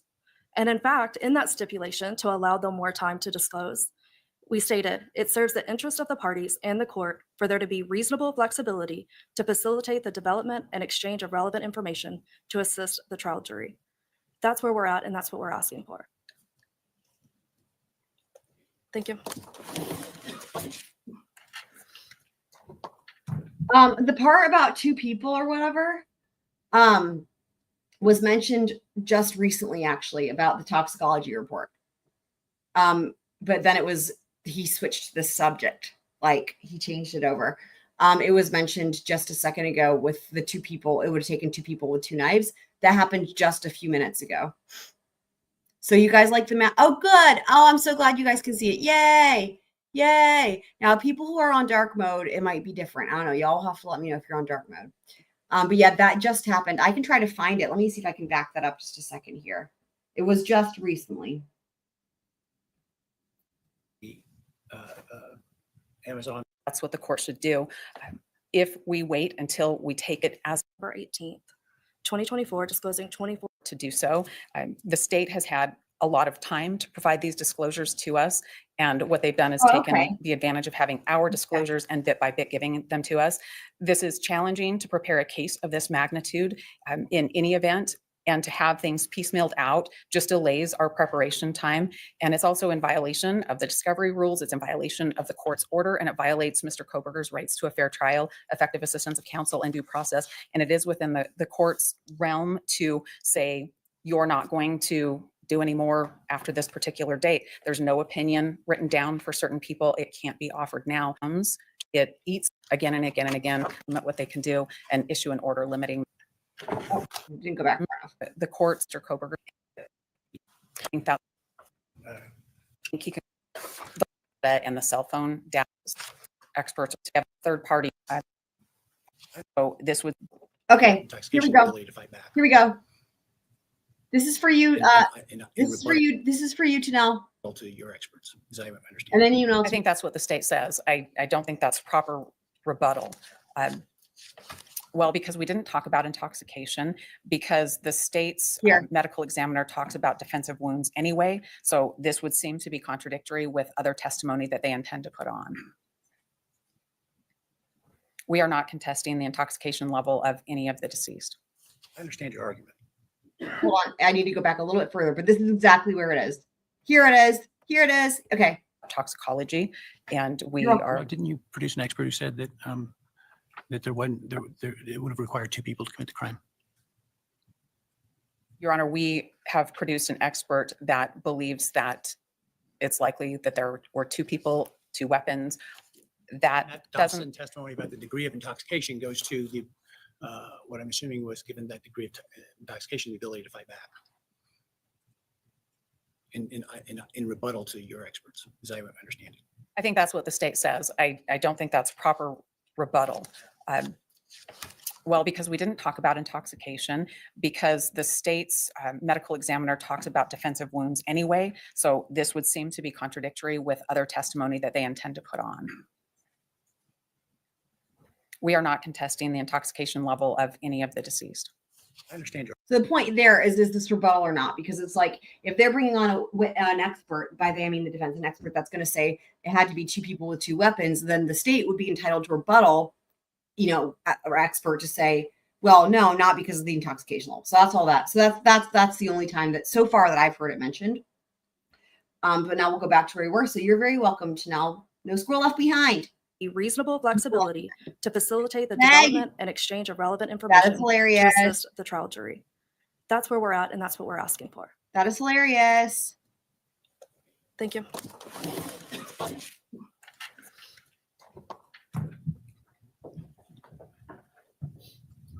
If we were talking about one expert of the states, that might make sense. We're talking about wholesale not complying with Rule 16 and with the rules of evidence regarding experts. When we realized that the state hadn't complied with the rule and provided us very little in the way of understanding how their experts would frame the issues in the case, we sought an extension to prevent the state from having our work first so that we could try to respond to what their expert disclosures were with our experts. That wasn't something that was given to us. That was denied. So we filed our expert reports. For us to have a couple of experts that came later when the state has done their job as they've done their job, that is really a hollow way to say they did it so we can too. The state did not comply with Rule 16 or with the court's order, and the court should limit what they're allowed to produce at trial. All right, I'll take that matter under advisement. I want to, I did invite the parties to supplement. It takes time to supplement. I'll look through to see if there's any significant new additions. Well, first, I'll look to see if there's what is given is adequate. Secondly, if there's anything that was provided that wasn't shaping and and as I've said, making more fulsome, making more whole, making more clear what opinions there are. The defense I know was given, and as I explained, the defense has the ability to supplement as well in response to the state's supplementation. Part of the reason the discovery order is as early as it is to the trial date in this case is because in my experience in cases of this, we have this problem always of ongoing continual supplementation and disclosure. And so I wanted to accommodate that within the time frame within the several weeks to months in advance of trial. And so I'll look at it and I'll get you an opinion. Yeah, Right, real Tonka. Amazon click activity. Oh boy.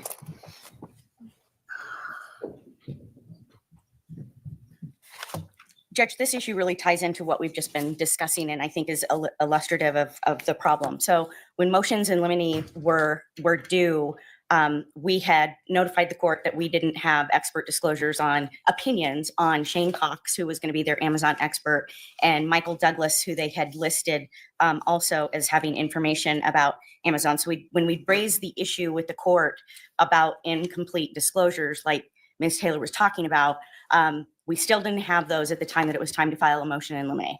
So our motions in limine. So the motion in limine related to Amazon Click and Amazon Records has to do with a lack of disclosure. When we filed the motion in limine on Amazon Records, we then got supplemental disclosures on Shane Cox and Agent Douglas, but not with any opinions.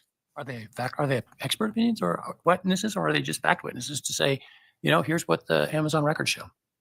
Well, I'm going to explain why it falls under expert opinion and what we've come to learn in trying to figure out what this data is. And I'll There might talk. be some rebuttal stuff in there based on your disclosures in terms of why the Amazon data, as I understand it, you're saying shouldn't be relied upon or admissible because AI made me do it. Well, I think it's a broader explanation than that. But the issue is that we had received this data and without expert opinions to explain what the state intended to do with it, it left us in a spot of trying to figure that out. How was it vague what they were trying to do with the Amazon records? It was pretty facially evident what the relevance of those. They're not facially evident, Judge. We have an Excel file that has a ton of names with metadata. And then we have what is known as an Amazon Click packet that the state has produced, we think from Shane Cox, that has a sheet that talks about specific purchases that include the knife, include things like the gift card that you were just talking about, but without any context. And our hope was that with expert disclosures, we would understand, was there going to be testimony from them that somehow there was information on computer searches, specifically from computer examination, or the context of what metadata might explain about the ClickPay documents that they got. We now have some information because we have got an Amazon expert who has explained to us what we have and what we are missing. Obviously, the evidence is important to the state's case related to the Amazon information. And given the court's direction about its intention for us to call experts today, which Mr. Howell is available, we went ahead and submitted a declaration when the court said that you were disinclined to allow testimony, and we sought leave, but we didn't get a solid answer. So you've now got an affidavit in front of you, declaration. Typically in motions in limine, I'm not being in a position to make factual credibility findings and the like. And so the testimony on paper is more than adequate to guide the court. Okay, I appreciate that. So I'm going to explain then what the basis is for where we're at. The other issue that of course the court knows is that we sought to seek suppression of the Amazon records because the warrants were extremely broad. We expected to be getting significant data or have data that we hadn't yet reviewed. The court denied that suppression issue. And so what we know that we have now is the list that I explained, but it's without metadata. And so for the purposes of what we've got going on here, there is, pursuant to Rule 106, a whole level of context that's really important to the Amazon data. And it's not just AI technology. It has to do with machine learning. And I think a lot of this is something that AI. pardon? Isn't that AI machine learning? I think that machine learning, I'm definitely not an expert on this, Judge, but I've provided you with a declaration. And if you want me to put Mr. Howell on to testify about That's the not difference important. between, he's far more articulate at it than I am. It's a combination of both with what happens with Amazon. Because in terms of machine learning, one component is that when there's a household account where there's multiple users with multiple cell phones and multiple laptops going into purchases, there's machine learning and cross references there. In terms of the way that Amazon works as a company globally and artificial intelligence, they're doing all kinds of things to understand what consumers and purchasers and sellers are trying to do to actually prompt people to buy certain things. So in this instance, with regard to these purchases, there, guys, hold on. Her face is interesting. Yeah, I agree, Carla. He hates her. He doesn't hide it. Kinds of things to understand what consumers and purchasers and sellers are trying to do to actually prompt people to buy certain things. So in this instance, with regard to these purchases, we have very limited data regarding Mr. Kohberger's purchases without the metadata and the context. And that's the reason that we are seeking to exclude it. Now, You got what they got, right? not really, because what we have is we know that they are going to draw conclusions and that they're going to draw conclusions about intent. But the way that they presented it to us in data is that this relates to Amazon clicks. Well, Amazon clicks makes it sound like to me and you, someone goes on and actually, with the mouse, clicks, opens a document, takes it into a cart, purchase it. And it's a much broader term than that. And the state's testimony from their person who will testify that this is what the Amazon data shows, is that Amazon data shows that Mr. Kohberger, or at least his name, purchased the knife sheath and cleaning things. Knife sharpening, pardon me, equipment, and looked as anybody who orders on Amazon does. Where's it at in delivery? And then later on that same account, after the homicides, looked at knives again. Now, I understand the defense's position and evidence and expert to be that, well, that's a shared account and anybody could have done that on that shared account. Yes. I don't know that that's a matter of exclusion, though. Isn't that a matter of just impeachment and cross-examination and your own I experts? agree. That if the court doesn't exclude it, then that. Yeah, I agree. I don't think this Amazon click is a matter for exclusion, but I do think it needs experts to explain it. And the other thing is this. That as far as Amazon goes, I think it happened earlier, but like where Judge Hippler is like, it's not just a click or whatever. He's like, you have to actually like put it in your cart and buy it. And he gives it a step. And I remember there's a step specifically about putting it in your cart. And unfortunately, Ms. Massoff agrees. And she's like, yeah, you have to put it in your cart. Not true. Not true. I will tell you this much. I don't even use the Amazon app. Usually when I use Amazon, it's on my phone if I'm going to buy something. So I have an iPhone and it's Safari. And I'm saying that for a reason, because it's going to be different on different devices. And if you use the app or not. So for example, on my phone, if I go to Amazon and I'm looking at, whatever, orchid pots, let's just say, okay, like literally, and I go to click it, it's like you can do buy now and it's one click. You can totally bypass adding it to your cart. And so here's the thing though, the one click, like literally you could have a cat or something come in there and like, you know what I mean? Like anybody could accidentally click it. It's just the one click. They could do it on accident, right? And then that's it. It makes it so easy, right? Which I actually don't ever do that. I always add it to the cart, but it always prompts you that way. So that's one thing. And the other thing is that's even without the app. I would imagine with the app, there's even more of that if you use the app. So anyway, I just wanted to note that. And also a good point that there's no proof that a K-bar was even used. Now we don't have all the evidence yet, but at this juncture, that's true. Right? Yeah, absolutely. Back massagers? What are you talking about, James? Are you looking at back massagers? That would be the remedy in the approach that we would Would it ever take. be the remedy of exclusion? Judge, if you don't exclude it, then that would be the alternative, I guess. What basis would I have to exclude it? I started with that we did not have expert opinions at the time when we had to file a motion in limine regarding this data. And it's misleading that the way that you just portray it, that because there is a purchase in a household account, that is automatically attributable to him, and then and that there's It's not somehow a purchase in a intent. household account. It's attributable under his particular name in the account, as I understand it. Now, could somebody else in the family get to it? I don't know. I suppose you're expert. Wow.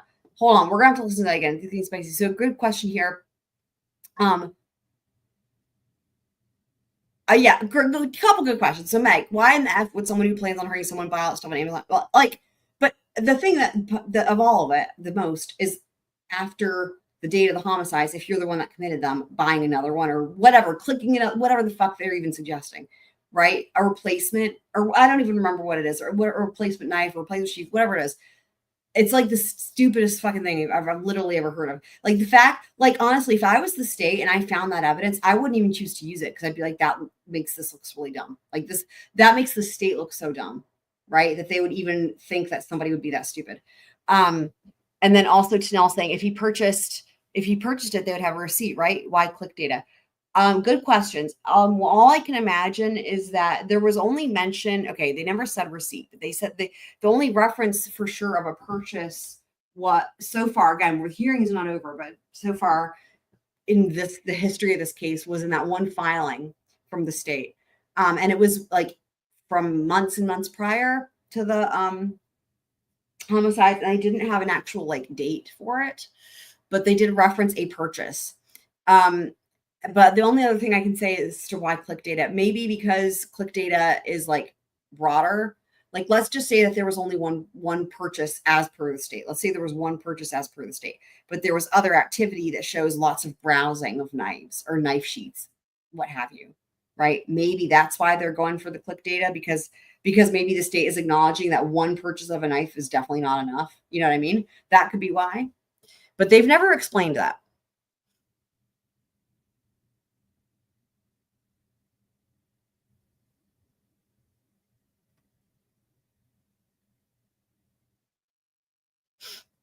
Will tell us that, but I'm not sure how that is excluded, and I'm not sure how that's expert testimony. I understand you have an expert to say, well, you know, all these other factors come into play, and all these other things could have happened, and okay, you can put that on, but I'm not sure why that excludes the state's evidence. Well, it would be extremely misleading given the declaration that we've put before the court about everything that goes into the way that Amazon You're functions. asking me to be the fact finder again. I mean, I'm not asking you to be the fact finder. I'm telling you that when we don't have complete disclosure, This is talking to somebody. Go and we're Twiz. playing a guessing game of what this information means, Twiz. and we have deadlines where we have to file motions, then we end up in this circular situation right now, right? Because we had to file a motion about this without knowing what the opinions are and what we're lacking in data. Now I have an expert who's explaining it. We've asked you to exclude it. You're indicating you don't think it's an expert opinion. And so then the next logical step would be our expert comes in and we're allowed to confront the evidence. But you also just proffered that, you know, that based on the information that you understand, that equates to a purchase. And I've put a declaration in front of you from an expert that says that Amazon doesn't work exactly that way. And that's the problem, that when it is represented as a click, that indicates to the average person that he sat at a desk and clicked and made a purchase when there's a lot more to them. and maybe I'm completely out to lunch, but as I understand it, to buy something on Amazon, you got to put it in your shopping cart. Okay, literally. So I didn't miss. I was like, did I miss the part that because this is one of the things I did hear. Like I said, I didn't hear much of this afternoon, like after lunch hearing, but I did hear this one part. I was like, did I miss it? This is the part. Literally, I was just talking about with the one click to buy. Listen to how not well they understand this. It says that Amazon doesn't work exactly that way. And that's the problem, that when it is represented as a click, that indicates to the average person that he sat at a desk and clicked and made a purchase when there's a lot more to them. And maybe I'm completely out to lunch, but as I understand it, to buy something on Amazon, you got to put it in your shopping cart and hit purchase. Wrong. Literally wrong. Literally wrong. Am I wrong about that? Yes, No, you're wrong about that. That is a step, but how it gets in. And she doesn't know either, and that really sucks. I thought she was going to correct him. And look at the state.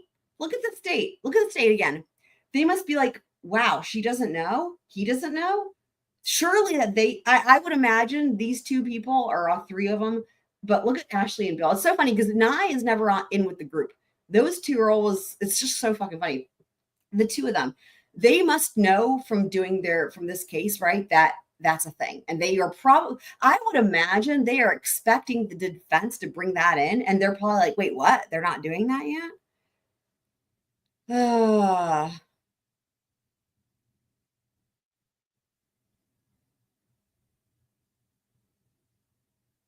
Like, yeah, I mean, again, just even without using the app on my phone, I didn't even have to sign. I didn't even enlist it. It's not like I enrolled, like I didn't sign up for one click. It's just like a thing. You can just do the one click to buy. Do y'all know what I'm talking about? Y'all have seen it, I'm sure, right? I'm just shocked that she's not responding with that because it bypasses the cart. In your cart. That matters. If one of the things they're going to be looking at is an item being added to cart, right? The one click to buy would bypass that. And what items get in your cart really has to do with the whole model and the ecosystem of the way that Amazon works, right? And so the state wants to. Whoa, look at Ashley's response to that, guys. Interesting. What? It gets in your cart and what items get in your cart really has to do with the whole model and the ecosystem of the way that Amazon works, right? And so the state wants to apply in an argument. I wonder what they're thinking about that there. Huh.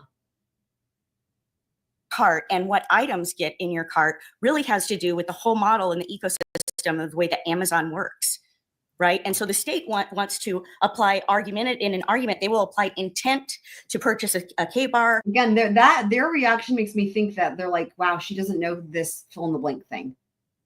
It could be in relation to what I was just saying because she didn't correct him about the cart. I don't know. Get to November 13th, 2022. The evidence to argue at closing arguments. Yeah. But we still have to have testimony that explains those things in between. Welcome to put on testimony that implies that Mr. Kohberger was not the one that hit purchase, or that he purchased it for a benign event, or that here's the knife, I have it. I don't know. And based on what you're saying, that the Mr. Cox you think is a lay witness, then I'm assuming that also extends to him not being able to testify beyond what the disclosure is as a. Yeah, it's really funny, Tonka. So like a good example of this, he's saying on some sites, are you saying for Amazon? But so like if you were to compare, like for me anyway, compare Amazon to other things. So like just today I was like looking, I was going to order some more, I was just considering ordering some more orchid potting media from Repot Me. And so on Repot Me, it is like an old, I don't know if old school is the right word, but so you go to the website, right? And it's like, you find the thing and then it's like you log in, but then you have to like start over with like trying to find what you were looking for. And then like, if you go to order history, it's like, that's a whole separate thing. And then that takes you somewhere else. And then you have to like add it to the cart again to see the shipping. And then it calculates the things. And then when you go to checkout, it takes you to a whole other thing called like Shopify or something like that. And then you go through that and it's like a 1,000,000-step process. Okay.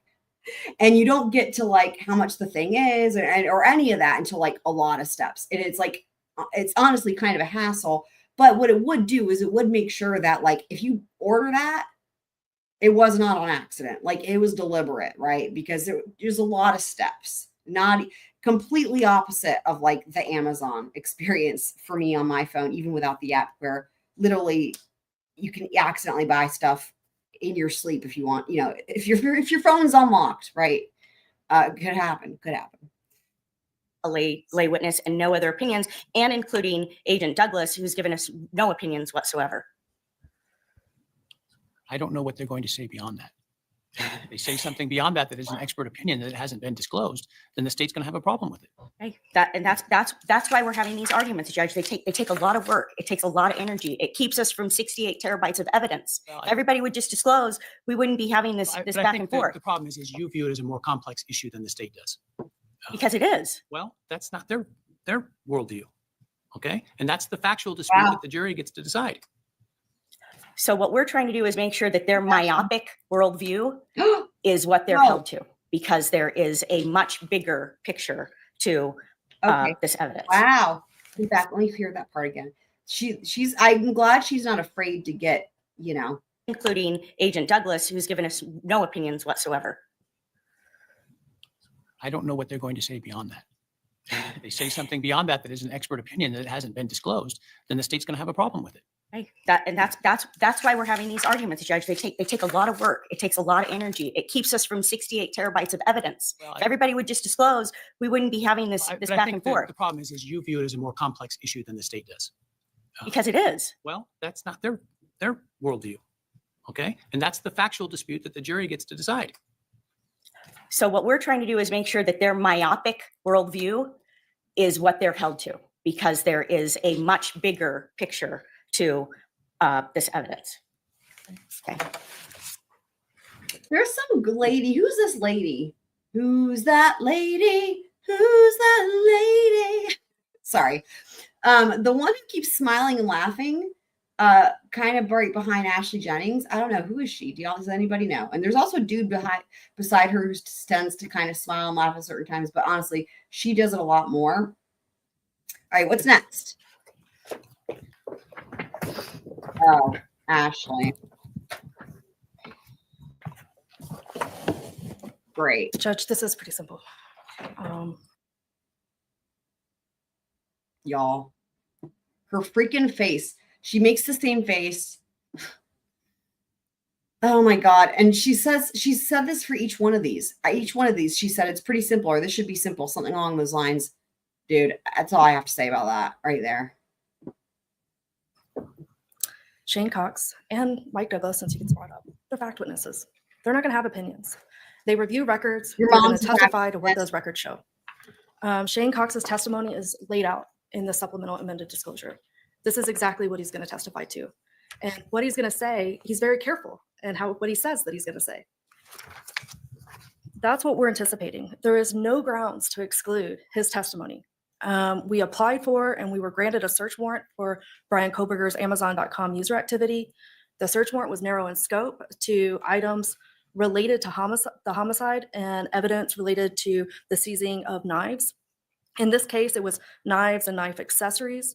It directed law enforcement to see certain items: his customer click activity pertaining to knives and accessories, his payment method used, details of items in cart, including all items added to the cart or removed from the cart or wish listed or in a shopping basket, all suggestions made to the account, all records regarding reviews by other Amazon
Oh, I'm on mute. Sorry, guys. Why the fuck am I on mute? That's weird.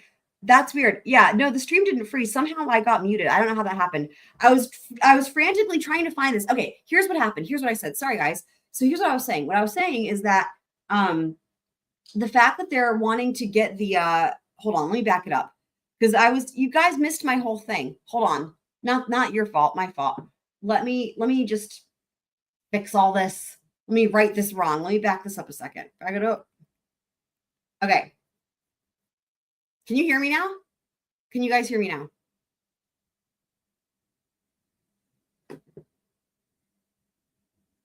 You still can't hear me? Hold on. Can y'all hear me now? Can you hear me now? Okay. I don't know. I just removed myself from the stage and added it back. Okay, weird. I don't know what that was then. Weird. Okay. So all right. So now here we go. Awesome. Glad you guys can hear me. Thank you. See certain items, his customer click activity pertaining to knives and accessories, his payment method used, details of items in cart, including all items added to the cart or removed from the cart or wish listed or in the shopping basket, all suggestions made to the account. All right. Also, here's what was happening when you guys couldn't hear me because whatever, somehow I got muted or booted. Okay. All suggestions made to the account. So what I literally was doing, and you guys couldn't hear me, I was like, what? That is fucked. And I said, literally, I was saying how literally, like, if I go on Amazon, there's going to be suggestions. And I'm like, how the fuck did it get there? And then I said, let me actually do this. So I went to Amazon. I went to Amazon on my phone. And literally the first suggestion is this. And now I'm going to show you guys what this suggestion is. I hope you're ready for this. Are you guys, y'all are not ready for this. This is what I was doing. Hold on. Let me unshare, reshare. You're going to love this. This is literally the suggestion. All right. Hold on. This is the suggestion on my Amazon account.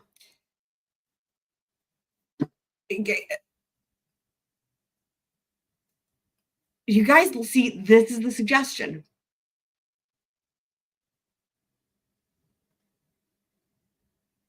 A burritos tortilla blanket. I'll have you know, I've never bought a blanket or anything tortillas or burrito related on Amazon. This is the first suggestion for me on Amazon. This. Now, while I'm not saying, like, first I was confused. Then I was like, okay. Now I'm like, that's funny, but still. But why it's suggested to me? But this is a suggestion. This would show up. And let's just say that somebody down the road, to go back with that scenario again, let's just say the person down the road who was murdered, let's just say it wasn't Bob or Joe Schmo, let's say it was me, and that they found burritos everywhere, and then they found this on my suggestions, right? Without clicking on it or anything. It was just suggested, right? I mean, I clicked on it to show you guys, but like literally it was a suggestion. You don't even have to click on it. They'd be like, oh, well, clearly this is the murderer, right? I mean, you know, like, what? Are you for real, P-Fox? Right? I know. I do love guacamole. God, I haven't had guacamole in forever. Isn't that it's fucking weird though, isn't it? I wonder what else is on here. Like, let's just see what else, like, you can get in different colors. Weird. Chocolate. What is this one? Oh, they have different things, different food things. Here's a pizza. Oh my God, the pizza. Weird. It looks so real. Oh my God, it's double-sided. On one side, it's a pizza, and on the other side, it's a tortilla. It looks so real. That is wild. Oh my God. For $30. This is crazy. There's a whole bunch of these pizza ones. Y'all. Oh my God. Why are there so many of these on Amazon? Anyway, oh, there's a waffle. Okay, what else? So if I go back to my just Amazon homepage, right? Like, what else is recommended on here? This is some sort of box. What the fuck is this? Metal infinity cube. Again, have no idea why that is suggested. Black trash bags. I've never bought trash bags on Amazon. Anyway, it's just really funny. Like, none of it is actually related to anything that I buy. So there you go. Black Witter, great point with that question.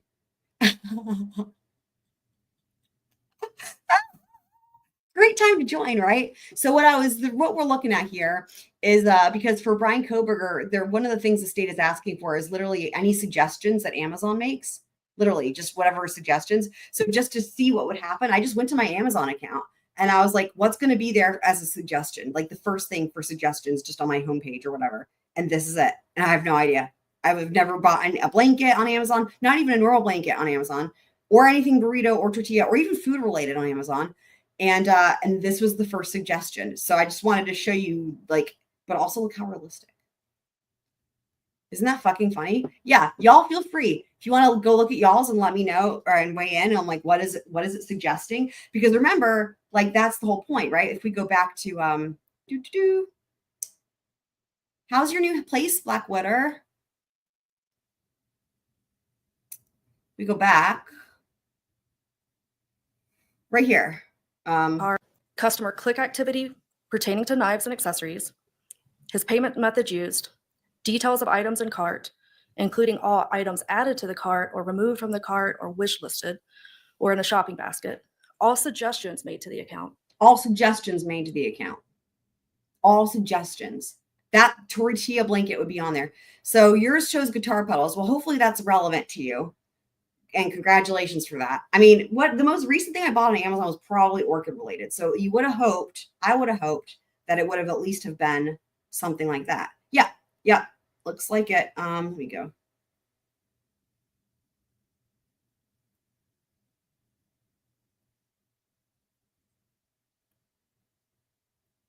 Yep, of course. The most recent thing I bought was more orchid fertilizer. Prior to that, it was a USB-C to 3.5 millimeter headphone jack. That's so I can use my phone with my external microphone. And prior to that, it was a spiral journal with a rainbow skeleton on it doing the, the symbol for rock with the hand, doing that. Because I take my lesson notes for students in journals, in notebooks like that. Anyway, those are, so 3 very different things, but the most recent thing is orchid fertilizer. So one would think that anything would be pertaining to those, but no, I got tortilla blanket. So that is awesome. I'm very glad to hear that, Black Widow, and happy housewarming to you. Wonderful. Is it more spacious too? And are your I know you have the cat. I forget how many other pawnered friends you have, but are they all happy? Hopefully. All records. Yeah, all suggestions is whack. That's my point. Regarding reviews by other Amazon users, advertising data, devices used to connect to the account, and all accounts linked to the account. The state requested the data between limited time periods, March 20th to March 30th, and November 1st to December 6th. Those were the relevant time periods. And that's what I thought. I remember thinking you had just lost a pet. That's what I thought. Right. I'm sorry. That's what I thought. Yeah, we've had a number of people, I feel like, recently that have lost loved ones, and I hate that. I just hate that. So I hope your cat is okay, though, at the new place. And in response, we got responsive data, and that's what we plan on presenting to the jury. Amazon's use of AI is not a basis to exclude, and it's completely irrelevant. AI doesn't click on things for a user. There are no legal grounds to exclude this. We ask that you deny their motion. Thank you. Thank you. So I think there's a fundamental, just different worldview as to the relevance and impact of the Amazon data. And the defense is entitled to challenge the data in terms of, does it really show who bought it? What else did they buy? In what circumstances? I understand the state's not really going down that apart from what the data shows, which is the purchases that have been laid out in the report. If the state tries to go beyond that without having disclosed those, or without a rebuttal disclosure to some of the things that the defense has disclosed on that, they're not going to be allowed to testify to it. But there's not a ground for exclusion, because you have an expert that thinks that the evidence can be explained in a different way. That's just simply a fact determination for the jury based upon conflicting evidence.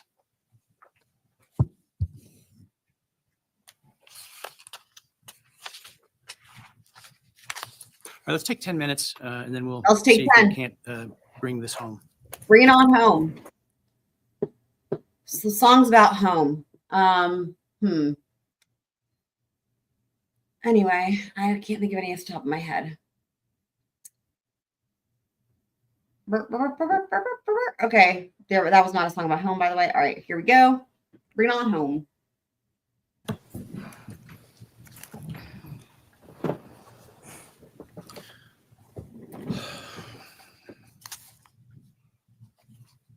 Look at Twiz. Hi, Twiz.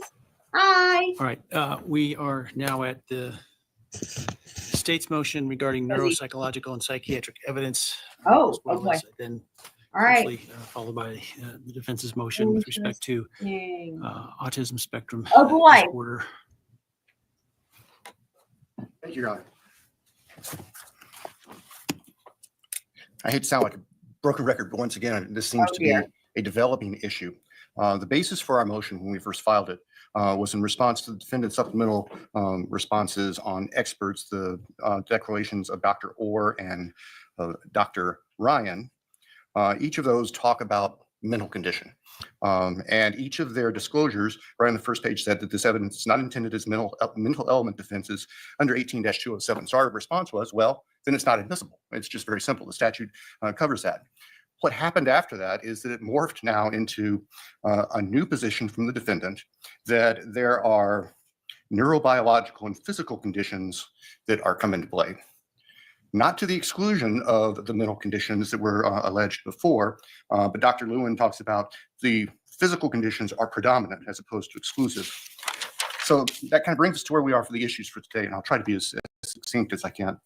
The first issue, what was initially raised by the defense, is they expressed concern about how the defendant's demeanor is going to present to the jury as the defendant is just sitting in the courtroom at counsel table like he is right now, and assert that they should be able to offer evidence that the defendant has autism and these other disorders that make him appear, I guess, arguably like he's not involved or something in a negative fashion.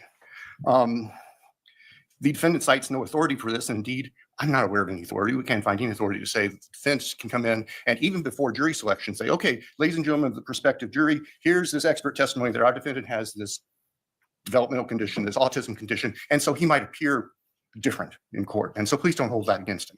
And there's just simply no basis for that. And we looked for that. It's irrelevant to any of the factual issues in this case. It's irrelevant to the elements of the offense.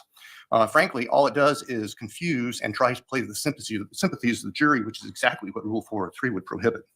And we cited the Schuler case where it talked about in the context of prosecutorial misconduct, it talked about the defendant's courtroom behavior off the witness stand is irrelevant. I think it stands for that. The defense argues that the Samuel case expands all of 18-207 to include mental conditions that don't directly relate to an element. And that's simply a misreading of the case. Samuel dealt only with subsection 4, which deals with the state's ability to request independent examinations. And the Supreme Court said that applies to any mental condition evidence the defendant opens up. It doesn't change the first sections of 207, which limit the defendant from presenting mental condition evidence. Oh, that's the court feed, guys.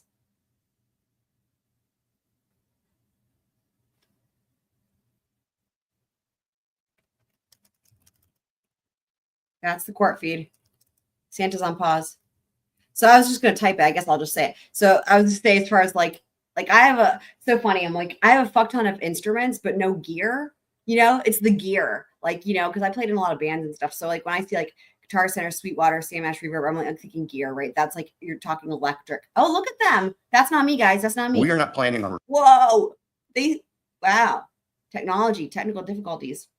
Anyway, I have all acoustic shit except for my keyboard. Huh.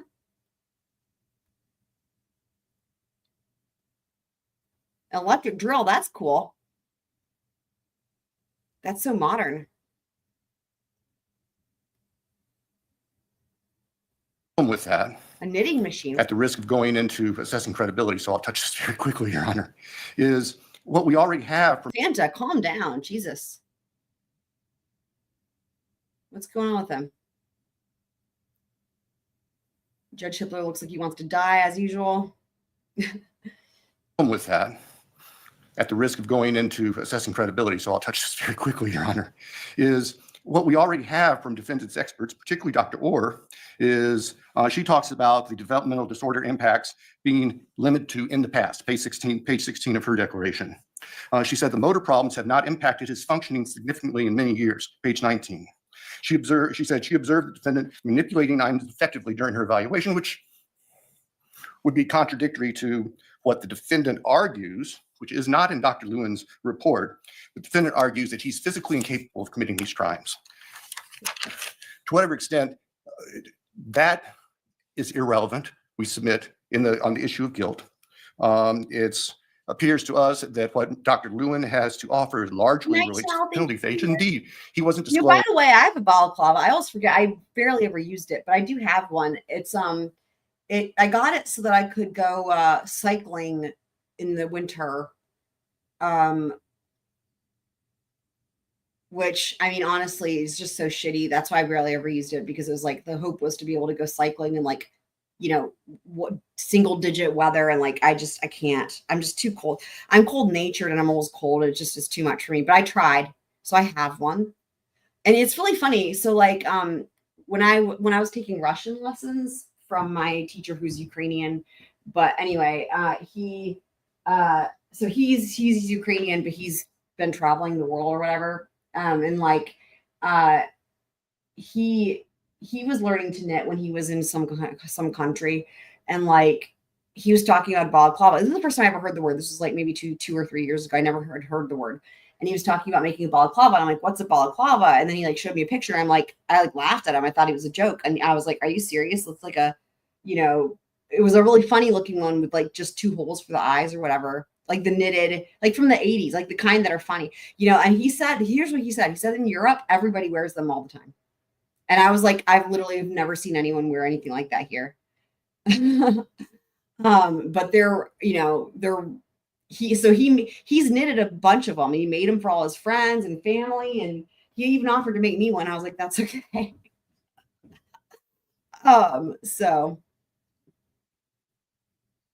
Oh, interesting, Blackwater. Yeah, I guess that's not the case where he is.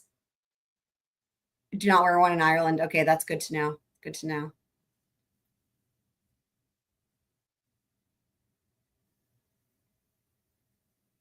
Why can't you use the mask emojis, Carla? Yeah, speaking of balaclavas, right? We just got that situated to where people can see it, hopefully.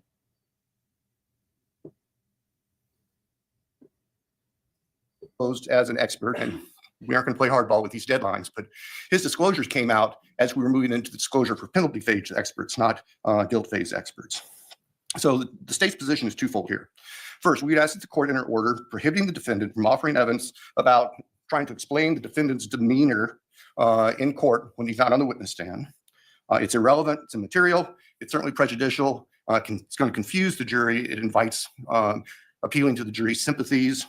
And then the second thing is we'd ask on this issue of the motor skills that the court simply reserve a decision on that until the door is opened and we have specific things that the defendant's experts might wish to rebut, whether through experts or through cross-examination. So that's the state's position, Your Honor.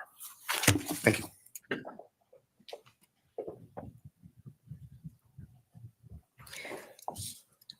Judge, the court should consider as an offer of proof on, as it relates to this issue, the initial expert report that was provided in the fact phase of Dr. Orr and Dr. Bryan, and Dr. Lewine's report was attached to our reply for the basis of substantiating that our argument is that this is a neurological, biological disability. We are not taking the position that this is a mental condition. Clearly in the state of Idaho, you know, one of the guiding cases regarding mental condition. Is there an inconsistency there? Because it seems like on the one hand, you're arguing that his autism spectrum condition shouldn't be used as an aggravator as a mental health condition. I mean, yeah, it shouldn't be used as an aggravator as a mental health condition. On the other hand, you're arguing is not a mental health condition under 207. So I think that it's really important. I know that you group these two arguments together. This issue that I'm talking about right now has to do with the fact phase, the guilt phase of the trial.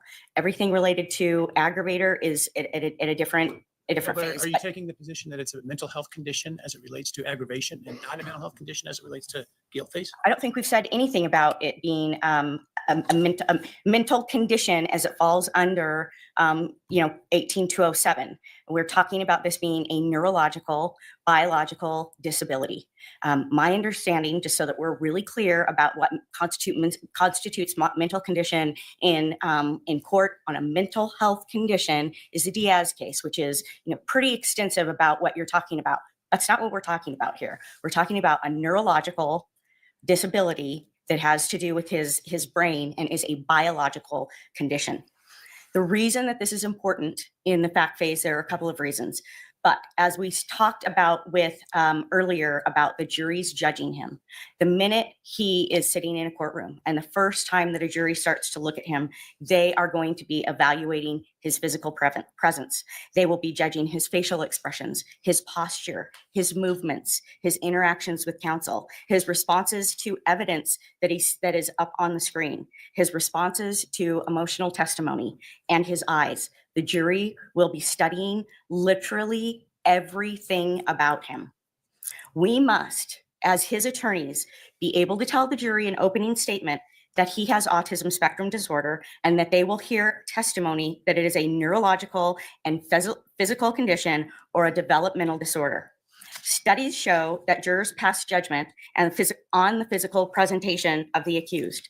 One study in particular related to autism was in 2018 by Katie Morass, Imogene Marshall, and Chloe Sands. They did a mock jury study of 160 jurors, and half of the jurors were told about the accused autism spectrum disorder and the other half were not. And what the study found is that when the jurors understood what autism spectrum disorder was, they were inclined to be less judgmental regarding the physical presence of the accused.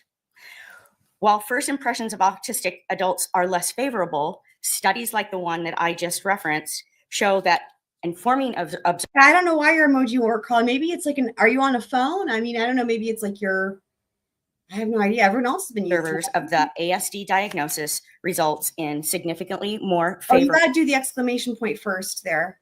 And then so if you want to do your weather, you can do exclamation point weather and then space, and then you can do your zip code, or you can do city and state. So like, for example, here.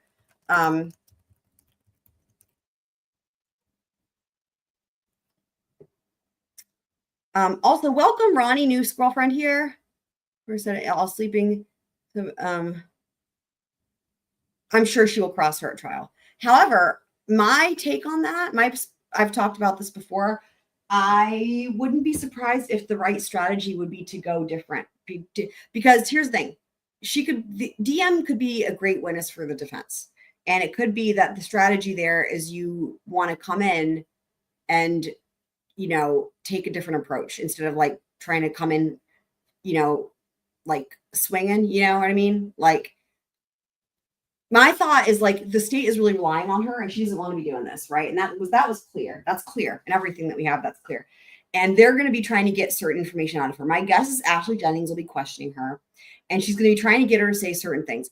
And it's going to be really awful and uncomfortable. And if you come in as the defense and you are aggressive, I don't know that you're going to get very far, but if you come in and you're the good guy and you're sympathetic and you're patient and you're like understanding, I saw this exact thing. I've seen it in different trials, but just the first one that comes to mind, honestly, is the Casey Anthony trial, where the prosecutors in that case were super aggressive with all their own witnesses and totally awful. And then the defense would come in and it was like a breath of fresh air, and all of the good testimony came out in that questioning. So, I don't know, it'll be interesting, but yeah, 100%, I would expect it to be Ann. It could be Miss Massoff, but yeah, 100%, they will be cross-examined. So hopefully we got the weather working here. Okay, good. What are we like in Chicago? 39 degrees. Wow, 91% humidity. That's crazy. I guess it's going to rain. Is that what that means? Probably. What does it say here? 45 degrees. It's so funny. It was getting up to 90 for several days in a row, and then it dropped back down into the 30s and 40s. So that's fun, isn't it? Yeah. Consideration.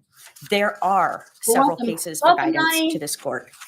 State versus Spur, 921 AD 1335, a New Jersey court from 2007. The conviction was reversed and a new trial was ordered in a murder case. The court held the evidence would have educated the jury about oddities in behavior that defendant might exhibit in court or were described in the testimony of witnesses. The testimony is equally relevant to defendant's effort to have the jury understand any unusual demeanor or mannerisms he may have as a result of ASD and to explain his asserted shortcomings in perceiving and reacting to basic interpersonal cues when engaging in social interactions. He must be permitted the opportunity to present at trial evidence that tends to prove that he has a medical basis for such behaviors in order to explain himself and his condition and thereby to lessen the chance of being misunderstood by the jury.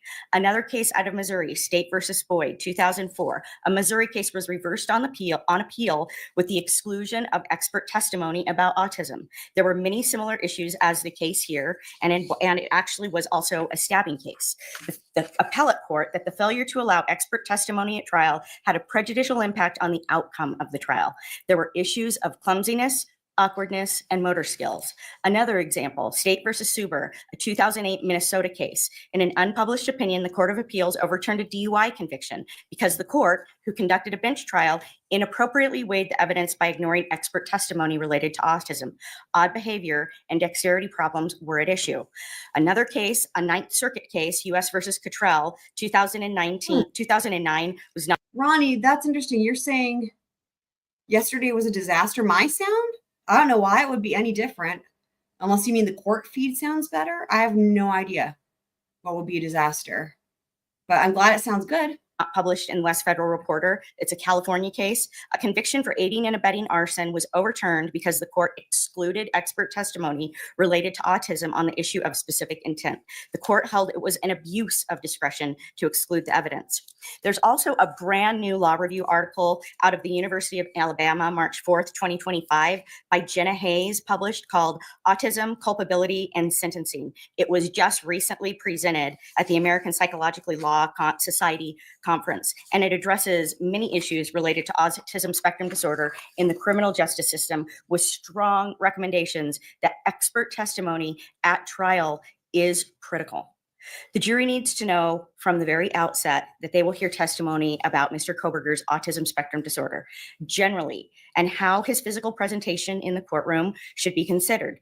For example, aside from his flat affect, piercing stare, stiffness, holding still, when emotional evidence or picture evidence comes in that a neurotypical person will react to, he will not react. And that is only because he has a physical disability that prevents a neurotypical reaction. It would be unfair for him to be judged for that given his disability, or at the very least, the jury needs to have some understanding of why that may be. As for issues that relate to state of mind, it does depend on what the state offers. We agree with the state on that aspect. If they stay away from the issues regarding cleanliness and a missing shower curtain and speed in which the crime occurred and wearing gloves or showing him at various places wearing gloves with some sort of negative attribute that he is doing that to hide DNA as opposed to what's going on with his autism, it's our position that that opens up the door to the opinions that the experts have expressed. As it relates to I didn't understand the reference to speed at which the crime occurred. well, there's the state, there's a disclosure. The reason they're actually doing that, and this is what sucks, and I get it, needs these. The way that they have to, okay, in order to try to get this to go anywhere, they have to exaggerate this and compare it to the other things in case law. So this was really clear in the last filing where they went through like the IQ level and stuff. So they have to call it a mental health disorder. Like that's what they have to do in order to even stand a chance at arguing any of this. And in order to even, and then after that, like that's step one. Step two is then they have to compare it to the other case law where it's like people that have an IQ below 70, for example, right?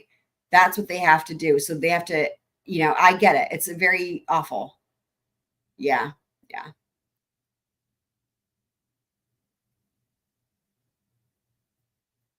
Yeah. Good point here. The Americans with Disabilities Act.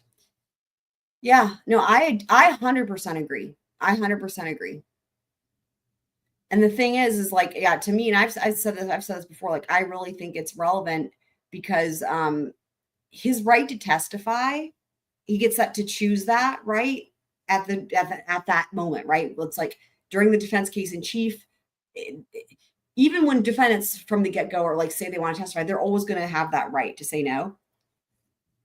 But the point being that that's his right up until that very moment where that, he can make that decision. However, the jury, again, they're going to be judging his mannerisms starting from voir dire. And so even if he doesn't testify, just sitting there, I mean, with every trial, they do this with every defendant. And I hate that they do this. I don't think people should be judging people at all, ever. But anyway, they're going to be scrutinizing it, like the way he sits there and the way, if he walks and, they're going to, the way he stares. At every trial, people do this and the jury does it more than likely, but even it's going to be even compounded if he testifies. But the point being, if you wait until the defendant's case in chief, when he's going to testify to try to explain some of this stuff or get in any of the autism testimony, it's too late because they'll have already formed an opinion thus far, right? And the thing is, as we know, it's really hard to change people's minds. So if they start judging him and they think he's staring creepily, for example, even if it's just that one thing, he's staring creepily, there are some people who that might impact how they judge him. And that if by the time it gets to the defense case in chief and then they bring in somebody who says this and that, it's like, well, it's too late. They've already formed an opinion that he's creepy and it's, you know what I mean? Going to fall on deaf ears. So that's why for me, it needs to come in at voir dire, but I don't know it's going to be tough because there's not a whole lot of precedent for it. So by the state of one of their detectives. I understand the detective's statements, and you have in the report a reference that he has a historic fine motor skill issue, and you have no expert testimony that he would have been incapable of doing this.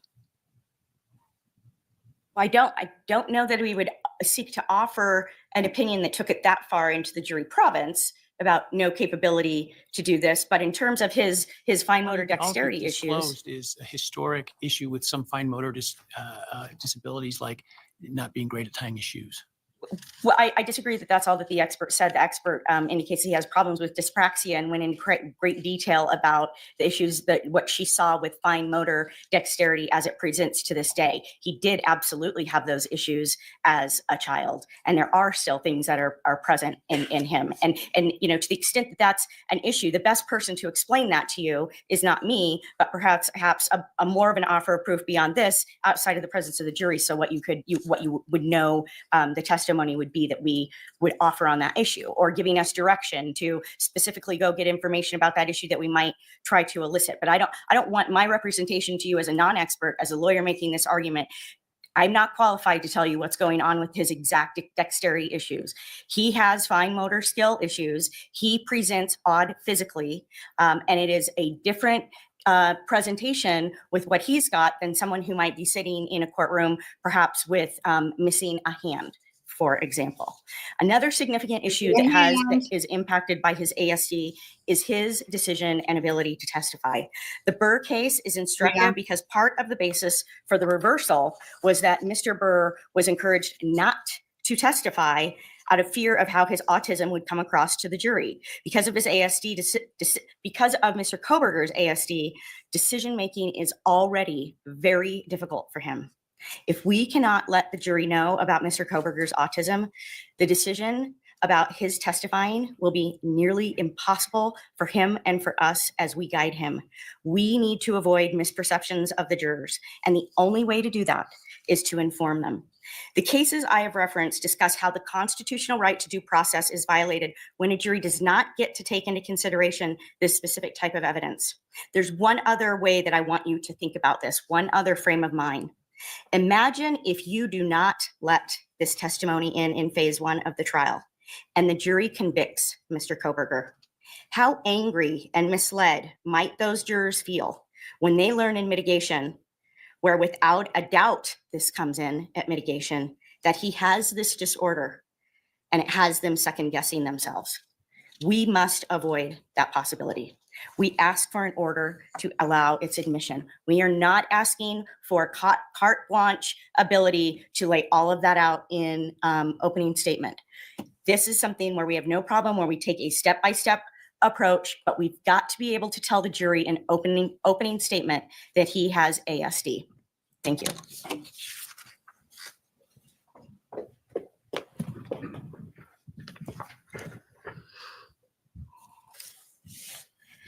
So what we've just heard from the defendant still begs the question of what's relevant and irrelevant in Idaho. And I think the case law is clear to the extent there is case law that the defendant's appearance when he's not on the stand is not relevant. I think that the court, if it has concerns about that, could add language to the ICG 202 that talks about the type of evidence the jury can consider, to say the jury may not consider the defendant's demeanor as he is seated in the courtroom if the court feels that's appropriate. I'm not sure it's necessary because 202 specifically lists what jurors can consider, and the defendant's demeanor is not part of that. In response to your Honor's question about, or observation that there's no evidence from an expert here that the defendant is incapable of committing these crimes, the response from the defendant was, well, yeah, that's right, which is exactly our concern, because the defendant in his filings took what little was in the expert disclosures and then stretched it out to this conclusion that the defendant is incapable of committing the crimes when the experts don't say that. I mean, they are essentially creating an opinion that doesn't exist. So, Your Honor, our request stands. Certainly the evidence that's being proffered about his demeanor is not relevant. It shouldn't be admitted. And if there's an issue that comes up about the defendant on the stand and his appearance there, I think we can address that as it comes up. Likewise, if the state opens the door to questions about the defendant's behaviors, which we are not intending to do, we can address the issue at that time. So we'd ask the court to defer any kind of ruling on those hypothetical situations. Thank you, sir. You know, if we didn't have 2.5 years of media coverage to know how Mr. Kohberger's physical presence has been perceived, the state might have a little bit more credibility with that argument that it's not relevant. But we have extensive media coverage that refers to him as evil, as an incel, as looking like a monster with very dark eyes. And it's all based on their analysis of him sitting in the courtroom. Pardon? None of that is. Newest girlfriend, I do believe. Christy Nevada, have you been here before? If not, welcome. If you have, welcome back. I feel like maybe I've seen you once. Correct me if I'm wrong, but love it. Happy you're here with us today. The autism spectrum. Well, you just mentioned. But his physical presence is what the media has been judging, which is the same thing that a jury is going to do. So my point is that for the state to say that it's not relevant, we actually have in this situation the ability to point you to the fact that that is not true. Because what the media has done, I mean, there are, even before the cameras were cut out of the courtroom, there were all kinds of zooming in and stories with experts doing body language studying about him, including the fact that this is how he holds his hands, and there's details about that. So it's disingenuous to say that he's not going to be judged by his appearance. That is exactly what jurors are doing. They're judging the evidence. They're staring at the accused. They're looking for an accused to be remorseful and emotional at evidence that makes everybody else feel bad. And he is not capable of doing that through no fault of his own. And there is, I just explained to you that there are studies that have been done and there's case law on this, that it's important that the jury be informed. There's also a case law that says that none of what happens except in the testimony is relevant. So how do I square those two things? Because I give the jury an instruction that specifically says, don't judge this case based on anything except that you hear on that witness stand. And then if I do this, what you're asking me to do, I'm basically telling them, but that's okay. Well, the state's asking you to give a jury instruction that says that. We're asking you to let us put Part of the standard testimony on. instruction is that the jury may not consider as evidence anything other than the testimony and exhibits admitted in the trial. But Judge, I just quoted cases to you where we don't get to live in a state of denial, right? We can pretend, but that's not what exists in society. So we don't get to live in a state of denial. Is my concern. Pardon? I have to live in a state with what the current state of the law is And in I just Idaho. I just gave you You examples. gave me no Idaho cases. But Judge, you can have the courage to be the first one to set it right here then, because autism spectrum disorder is very real in our society. 1 in 59 people have it, 4 times more common in males. I'm not in any way trying to downplay the those that may be diagnosed on the spectrum. I'm trying to figure out, how do I do this where I have set a legal precedent that I'm supposed to follow that says the jury may not consider as evidence anything other than the testimony at the witness stand. They can't consider they're not supposed to consider the demeanor of the witness. Now, I will say, having seen Mr. Kohberger over numerous days now, I haven't seen anything unusual in terms of his demeanor. But, I'm not, scrutinizing him on YouTube the way maybe others are. But I understand your concern, and I'm not trying to downplay it. I'm just trying to understand how I get there in light of the legal requirements that I'm supposed to tell the jury, don't consider any of that. Maybe the way is to say, the way the parties appear, what happens at counsel table is not evidence. You shouldn't be concerned about it, and it should play no role in your decision. Would that do it? Judge, the proper way to do this is through testimony. I just went through a litany of cases where that's what the courts have said in other states is the way to handle it. I don't think those cases were those cited to it. They're not Idaho cases, no.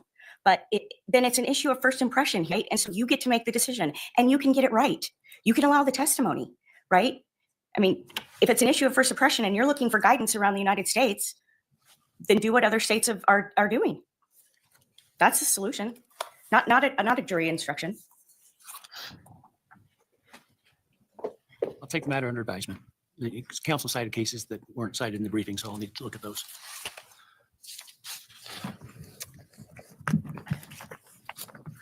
All right, let's talk about the motions to strike the death penalty regarding the same issue. All right, focusing now to a different phase of the trial and why this should be a grounds to not even let Mr. Kohberger be considered for death. There's too great a risk that constitutionally protected mitigation can be reliably assessed by a jury. The impairments cited by the United States Supreme Court in holding that the death penalty is unconstitutionally reliable for juveniles and people with intellectual disability apply with equal force to people with ASD, and specifically to Mr. Kohberger given his deficits. Courts are expected to apply general legal principles from Supreme Court precedent to new facts. The United States Supreme Court just reiterated this in Andrew versus White, a 2025 decision decided January 21st, 2025. The general legal principle here is that the Eighth Amendment and its requirement of heightened reliability in capital sentencing applies. Unreliability exists when a defendant has an inability to present mitigation evidence, which creates an unacceptable risk of wrongful execution. The four impairments in Atkins, which apply here, are A, less able to give meaningful assistance to their counsel, B, demeanor may create an unwarranted impression of lack of remorse for their crimes, C, typically poor witnesses, and D, mitigating evidence of ID can, quote, be a two-edged sword that may enhance the likelihood that the aggravating factor of future dangerousness will be found by the jury. All four of these impairments apply to ASD generally, and to Mr. Kohberger in particular.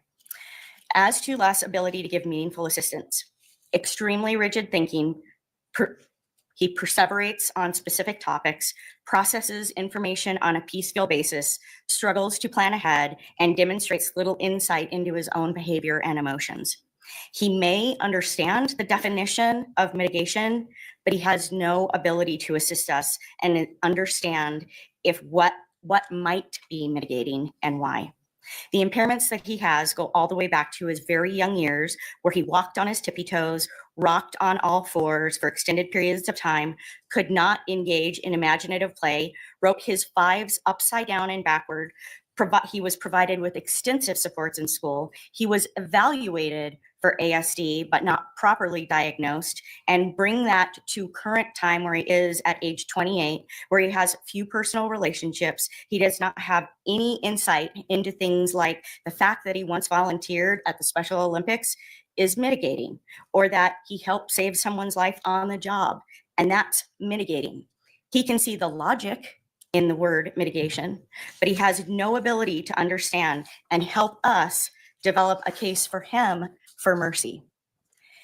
His demeanor, he has a limited range of facial expression, odd eye contact, and intense gaze with subtle rocking, sitting very still. This is important because of the impact that jurors assigned and give tremendous weight to perceived remorse or the lack thereof. So again, I'm talking about not phase one, but if we get to phase two, this perceived remorse and their decision about the death penalty. As evidenced, as I've explained, by the media demonizing his appearance. As a poor witness, he has difficult picking up on nonverbal cues. Tone and cadence are abnormal. Affect is stiff and language is disorganized, repetitive, and oddly formal. He really struggles with making decisions, such as, like I expressed, the decision to testify. He needs instructions repeated to him. He's easily distracted on what is happening around him or so focused that he's lost in the big picture. He perseverates on unimportant details, and these are symptoms of his disability that will either unfairly keep him from testifying on his own behalf or alienate him from a jury and make him easily trapped on cross-examination. And the double-edged sword applies as well, because the stoic affect and incongruent facial expressions may be seen as a lack of remorse, an inability to react to emotional moments that call for emotion, which is often an aggravating factor for juries. Studies in our motion related to striking the death on page 22 to 23 cited the bias towards people with ASD. Again, the media coverage has repeatedly described him as soulless and evil. I want to address the issue of national consensus because the state pointed that out. First of all, the national consensus standard is not something that is required if you make an unreliability finding.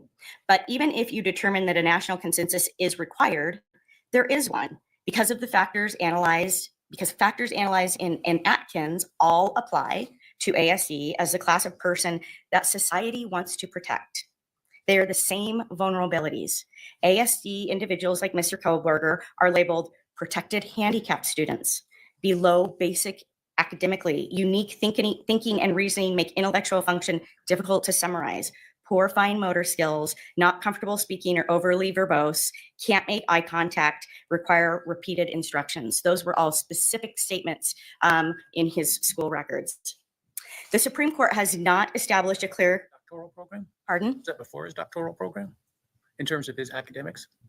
Yeah, the school records that I'm reporting here were definitely for him as a small child, but I wouldn't say that that there weren't issues that were derived as when he was in undergraduate or his master's degree program. And the other thing that's important is that it's really inappropriate based on what the experts say to put more weight on someone's IQ and less weight and make that IQ overcome adaptive function issues. The Supreme Court has not established a clear methodology for determining when a national consensus exists. The court has looked at state legislators, Yay, Christy joined the Discord. Welcome. Love it. but also medical and psychological research, international standards, and there is a rapidly increasing awareness of ASD across society, including in the legal system, as outlined in our briefing.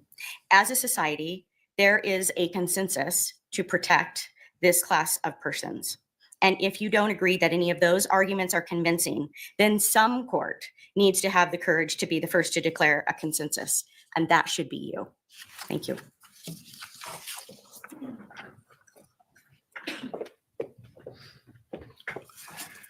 Here, I want to start with the Atkins decision because the U.S. Supreme Court are the experts that this court is bound by, and that court specifically found in Atkins that there were two reasons why the individuals they were contemplating could not be subject to death, and it was sub-average intellectual functioning plus significant limitation in adaptive skills. What the defense is asking is to eliminate that first critical component and look only at adaptive skills. And the defendant's not the first to try that. In Idaho, the Idaho Supreme Court has rejected that argument in Dunlap. Now, it wasn't about ASD, but the argument was the same, that mental illness has some of the same conditions that were talked about in Atkins, and therefore the Eighth Amendment prohibits execution. I would note that the Idaho Supreme Court did not even entertain that argument sufficiently to do a symptom by symptom comparison between the mentally ill and those who were found to be intellectually disabled in Atkins. Instead, the court cited, by my count, 10 other courts that had rejected similar arguments and said, we agree with them. I don't know how you can read Dunlap in any other way than the Idaho Supreme Court has said it does not violate the 8th Amendment unless and until the US Supreme Court extends it. And they haven't done that, and they still haven't done that.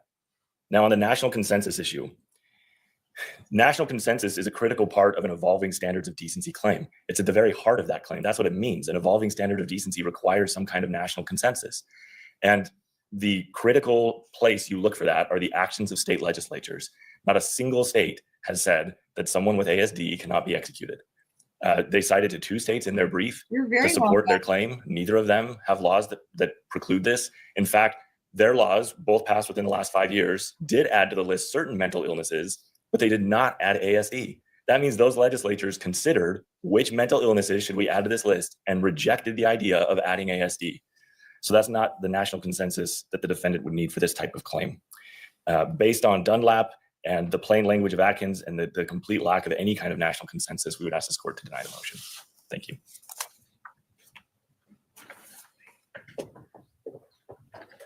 Yeah, Ingrid. When was Ingrid? I forgot she was. I don't remember even the last time I've seen her. Does anybody else? I addressed the issue of national consensus initially, so I'm not going to repeat why that is something that you don't need to find. But I do want to point you to another resource that is really informative, because what we are asking is that you make this finding on the unreliability principle. And Scott Sunby has an article titled "The True Legacy of Atkins and Roper, the Unreliable Principle and the Unraveling of the Death Penalty." And that explains the court's pathway on how Atkins and Roper is focused really on why society protects people with vulnerabilities, and why people with vulnerabilities like ASD cannot properly be reliably mitigated in front of a capital qualified jury. And that's why you should strike the death penalty in this case. Thank you. Thank you. I'll take the matter under advisement and issue a written opinion. Let's address what I have is to be the last item, which is the motion to strike the death penalty regarding discovery. Oh boy.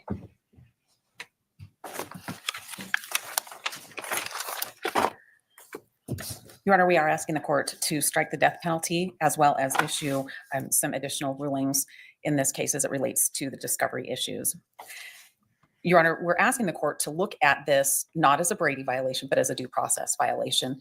And it's important to understand a little bit more about the discovery to do that. First, I'll start with defense counsel's obligation. In any case, defense counsel has the obligation to meet its constitutional requirements of effective assistance of counsel, and that means that we have a duty to investigate any of the state's claims and review the state's discovery. There's a heightened sense of that responsibility in a capital case. Death is different. That's been said time and time again throughout the United States and state courts as well. So we need to be able to review all of the discovery. We need to meet that obligation, and we cannot. 68 terabytes in our briefing. I won't repeat it all here, but I don't have a clue of what's in there in some senses, because I don't know how much of that is music, how much of that is video and movies off personal devices, how much of that is things that no reason to look at. Well, the problem is, Your Honor, there is a reason to look at it. There are tons and tons. Why didn't you bring a motion earlier asking for intervention to have me do other things, and rather waiting to tie it to the death penalty at the end? I'd say that's a bit of a mischaracterization of what's happened. The first time we met, you told me about having received the state's discovery and the number of terabytes. And the first question I asked you was, have you looked at it? And you said, no, you hadn't yet looked at it. And we talked about the trial date, and I moved the trial date back a little bit for you. Yeah, I agree. Needs some Z's. And I haven't heard a word since then that you haven't had enough opportunity to review the discovery or to do the discovery. Well, I'm here to tell you now that we haven't reviewed all of the discovery. Over the course of the case, there have been multiple emails and letters back and forth with counsel about discovery. We've had motions to compel discovery. When I first met you, I was very candid with you about the size of discovery and that our team had not looked at it all. Since that time, we've continued to receive additional discovery. And probably most importantly, that brings us to now, why now? I think that's a fair question. Since we began with the expert disclosures, and I'm not going to go all the way back through that. I talked about that exhaustively, but that was a real turning point for us, that when you're moving along with a schedule and a pace, in this case, especially with a sizable amount of discovery, and I want to tell you what's in there in just a second too, but we're moving along at a specific pace, and the expert disclosures, we've talked a lot about that, and those were not adequate. The court told the state to do a better job. We've talked exhaustively about that, but that disrupts the flow of everything that we're doing when that happens. We had worked diligently to get motions filed and to get our other motions that were being heard in January prepared and to meet our expert disclosure. And now in the time since January 24th, we've had repeated meetings with experts with new information here to find out what it means, new information there to find out what it means. And it just hasn't allowed for enough time to focus on the discovery. And that's not all. We have these motions in limine. We've talked quite a bit about the dollhouse and the issues with the dollhouse. That takes time. Everything like that takes chunks of our time.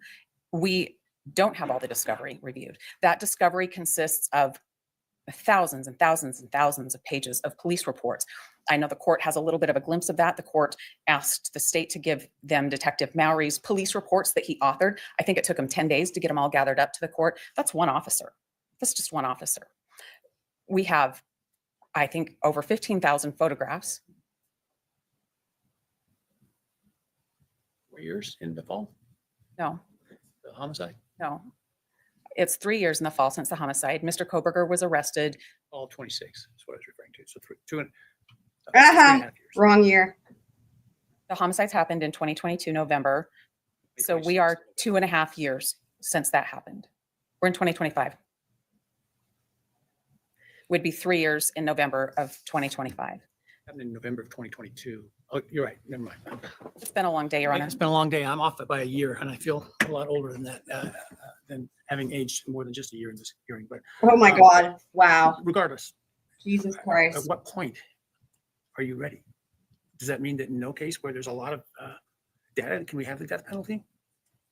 Your Honor, that You've gone a new death penalty case since you came onto this Oh. case. Why would you do that if you Oh. were not having enough time on this case? Oh dear. well, Your Honor, when I agreed to take that case, we had a certain pace going Oh. in this case already. And then things have happened since that point in time in this case that have set us back. The skeptic would look at this and say, well, this is what Judge Boyce did when there was a last minute discovery issue. This isn't a last minute discovery issue. And it seems like this could be viewed as being calculated to try to be a method to get the death penalty off the table by waiting until the end to bring to the court's attention the contention that you can't get through all the discovery. I'd ask you to look at the things that have happened since I would say our status conference, the first time we met, when I was hopeful that we could get through a number of the things that we still had left to do. There are things that have occurred that have taken an extraordinary amount of time. There are a lot of things that we haven't had a chance to look at yet. We continue to go through discovery as rapidly as we can. We're just not going to get through all of it by the time we get to trial. Part of that is the way that it's organized. And that's why part of our request is to have the state give us the documents they rely on. And With giving hot documents is if they don't point out a document that you later say, oh, we should have known about that one. Now somehow they're culpable Good point. for Backwood beats. not seeing the document the same way you did. And so that's why courts are very hesitant to employ that remedy, because it makes the state kind of do your job for you. Your Honor, I would let the court know how we've received discovery in this case.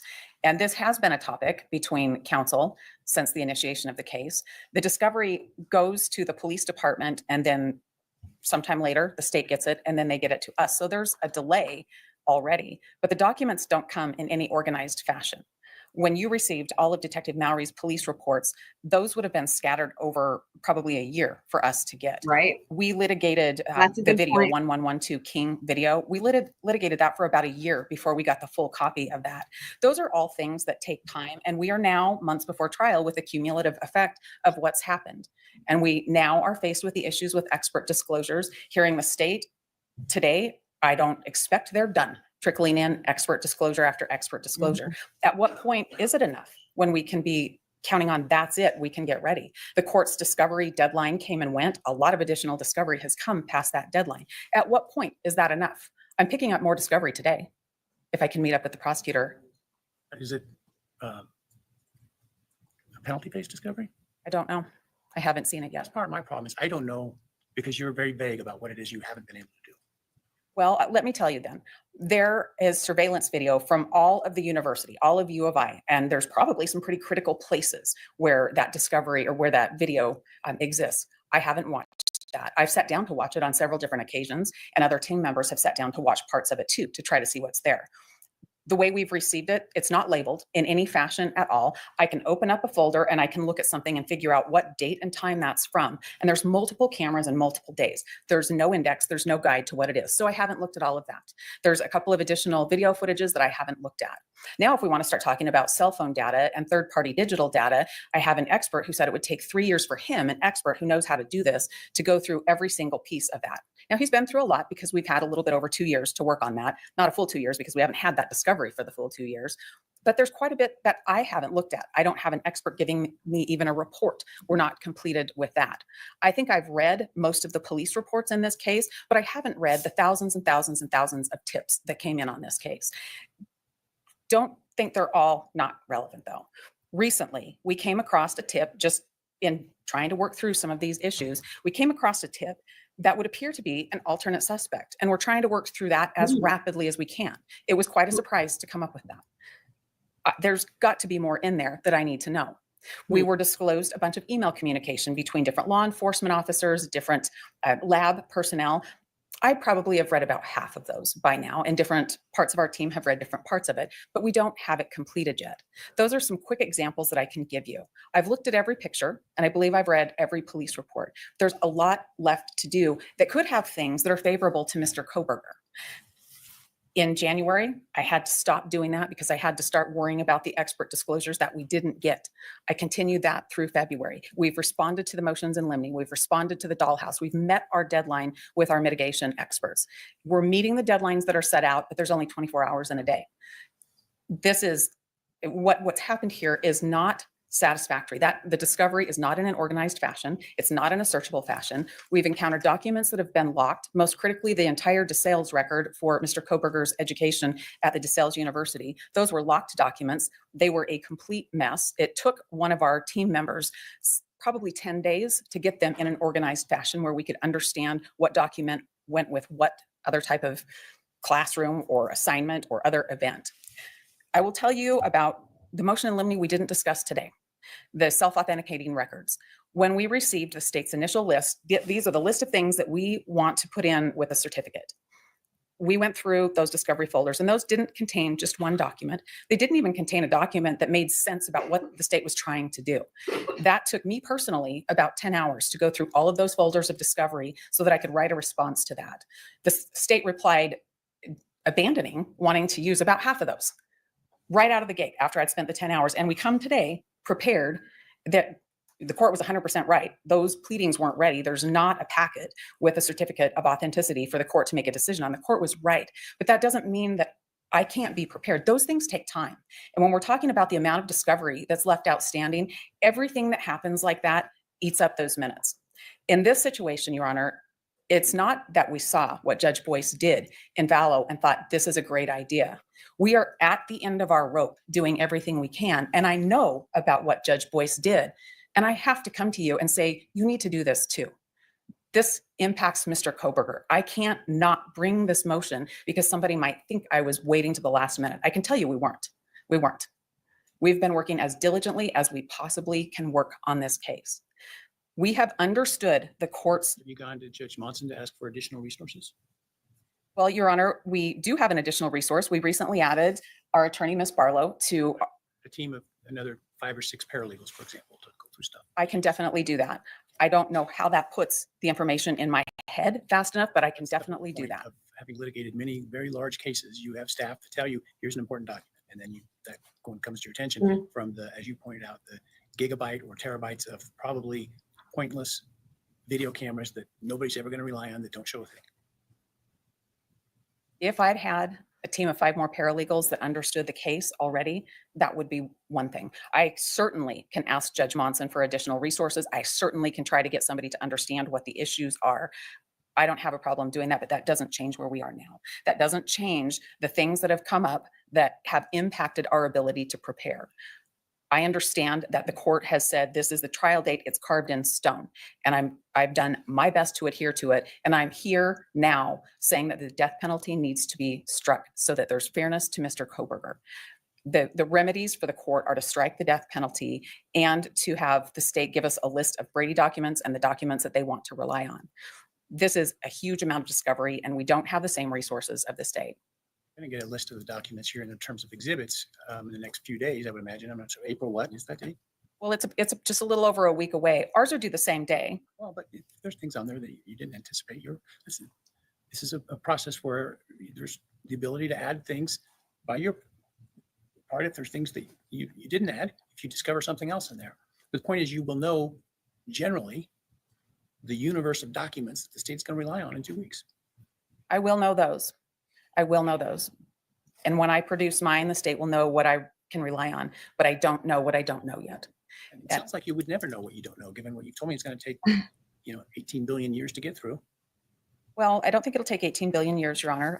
I think that Well, it was several decades, as I recall, is what you'd said, or several hundred years.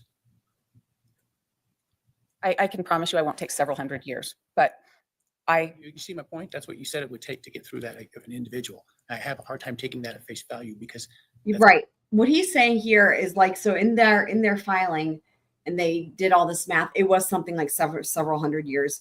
And it was like, he's got a good point. Like, in other words, by exaggerating that, even if it's, I mean, I'm not saying it's exaggerating. It's just because that's so unrealistic. You know what I mean? It's like, you can't give them several hundred years. So it's just not as strong of an argument as offering something that's reasonable. So Tonka is saying, let me get this straight.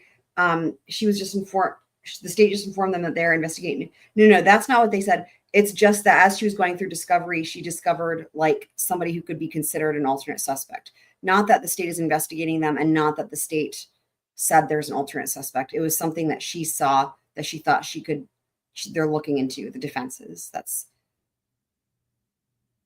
okay. Yeah. Thank you. Officials clarifying. She was going through the tips, called and discovered, found there's an alternate. Okay. Gotcha. Yeah.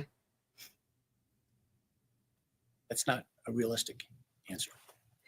My realistic answer, Your Honor, is that we were working, and we still are working diligently, but the discovery was one of the biggest things that we were doing, methodically going through that discovery so that we could understand everything that the state had given us, even in its disorganized fashion. And that changed with the things that have come up over the last few months. Our entire plan, our schedule has changed to be responsive to everything else. And that's not Mr. Kohberger's fault. Complex litigation generally, when you're in the expert phase. I mean, that's not unusual. I guess, Your Honor, I think it's unusual when deadlines are blown by the state or not adhered to by the state, and our client pays the price for that. So I do think it's unusual. I think it's unusual to receive discovery where you might get 23 pages of a transcript, and then 4 weeks later, you get the rest of that transcript. We have had to match up discovery every step of the way. I don't think that's usual. I think there are things that have occurred in the path of discovery that are not usual at all. And I think things that have happened. I guess my point is if the discovery is being provided in that way, this is something I should have heard about in September. I advise the court that we were not That you had not yet gotten through things, but you didn't advise that the pattern of the way you're getting discovery in terms of, incomplete here and incomplete there, et cetera. That's all new. I agree that that's new to Your Honor. I know that we discussed a sizable amount of recent discovery we had gotten. Those issues came up prior to this court taking the case over. We had talked about the way discovery was being received early on in the case. We filed discovery request after discovery request, in addition to talking about the mismatched way discovery was received. That has been put on the record. My hope was with the state's discovery deadline, with that cutoff date, that we'd be able to pull it together. My hope has been that until these new things have happened to shift us off the course that we were on. And I'm here to tell you about it today. I think it would be a lot worse if I stood up at jury trial and you said, is the defense ready? And I said, no, we haven't read all the discovery. So this is my opportunity. That would make me happy. Well, this is my opportunity to let you know. We filed this motion several weeks ago. So the prosecutor and the court's been advised, we have been diligently trying to get through it all. We can't. It wouldn't matter if I had 10 more people right now, given the shortness of time with that. But I know that there are remedies the court can take. I understand I'm going to get their exhibit list. The court can order them to tell us what are the hot documents, where are the Brady issues. It's not enough just to give it to us in this volume of discovery. We need it identified, especially given the short time. But our position is that the court should strike the death penalty in this case. It will take the heightened level of pressure down, and it will allow us to focus on the trial phase only, rather than the mitigation phase as well. There is precedent in Idaho. The court knows the Circumstances were completely different, though, counsel. I'm not saying our circumstances are identical, but it's a due process issue, just like was analyzed in the Ballo case. That was analyzed as a due process issue because counsel didn't have the opportunity to be prepared. And that was grounded in other case law. That was Riviera versus Clemente, Grover versus Florida, and Lopez versus Matthews. And those apply now. We do not have an opportunity to meet the state's discovery, even though we've diligently been trying to do so. And this is the appropriate remedy. And we're asking the courts to make the orders for the state's disclosures and to strike death.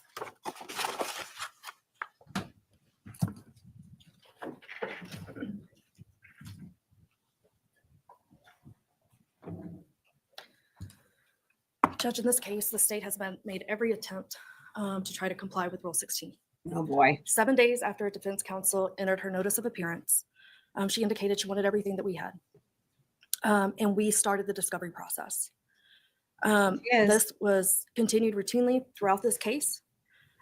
Generally, documents such as police reports, lab reports, et cetera, were bait stamped and then turned over, and essentially turned over in the same way that we received them, in the same order. As they were done and turned over by various investigating officers or whoever, we put a bait stamp on them.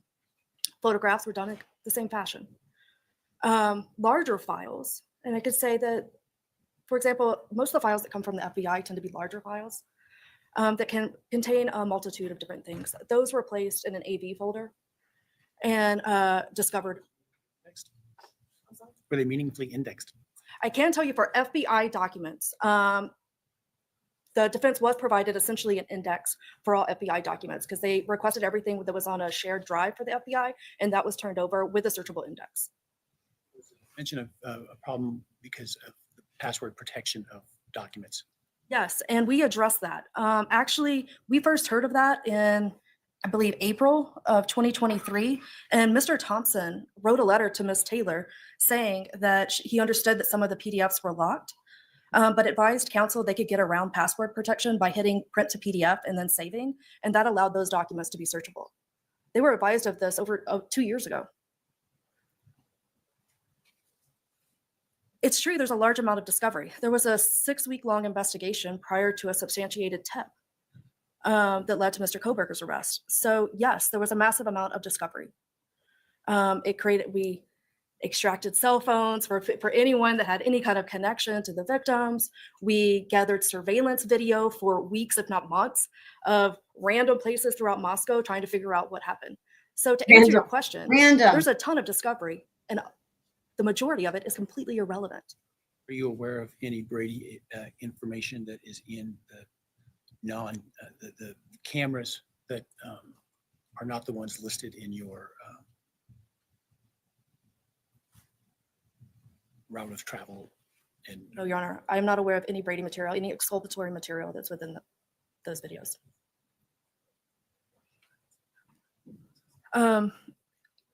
The defense is right. All discovery was routed through MPD. We have a central location for collecting all the evidence, all the information, and then it was sent to our office. And then it was primarily reviewed by myself and Mr. Thompson, given approval, and then immediately sent over to defense. Files were kept in the same way by our office as we've discovered. That's how they've been maintained. And the parties are just on equal footing in this regard. Defendant's motion is just replete with these mischaracterizations and just completely false assumptions. For example, they say that there are so many investigators involved on this case. While that might be true that there were many investigators involved on the investigation, those investigators don't help us in the administrative task of organizing and sending out discovery. Further, we do have a PPK case management system, but it is not at all the way that it is described in the defendant's motion. For example, we don't have this global search function. We don't have the ability to just generate reports based off of witnesses. Agencies can't just directly upload into our system. We just don't have that capability. The reality is we rely on a self-created spreadsheet.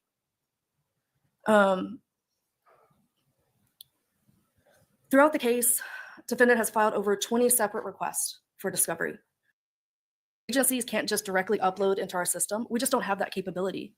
The reality is we rely on a self-created spreadsheet.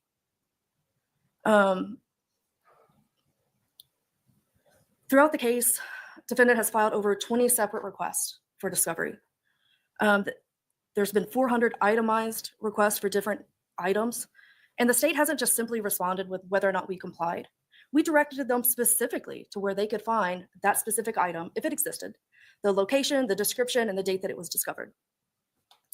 I would just go back to that massive dump that we were talking about of the 50 terabytes of data.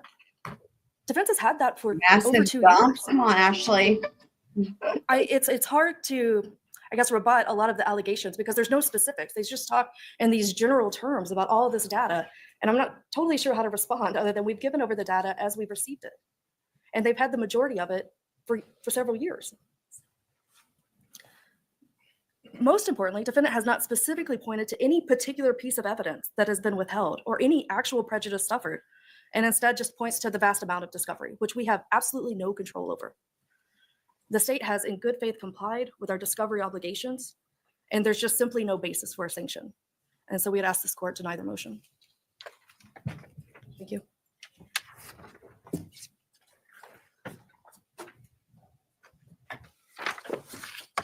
This motion is not about withheld discovery. This motion is about discovery in the format it's in, the vast amount of it, and what's happened over the last few months that have taken us off track and our inability to be prepared. And that remains true.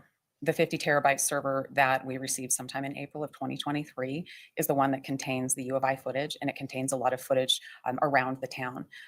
We have been able to go through most of the footage other than the U of I. Interesting. When the court, I just got a message from Meg saying she and Heather are blocked or hidden by YouTube. I don't understand that. Why does that? Why that happens? Meg is responding on Discord. I don't understand how that happens. Very weird. I'll let y'all know what she says. asked the Is there, counsel, is there any known Brady material in the U of I surveillance cameras? Not to the state's knowledge. Your Honor,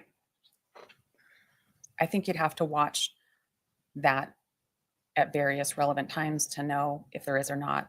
I think when you're thinking about Brady material, when we're thinking about video surveillance, and we'll go back to what we talked about the vehicle before and how Special Agent Emmel's going to testify, there very likely are vehicles, light in color, white or silver, on all kinds of different cameras. Those could be Brady depending on what he has to say, but they should certainly be looked at. We're trying to look at that as quickly as we can to understand that. We've watched a lot of the video that's contained on that server. Also on that server are vast amounts of bank records, vast amounts of cell phone for all of the people that Ms. Jennings mentioned, the deceased and people close to them and other people. They've indicated that their experts have examined that and found no connection between Mr. Kohberger and the decedents. I'm grateful to have recently learned that. I mean, that's what we believed, but that was in that March disclosure when they said that they'd examined those, and those were computers, the 7 computers, I believe. It's that kind of thing that takes a lot of time. In addition to that server, there's all of the other information that comes in different ways. I'll give you an example of the delay. We received a lab report that was dated March 30th. The state received it March 30th, and this wasn't this year. This was obviously not this year. It wasn't even last year. We didn't receive it until May 8th. So the delay going from Mossburg Police Department getting it. For any of you guys who have had this issue of being blocked on YouTube or whatever, I'm wondering if, so Meg says she rebooted, deleted the app, and uploaded it. What if you I don't know if you can hear me, Meg. What if you sign out and sign back in? I have no idea. This has never happened to me that I know of, but I mean, I've seen this happen to many of y'all in the chat. I have no idea. That's so weird. The prosecutor getting it And in I'm sure y'all are on live chat, right? Not to talk. our hands, that's well over a month. That's a long time for delay for the routing process. I think it's important to realize that the FBI index we have, you can't push a link and get to the document, but I do at least have that index. When we're talking about locked documents, the print to PDF, that's the problem. That's the step. Official has a good suggestion. Clear the cache on the app. I'll message her. It's the additional steps that it takes when we're talking about thousands upon thousands of pages of documents. I think it's hard to imagine that there's not material somewhere in there that isn't favorable to the defense in some way. We recently found that, and we found a pretty good lead that we're trying to follow up on. And that is really what That's the court feed, as y'all it comes down to. This is not organized data. It's not easy to go through. We've made court feed again. Sorry about substantial steps. The due process requires that something be done, and striking the death penalty is the thing that must be done. All right, well, I will take.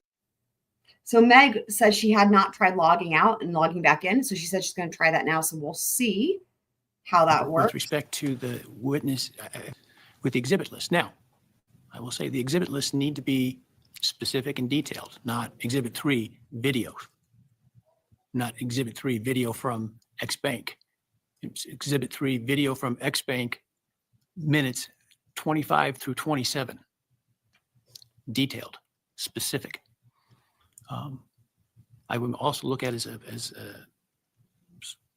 issue whether it might be appropriate to require the state to certify that it is unaware of any exculpatory material that it uses exculpatory that it would. That could be, she already did that. The deleting the app and reinstalled, she tried, but she hadn't tried logging out and logging back in. And then I also I'm messaging her all y'all's suggestions too. So. Example, feel it would have the obligation to bring forward if the defense were unaware of it, that has not been identified by the defense throughout the motion practice and discovery and their exhibits and witnesses, et cetera.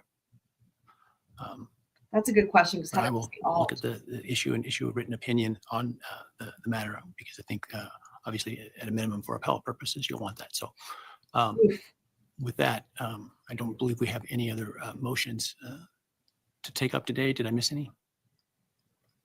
Your Honor, we wanted to approach the court in regard to the review of the jury questionnaire and whether that can be conducted remotely, and when the court would like to do that. Yeah, so I haven't had a chance to look through your responses to my proposed jury questionnaire. I will do that. Keep that just as a tentative. We can do it by Zoom or WebEx or something like that remotely. There's no need to travel down to do that. And it may be that I simply just need more time, and we'll tell you, let's take it up at the pretrial conference. I think we'll have time if we get it done at that time. So I didn't anticipate that I would actually get to the point where I would have given you my draft of what I think it ought to look like by this deadline. So that's part of the reason I had calendared it. So.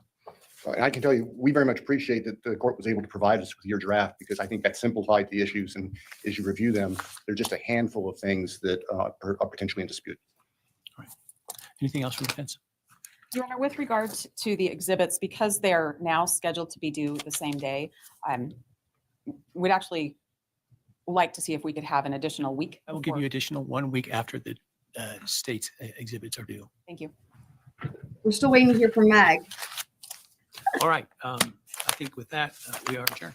Thank you. Court's adjourned. Woo!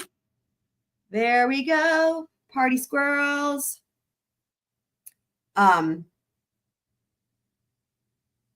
Did they figure, well, Heather's here in her all account. I don't know about Meg yet. She said she had not tried logging out and logging back in, and says she's trying that now. So I'm waiting to hear from her on there. So, so what we have coming up next is Lori Vallow. So it was a short day yesterday. I have not watched any of the testimony because I was doing Kohberger. And so, so it's a shorter day. So what we're going to do is we're going to do that at 10, and it should work out to where we can finish everything before the next day of testimony starts. So I did just double check on the Idaho judicial case of interest. Nothing else new there. So yeah. So hopefully everything will be sorted out for those of you guys who are having difficulty before at or before 10 o'clock.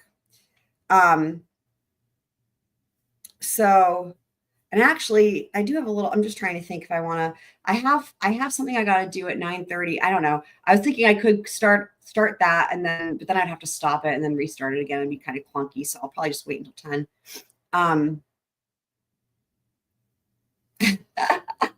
There.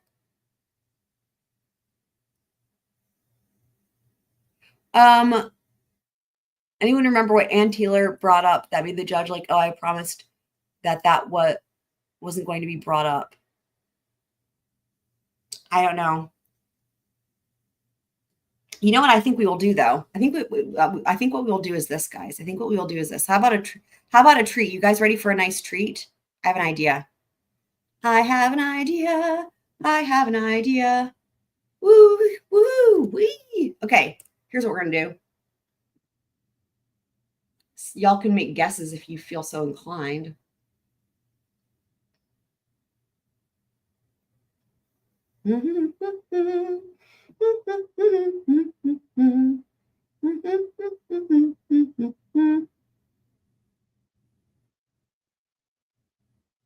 For Kohberger, no hearing today because they finished everything. So it's back to Lori Vallow for me here. I need to check and see if there's any new Karen Reed docs, but yesterday, as of yesterday, I didn't see anything. That's funny, Heather. So yeah, so the goal here, since it was a short day for Lori yesterday, we should be able to get through all that before they start the next day of testimony, like today's day. Today's day. So that'll be the next thing. But I've not heard from Meg yet. Here's what we're going to do, though.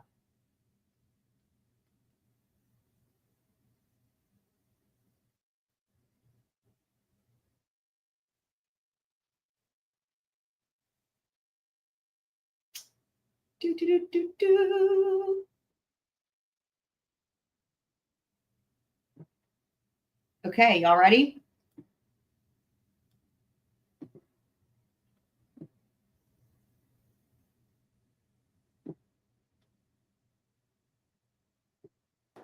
Let's go.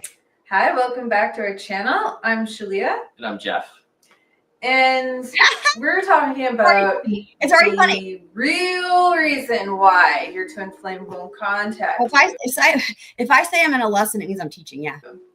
So this is a really fun and juicy topic. Oh and, boy! Wow, guys, excited? You know, I think a lot of us, not me, but a lot of people.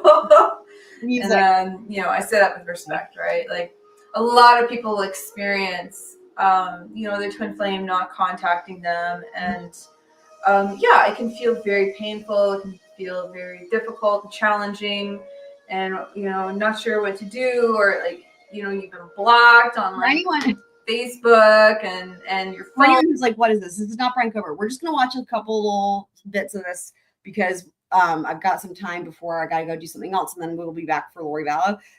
But this is twin flames, right? I know the eyeshadow. I literally have never seen any eye makeup ever like that.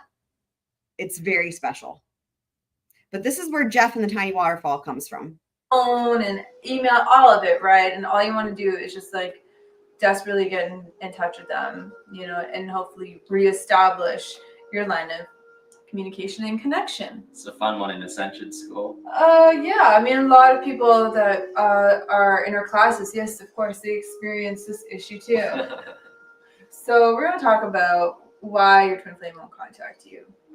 And for me, what I know to be very true is if your twin flame is not contacting you, there is a very good reason why.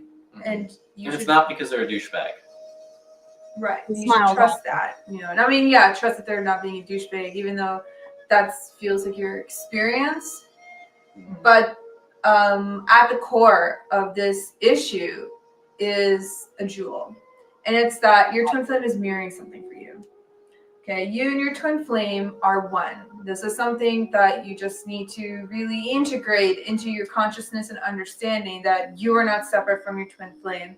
I see this in so many places, like, on, Facebook twin flame groups and on YouTube videos, like everywhere. Like people still want to harbor this idea that their twin flame is outside of them, meaning they have to do something to make you happy, and that it's all their fault. Like, oh, they need to change.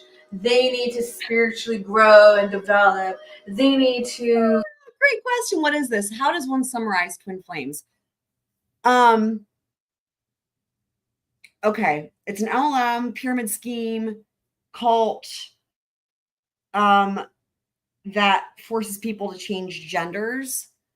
This dude also thinks he's Jesus, and they had a baby who is they had the baby to be, her job in life is literally to fuck only Jesus, which is this dude. So there's that.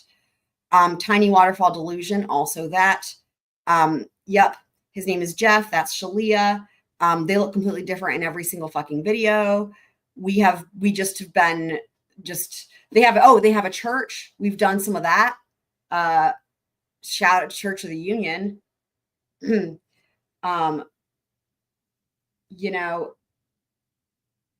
Vanity Fair one is a good one. I've got so many here, guys, for y'all. God, the Cult Leader House Tour was a good one. They're like, just check this out for a second here. Hold on. Just so you can see the difference for this one dude, even. It'll pause. Okay, hold on.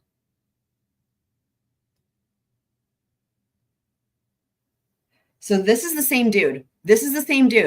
Same dude. Got these nice flowers are popping off. It's a good life. This is oh, my garage is open. Shouldn't be, but it is. Same dude. A couple cars in here. You may recognize the Porsche. And let's go to the bathtub part. Let's go to the bathtub good. part. I got a 3-car garage. Hold on. We're gonna go to the bathtub. Nice place. And just close. Let's see. No. Let's go on downstairs to the basement and let's talk some numbers, fam. You just get a quick little sample, quick little run through of the house. Moving fast. Wait, You can see the whole did I miss thing, the bathtub? you get Hold the on. point, right? Get an idea of what this is. Let me check in with Shalia here. See, what I'm making right now is really not that much compared to what you could be making. Well, we got a staircase up. Same. There's a slave This is there. our secondary bathtub up here. Here we go. Look at this. You could fit like 15 children in here. It's That's actually a mini pool. It's massive. And let's check and see if It's amazing. This shit's amazing, y'all. It is so fucking funny. So same people here, and it is amazing. Fix themselves. They have to do this. Oh my gosh. I've heard and seen it all, and I'm always like, don't you know? They're you, and this is where you need to grow and develop, and this is where you need to change. And stop focusing on them having to change so that you can be together. It doesn't work that way, honey. It works that you two are one. Whatever is upsetting you about them is because they're reflecting something. They're mirroring something in your union together as one. So it's two aspects of you that are fighting and disconnected. And look, we'll tell you something here. I'll make a deal with you. Oh, this is a good part. Hold on. $1 million. Wait for this. From us. He's promising you us can do money. it the other way, the way that you've been trying, and the way that you want to do it, the way that seems like the right way, the way that everyone else tells you to do it. You can do it that way, truly. And I see it. All right. I'm gonna give you $1 million. You don't have to do anything because the masculine's coming home, baby. What? Blame them. Yeah, that's great. But at the end of the day, listen to what we're saying. Right. We're not saying it because we want to be counter different. And yeah. Want to be oh, this part's great. No. Look at us. we're wearing like normal clothes, and there's like, you know, like normal stuff. You see my car, it's like a normal car. Like I desire to be just about as normal as it gets. I'm not trying to be counterculture here. Yeah. I'm just showing you the only way possible. And it's exactly what Shalia is telling you to do. So my bet is good forever. If you ever blame your way into your harmonious twin flame, come on over to my house. I'll invite you as an honored guest. I'll get the best chefs in the world to lay out a dinner for you. You mean your servants, your slaves? Oh my God. Okay. So Heather requested, so here, let's take a look here. So we're going to show the part. So by the way, so this is them just recently here. Look at how different they are. You guys are going to love this. They're being interviewed. Look at how different they look. This is recent. Not true. No. That's not our business That's the same two people. Can you all believe it? They're fucking rich now. model. No. I can't possibly be responsible for someone else's part of a relationship. But if you tell somebody that they're the wrong gender, if they hear that, so you have former followers who believe that you told them that they needed to change their gender. It's just, it's not fair. It's just not. Sorry, I'm supposed to be looking for the Jesus part, but it just, no matter where this is, it's funny. As per Heather's request, there's the tiny waterfall. There's the part we want to be rich. There's the skiing. So this is from that compilation that we had from, okay, hold on. I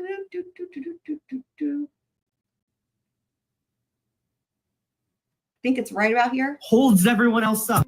Has Christ come again? Oh God. He's got the beard, the hair. Could I be Christ? I'm not hiding anything. Like, I'm literally telling you I'm Christ. God's been telling us, we're the second coming of the Christ. The images of Jesus is the image of Jeff. That's the prophecy you've been looking for. I'm banging the Christ. You're my student. You do not school me. It's just If you think it's just so much. Yeah, they are being investigated federally. They've not been charged with anything yet. But also there's this one, you guys. This is the classic, though. Back to our channel. I'm Shalia. This is going to be, y'all will see, this is from the first time we watched this, and you're going to see my reaction and the Squirrel Crew's reaction from the first time we watched this. This is from like 2 weeks ago when we discovered this, okay? And so you're going to see our live reactions, and so you'll see comments on the screen. Those are from things that y'all in the chat said that were fucking hilarious. So that I don't want it to be, so just so you know, this is like memory lane. Yeah, these are the same people, by the way. My name's Jeff. That's right. And as you can see from the title, we are moving on to the juicy topic of sex and twin flames. So the music playing in the background. What is that shit? Sex is good, folks. Sex is good. Yeah, it's pretty synonymous to sex and twin flames. They really go hand in hand here. I mean, that's. The music is so distracting. What the fuck is that? Just hold on. Is it a pentagram? I think so. Definitely. This is crazy. And like, what is happening? That's right.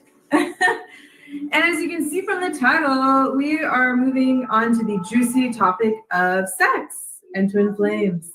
The sex is good, folks. The sex is good. Yeah, it's pretty synonymous to sex and twin flames. They really go hand in hand here. I mean, that's practically obvious, but some people are a little confused about that one in particular. But Jeff and I were talking fairly recently about twin flame sex, and I guess we're talking about our sex, I guess. And as we went deeper and deeper in our conversation about our sex, it's a popular topic around the house. I mean, it's normal.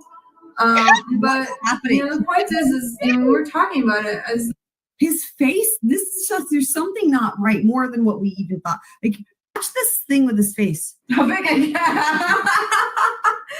Around the house, I mean, it's normal. Yeah, But should probably get intuition because we already figured this out. We've been watching these people for a long ass time, and we definitely came to that conclusion as well. But that fish has got good instinct. Look at this. This is just what it's like a seance / I don't even know what around the house. I mean, it's normal. But the point is when we're talking about it, I was like, I feel like I've never really had sex before until like we met. I mean, it's like physically. The part where she talks about she wasn't a virgin, but she was really a virgin, and that this bridges into where he makes her cry when they have sex. It's just I wasn't a virgin, but like emotionally, mentally, spiritually, I was a virgin until I met Jeff sexually. And when we started talking about it, like I just felt like something changed in my heart, and I was like, wow, like this is real shit. Like, I really am a virgin. Except for when the day we actually like made love together. And the reason why everyone is actually a sexual virgin, spiritually speaking, sexual virgin, spiritually speaking, is until you meet your twin flame, you've never actually experienced what true sex is meant to be designed for. It's meant for the truest of love to be expressed. And you experience that truest of love not with a soulmate or a false twin or anyone else. You experience that with your twin flame. Yeah. And I felt that, like, I mean, we obviously have enough experience with our sex life at this point that we can definitely talk about the contrast between our sex life now that we have together versus like the sex life we had with prior sexual partners. And it was never fulfilling. It was never. I'm at that point where I'm not going to be able to stop laughing. My face hurts. And part of it is this music and his face and what y'all are saying. Oh my God. It never was very, it wasn't insatiable. It didn't quench this deeper part of my soul that was that was thirsty, that was desiring this. Thirsty for a tiny waterfall. Deep level of loving and transcendental spiritual experience of love in my sex. And I remember like the first time we ever made love, I swear to God, I cried for maybe 30 60 minutes straight. And she wept, like uncontrollable, shaking, weeping. And I'm not that kind of person. Like, you guys, I have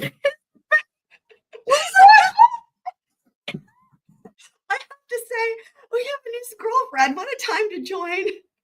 Welcome, a concerned citizen. The fact that you automatically get this, you're in the right place. Sorry, I can barely breathe. I can't. I can't. I can't catch my breath because I'm laughing too hard. I just wanted to.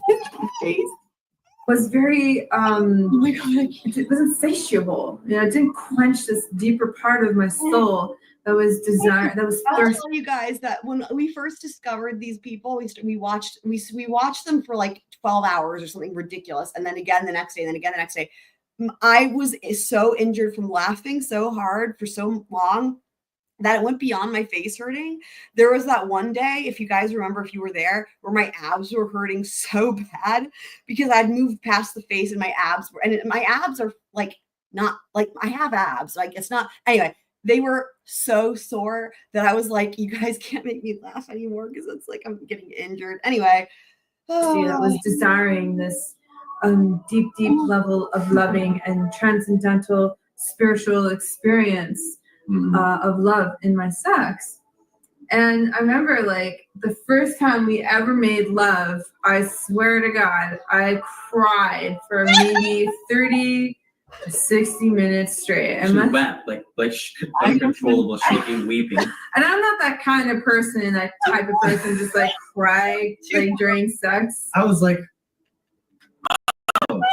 like a few thoughts were going through my head. First was like, oh no, she's crazy.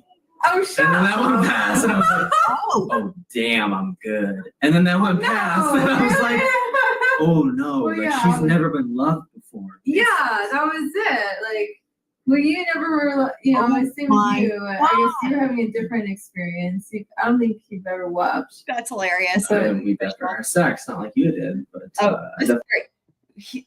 He this is where he cries when I sing him love songs, and I'm like, where are the videos of those love songs? really felt touched and moved. He cries when I sing him love songs. By the way, for anyone who's new to this whole thing, the Twin Flames, so they are still an operating cult. They're going strong. They've got multiple YouTube channels, including, and they've got their church. All their sermons are online, and there's billions of YouTube videos, endless. There's endless. It's just incredible. Yeah, that's right. Anyway, it's, you know, it's just a different, you know, Oh my God. we just express ourselves differently in different areas of our lives. But like for me, like, you know, I had yeah, I had quite a few sexual partners in the past. So like oh my God, I've never been loved sexually before, and I didn't really know it completely until like we made love. And there's definitely a few times even after that where I just like break out and start crying, and I'm like, wow, I am so God, yeah, I make her cry on the regs. so loved. I have met my twin flame. I've met my true love and my match. He's my eternal lover, my eternal partner. And so, you know, yeah, of course, it like completely makes sense. Like sex before was just an act. Even though, sure, I felt love for my sexual partners. I felt something, obviously, for my sexual partners. Some of them I even thought they were my twin flame, you know, and I was very, very convinced, especially with my false twin flame, of course. But, you know, there you have it. It wasn't until I met Jeff I realized. False twin flame? Oh, dear. I have yet to learn what that is, by the way. They never explain that. Guys, I'm dying. Wow, like our love has really been consummated, and this is what it actually means, and it's very beautiful. I highly suggest twin flame sex, especially when you get into union and harmonious union. It's just it's a whole new level, man. It's a whole new game. You guys ready for this one? I don't know what's happening. Should we get a whole video like this? I'm just being pissed off to get him to stop watching now. Oh my God. Today we're going to talk about amazing 5D twin flame sex techniques.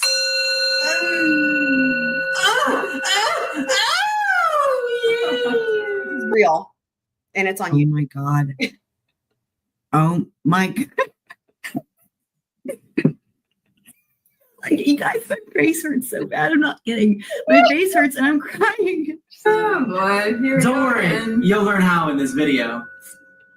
So you're going to need some tools for your amazing 5D twin flame sex techniques. Guys, If you don't have a singing bowl, you know, made from pure metal and divine wood, and especially divine wood, that's why he's talking about this. You know, corrugated felt. There's 7 metals in there. Yeah. 7, really? Mm-hmm. 7 metals. Music is playing this 7 metals, blessed by a Tibetan monk. If you don't have this, you need to get one, you know, on eBay. Get it on eBay. Real Tibetan monks. And you need to ask them to be specially blessed for you. And once you have this tool, it seems like he's joking, but like he's not joking. Then you can begin. Why would anyone? So why? I don't understand. I'm so sorry. So let's first lay some foundation. What are they listening to?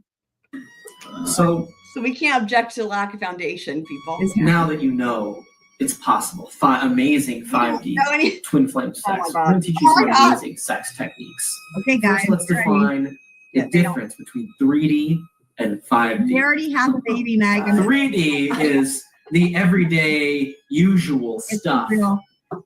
So in order to have 5D sex with your twin flame, you're going to need to know how to get there.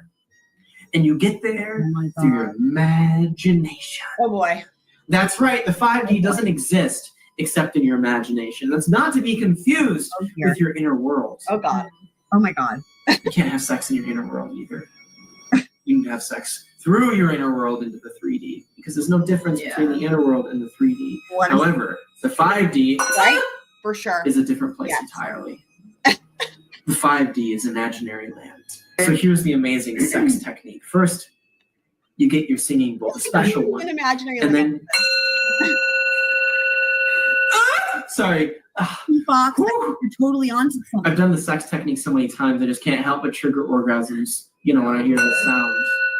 Now, What he's, I have to say, he's vamping or filibustering rather for quite a while because this video is halfway over and they've not said a damn thing. Can't get enough of You it. have someone who's perfectly designed for you. Same person, same dude. Okay, so that's some snippets from that. Okay, now we're gonna go back to where we were here. This was this video. I have not watched this one yet. This is the one where we started with, and then Heather requested I pull up the Jesus part, and then I was like, we can't just skip some of this other goodness because it's just too good. So this is where we are. He's saying he's gonna have Beth. Oh, right. This is him saying if you can prove whatever the fuck it is, he'll give you $1 million. And now he's offering you food made by his slaves. Blame your way into your harmonious twin flame. Come on over to my house. I'll invite you as an honored guest. I'll get the best chefs in the world to lay out a dinner for you, and I'll give it to you in cash, any currency. And this is equivalent to US dollars. Any currency. Because that's not the problem. The concern isn't that he won't have the $1 million. The concern is like, well, will he be able to have it in yen, for example? Like, what is happening? You fear and blame your way into your union. My deal is good. But let's tell you what, I ain't never gonna have to pay out that bet. Because at the end of the day, you're gonna get frustrated on that path. It doesn't work. Right. Not because you didn't try hard enough, you didn't blame hard enough, you didn't stomp your foot down hard enough and shake your fist hard enough, but because it's stupid. You're not gonna blame them into a relationship, let alone a harmonious union with that. Yeah. Right. You have to. This video is called Why Your that face. This video is called Why Your Twin Flame Won't Contact You. Remember, one of their things that they do is when they choose who your twin flame is, and sometimes it's the person of the same sex, and this is where they get into the gender conversion. And then they encourage people to basically harass their twin flame. And so that this is one of the issues that they have is people taking out restraining orders because they're like, no, like don't contact me. And they're like, they encourage people to still harass them, basically. Just as Shalia said, and just as we say every video, every course, basically these videos are a mixture simultaneously of like disturbing and hilarious. So yeah. Class in Ascension School and in our book and everything we do, that's how we live, that's how we are, that's how we got here. Really, that's how we got here. Not to shake your fist, but we mirrored, we looked at the mirror work and we said, oh, I'm upset with her because she is doing this thing. I'm upset with myself because I'm doing this thing, and I loved myself. And I resolved it. Jeff and I have said this in previous videos and on Facebook. Like, there is absolutely nothing. Yeah, Tonka, that's a great point. Hitler needs to go do the mirror exercise, I think. It's so separate from you. We are not special. Like someone commented, oh, you know, we were predestined before birth, and basically, you're so lucky. Basically, we don't have the authorization to talk about this because we're not like everyone else. Well, if you want to know why, because we took a different path. We made a different choice. We're like, oh, well, this doesn't work. Well, what if we try this? What if we do this and this will work? Yeah, it requires change. You have to change. If you're not willing to change, how the hell are you going to get different results? How are you going to get into your harmonious twin flame union if you're not willing to open up and allow yourself to be changed by listening to what the divine is asking you to open into? Guys, stop resisting it. This one is the biggest derp. Derp. It's the biggest derp. Whoa. And we're obviously plainly laying it before you. Right. But once you see it and you look back at what you were trying to do before, you're like, oh, derp. Wow. Right? Just, you can trust us. Right. You can stop doing the dirt. Emotional support and just get the lizards. result. It's not hard. Part of the problem I notice is when people are in this situation of their twin flame not contacting them, is that they, whatever, so numbed out, so numbed the fuck out from this huge block inside of them, and they're trying to do something that is outside of them to resolve this separation issue in their twin flame union, that a lot of times there's very little, if any, fruitful results that come from reaching out to the other twin flame without actually doing the spiritual work and clearing the blocks and loving themselves, you know, like really releasing a lot of the pain and upset that has been, like, because they're not listening to something inside of you. This is the big elephant in the room of why your twin would talk to you. Is because you're not talking to a part of yourself because you're numbed out from it. Okay. And as long as you choose to be numbed out from that part of you that is in pain and that is demanding to be felt. Okay, we're gonna switch over to another one. This is a good one. Are you guys ready to meet Quiet Angel? So this is a later video from their mansion-y thing that they live in. Here we go. Actually, So this is more recent. Ready? Channel. This is a special video that we're doing today. We're introducing. Get ready for this fucked up shit. Puppy, Quiet Angel. As you can see, she's sitting nice and quiet in her peace box. Peace I box. call it a peace box and not a kennel because the purpose of the kennel is to cultivate peace. And yeah, she's a cute little standard poodle puppy. So this is they named the dog Quiet Angel, and Quiet Angel is in her peace box. Is that what they call it? I still can't wrap my head. Yep, peace box. Wow. And yeah, she's a cute little standard poodle puppy. And you know, it's interesting the timing of this. But before we get into our story, I'm going to insert some clips right now of Quiet Angel and Charlie playing. It's very weird. And then we'll chit chat right after. This is very weird. Where's my girl at? Where's my girl? Any good memories here? This Look at you. Look how strong. Oh, look how confident already. Oh, boy. Oh, my God. No, we don't need to go back in there. What's Weird. in there? That's the old smells. What's it do? Old smells. Oh, there's comfort in there. What's going on with that smell? That's okay. You can have some comfort. She's trying to get away from them, clearly. Yeah, that's hard times. Well, you're doing a good job. You don't have to go too far forward if you don't want to. She looks disturbed. You're doing a good job. I'm proud of you Trying already. to get away. Look at you. Look at you, girl. Look at you. There's our Quiet Angel. She's got a nice tail. What type of Oh, fucking name boy, is how that? Pretty. And she's got a sweet fur coat. Oh, very nice tail. Yeah. And a Nice really nice bow on her head, too. Oh my God. Gorgeous Look bow. at that bow. It's so pretty. And she had a very nice trip all the way to her new forever home. No more trips ahead. We've got to go to the vet tomorrow and stuff just for a little hello. But this is our home. She's trying to get away from them. What about this? That's a nice thing to chew on. I like that thing. Look at these two. These two. No, I want that one and this. I want the both of them just so I make sure I have a better one. Oh boy, she's giving you a run for your money.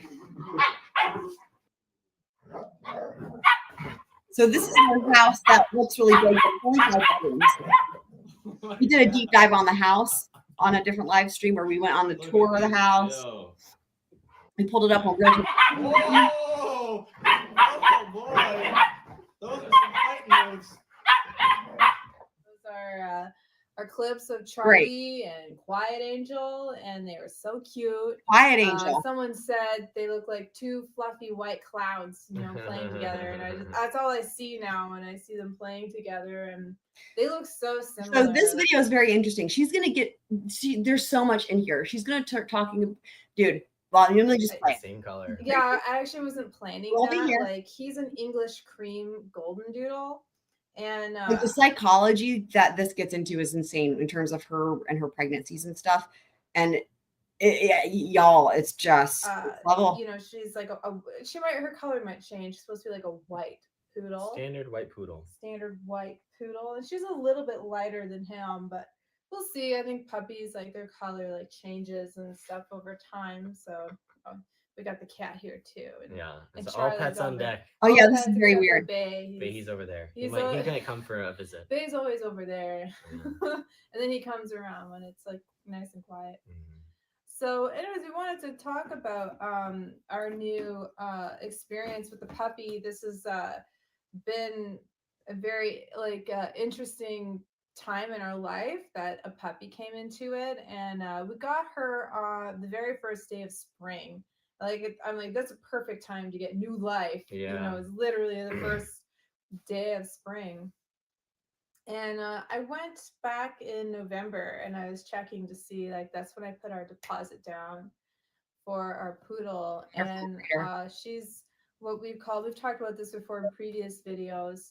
I think I can I'll link the video in the description about our soul pets. And Soul she's pets. another one of our soul pets. Soul pets. And we have one more soul dog named Little Bear. And he's also going to be a poodle. He's going to be like he's gonna be a miniature poodle. That's it, not toy, but like a miniature poodle. And then that pretty much completes like our pets, our pack of pets in our family. And so that's really Soul nice pets, for us. people. I guess what I really want to talk about in today's video, and like the main purpose for us introducing Quiet Angel to our channel, is the interesting timing that she seemed to arrive in our life, like right off of the back of my miscarriage. And I felt like I got a baby. Like they do say, like, get a puppy if you want to be like a parent. It's like training wheels. And I felt that to be true when we had Charlie. But Charlie's almost 6 years old. He'll be 6 years old at the end of April. And so like we've been out of like the puppy phase for quite some time. And so it's been very enlightening to like have a puppy again, because it's really like her needs are like very involved. And not to mention, like, she cries, like she's been crying a lot. And like the first few nights, she was crying quite a bit, and we'd had to get up like multiple times. Every couple hours we were up, because this was like wailing. This was like inconsolable wailing. And I'm like, oh my gosh, like she dead? Like, what's going on? Not dead, but like, it was like crazy, So like something was wrong. Something's really wrong. And so I really love and enjoy my new puppy, and she's very much clearly the soul that I have felt to be our soul pet. Soul pet. When I called her Like in. Charlie doesn't really like get along with other dogs, not because he's not friendly. They just don't really. We've never met another dog that he really meshes with, and like either like Charlie wants to play with him, they don't want anything to do with him, or he doesn't want anything to do with them, and he's interested in people more. Yeah. But him and Quiet Angel are like the best of buds. Oh my gosh. They're immediate pals. And she's not afraid of him at all. No. She'll like. He's a very nip powerful right at it. He's dog. a powerful dog. Like other dogs, I noticed when we take him to dog parks and stuff, or like neighbor dogs that walk by, they're intimidated by Charlie, because he's got such a big energy, and he's very much an alpha dog. And he's kind, and like It's because of the amount of joy he brings. Yeah, he's not an aggressive dog. No, he's just intensely joyful. But and I think that kind of overwhelms a lot of other dogs. It does. But not her. But it doesn't hurt. Yeah. Yeah, Charlie has not been aggressive at all. And the cats have been really good too. They have been really good. They've been, yeah. They've been helpful. This part's interesting about the cat. Quiet Angel to integrate. And yeah. We spent all day draining Quiet Angel's energy to do this video. We tried it this afternoon. Like after we had some play, we're like, okay, we had some food, we had some play, we had a potty, let's hang out. And she was just way too rambunctious. Way too rambunctious. So all day we've spent, methodically God. draining her energy. We just went for a nice long walk after a play session. Yeah. And she's finally. Oh, and before her dinner, it was another intense play session. These two, Charlie and Quiet Angel, just having a good time playing. Yeah. Yeah, they're having a really good time playing. And I definitely noticed how, like, this has been, it's pets. like an interesting experience in mothering for me, because this has been like my journey right now, and what I'm learning and what I'm healing is like mothering. Mm-hmm. And I know that for like the first 2 days, like Yeah, Meg, you're back. her needs You're were back. so intense You're back. that This is really interesting. So this is really okay. This is where it gets really interesting psychologically about the dog's needs being too much for her to handle. And this is before they had their baby, right? This is after miscarriage, before they had their baby. And this is just really interesting. experience in mothering for me, because this has been like my journey right now, and what I'm learning and what I'm healing is like mothering. And Yeah, I yeah, know that for like the first 2 days, like her needs were so intense that I felt like I lost myself or She lost something. herself. I felt like I didn't know where my needs started, and Yeah, Meg, can you not hear me? Because I'm talking to you. And she's still messaging me on Discord. Can you hear me? Can you hear me? So she lost herself because the puppy's needs. Like, this is crazy. This is crazy. It is very scary. Welcome, Matt. Also, I do believe you are a new squirrel friend. Welcome, welcome, welcome. They are parents, and the babies, you remember, he thinks he's Jesus, right? So the purpose of the baby, her name is Grace. They have said her only lover will be God. So we all know where that is headed. So 2 days, like her needs were so intense that I felt like I lost myself or something. I felt like I didn't know where my needs started, and like where her needs, like basically what I'm saying is like I have my basic needs that I have to meet, and like. And I know this can be true for babies as well. When you're a new parent or parent, amplified as a baby. It's Probably. amplified as a baby. Probably a baby's going to have more needs than a puppy. What the fuck? For these What's wrong with first you? few days with her, it was completely amplified as So well. like basically she couldn't handle it. What it basically, you're going to hear more about it. It's like it was too much. She's not used to not putting herself first and to have to put someone else's needs first. A puppy did her in, right? And it felt like everything revolved around her and her needs. And I was just so exhausted, and I was like almost like this is not fun having a puppy. Wow. As much as it is fun. Wow. But we finally found our groove with the puppy quickly. And oh, weird. I also want to share a secret that really helped us as well. And it's that every pet comes with an angel, like a guardian angel. And we been tapping into the guardian angel of Quiet Angel like hard. Like this first week being like, Wow. please help us. What do we need to do? What does So she Quiet Angel's guardian angel. Quiet Angel's the dog, for anyone who's just now getting here. The new puppy's name is Quiet Angel. need? What's Giving little appropriate? insights for It's us. very What's disturbing. not appropriate here? Just because the guardian angel has been taking care of Quiet Angel Oh my God. when she was Oh my God. inside. And in this case, Wait, hold on on. Heaven's side, it was Sorry, almost like hang a on. real person, like What? a real caretaker, Hold on, like a hang on. zookeeper. Oh, babe. Like, Zookeeper. Hang you on. know what I mean? Like they're there.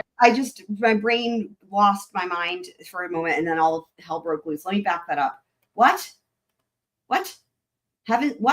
Because the guardian angel has been taking care of Quiet Angel when she was Heaven's side.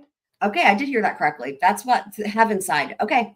All right. That's what she said. And Wow. in this case, like on Heaven's side, it was almost like a real person, like a real caretaker, like a zookeeper. Like Zookeeper. you know what I mean? Like they're there to like be with the dog. You're not like, joking. Like a babysitter or dog sitter, except Oh my it's God. the guardian angel.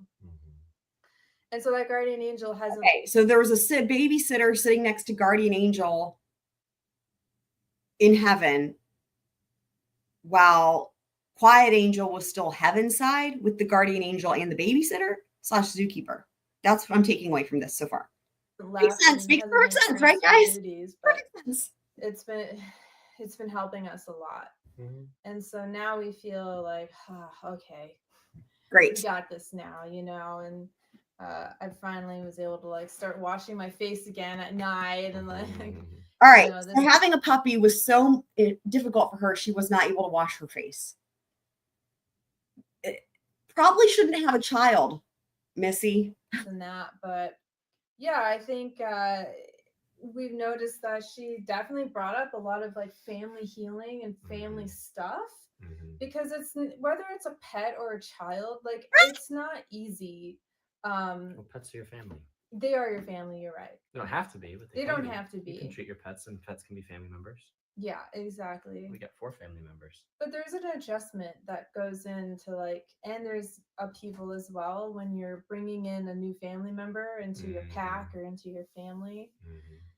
And I think it's just about having like patience and having grace with yourself and allowing yourself to make mistakes and not like beating yourself up. Because even she Really funny because that's the opposite of what they teach with the mirror exercise. was like pressing on me so hard, like calling me a bad mom, like her. Oh my God, this part is amazing. This is amazing. Hold on, y'all.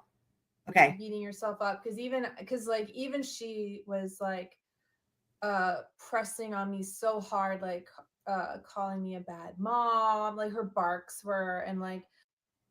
Did y'all hear that? You hear that? And because like even she was like pressing on me so hard, like calling me a bad mom, like her barks were, and like I pick up on her psychic impressions.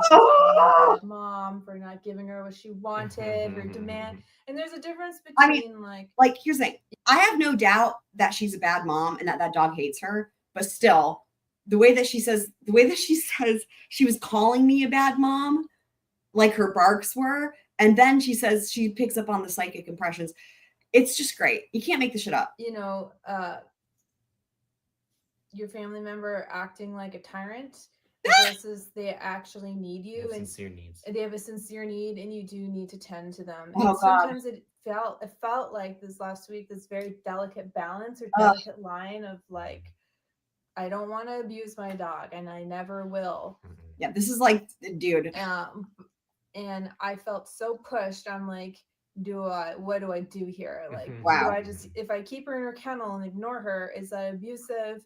Or do I need to tend to her? Oh my God. Well, and what I've been telling you is it's important not to check out when the dog is crying. Like, and just, she's gonna cause mischief. Okay, there's the cat. They might say the cat's name Popo or something. Here's where they start talking about the cat too.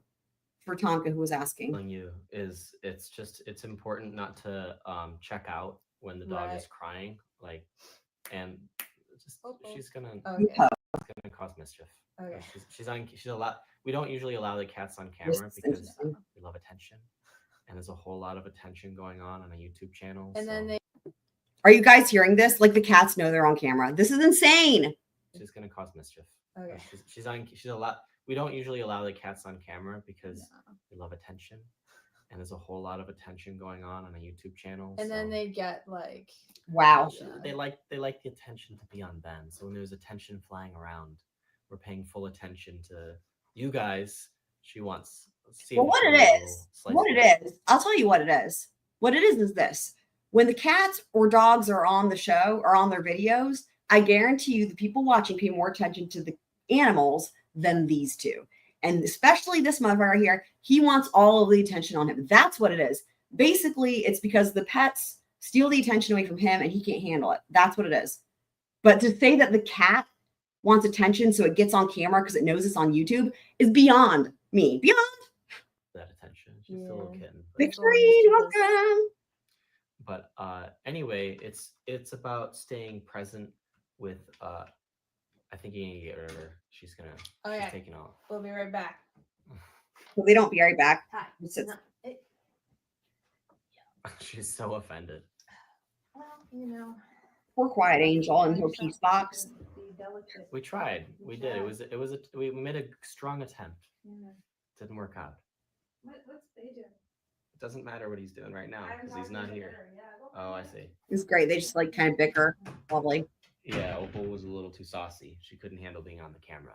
Opal. There you go, Tonka. The cat's name is Opal. tend to be a little bit more camera friendly in this sense. Yeah. Okay, I'm back. Okay, so Great. anyway, with her crying, and this works with a dog or a baby or any So being.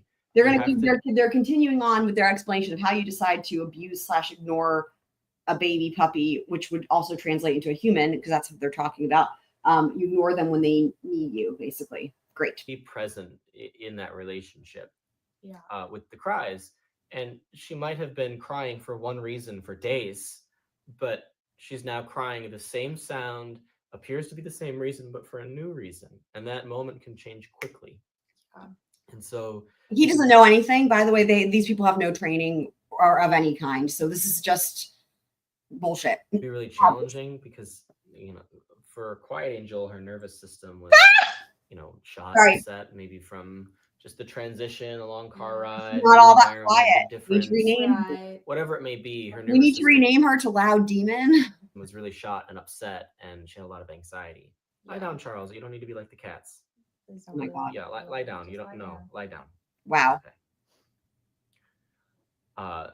And so she's crying and crying Oh, and no. crying, and Yeah. some of it is like, you know, she just needs to express herself and get all the emotions out. And Yeah. sometimes she needs to be attended to, like, oh, she just needs to be held right now, and Right. you know, she just needs to be reassured. She just needs you to sit with her, right? Like, very demanding dog. But Wow. also very, very loving, Very loving. Wow. and intimate dog. Yeah. Yeah, welcome back, But Justin Billy. it's How's Billy it's really done? important to remain present with her, with this relationship, because sometimes she's trying to scam you. You know, wah, wah, wah, what can I get? Well, that's really interesting because these people are con artists, right? And criminals. That is really interesting. The projection of it all. Important to remain present with her, with this relationship, because sometimes she's trying to scam you. You know, wah, wah, wah, what can I get from you? This is dogs. They're gonna push on you as much as they can, and Yeah. humans are the same. Horrible. Sometimes she's crying just because she's bored and wants to see what she can get from you. Sometimes she's crying because she's upset, but she needs to work through it. Sometimes she's crying. They Wow. all sound exactly the same. Oh my God, I know. That's why. And sometimes she's crying because she genuinely needs, you know, And you know what's really crazy? I just have to say, and I didn't notice this the first time I watched this video. You know, I have a dog, right? I grew up with dogs, love dogs. This is so not true what they're saying, that like the cries are all the same or the barks are all the same. I bet any of you guys with dogs, right? If your dog barks, you can tell the mood it's in, right? Is it barking because it sees another dog? Is it barking because it wants to go outside? Is it barking because it needs, you know, is it alarmed for something, right? Is it barking because it wants to play? Like they have the different, same with like crying, right? You know, it's like this just shows the complete inability to empathize. I don't even know if that's even the right word. Obviously there's no empathy, but like that's really interesting. Like, but it's the same like with people. Like they're like this with people too, right? But also the dog is what I guess I'm kind of saying here. To not be able to say that they all sound the same. There's no way that all sounds the same. I mean, I've never been around a dog I could ever say that about. You can always tell what mood they're in. you to be there. And I think what I found difficult towards the, you know, at the apex of this like crying upset was that because the crying sounded the same, and it was like constant, like nonstop barking, nonstop crying and whining, like my nervous system was shot. And so it made it extremely difficult to be able to discern the dog what I needed to do with clearly her in that moment. And thank God I have a good partner, because I mean I had to consult him. I'd be like, I don't want to be a bad dog mom, but I need you to tell me if I'm doing the right thing right now. Like, do I let her cry it out some more? Like, and is she just trying to control me? Because like I started to feel like she was controlling my life, and that made me feel like bad and like sick. Like I don't like to feel like I'm enslaved to a dog. And, and you know, this is part of the deal with dogs. Like dogs are very like they're dominant. They want to know who's in charge. They want to know who's in charge. Mitch hasn't been here for a while. I think he's asleep. And It's nothing personal. By it's the way. not personal. Oh no. They just Yeah. need to know who's in charge so they can feel comfortable And relax in their position in the pack. Yeah, They don't exactly. actually care what their position is. They just I need mean, to know. I know, right? To know what it And is. remember, all this is also in the context of them talking about having a kid, and it's like the dog was too much, right? So yeah. So with like Jeff's help and me being able to like calm down and like find ways to take space and like consult with Quiet Angel's guardian angel and Oh my like, God. my own self. What about the zookeeper? I did. What about start the to pick up zookeeper? On what I needed to do to help her move forward past this whining, crying phase, because our ultimate goal is to have her set up next to Charlie. Is to have her be quiet. Quiet Angel is her name, the dog. Sleeping at nighttime. Right now, she's in our office, and our office is connected to our bedroom, and like Elbows connected to the you know, arm bone. it, as anyone can understand, like it's hard when your sleep Mhm. is constantly disturbed, and I don't, like with a puppy, like it's gonna happen. Like we do have to potty her at night, and she does need comfort. And I think the big Poor dog. thing is like working through the consciousness of your dog from where they were programmed initially from like the previous environment. And like you can't help this, like whether you get your dog excuse me. Oh my god, speaking of dog, there's dog hair in my mouth. Sky Blue, thank you for the super chat. So I don't think it's going to let you send a link though. I don't think YouTube allows that. I think I don't even know for sure that I can do links, but I know for sure that, I don't think it lets people do it in the chat. If you submitted something in the Discord though, if that's what you mean, I can totally check that. So let me know. I have like hairs everywhere, pet hair, dog hair. Whether you get your dog at what is it called, the Humane Society. The humane societies, or you get them at a breeder, or you get them from someone that you know in a previous home, or From the guardian angel in heaven, like apparently is what y'all did. a farm, like it doesn't matter, like A farm. They're programmed by their environment and by the relationships that they had previous to you, and so they're bringing all those patterns into your life, and you have to sort through it with them. And this is she came from like by all means like a really good breeder, and a really good home, but it's not the consciousness of our family, and it's not Thank God for that, though. Just different it's just lifestyles and way of being. different lifestyle, different values, and like it's fine, like there's no problem, right? But it's just like for her, and especially being only 8 weeks old, it's psychologically challenging because she was born and raised one way, but we're now telling her, actually, we need you to be like this way in order to integrate into our pack. And I think for a lot of people, perhaps they make their pets the center of their life and their world. Yeah, don't do that. Then they will become that. And this is the environment that she came from. Because that was her job. Yeah, because that's her job. Oh, And boy. her life and her family. Okay, I'm just all gonna that a little bit. Here. Something's wrong. To feel safe. Is actually in order for us to have really good time together as a family, we also need our time alone, and this is the time when Quiet Angel gets to be with herself and be with Oh yeah, God this is and weird. really enjoy those It's time for Quiet Angel to go to her peace box and be with herself and with God. alone Amazing. times. And those alone times fill us up inside with really good feelings.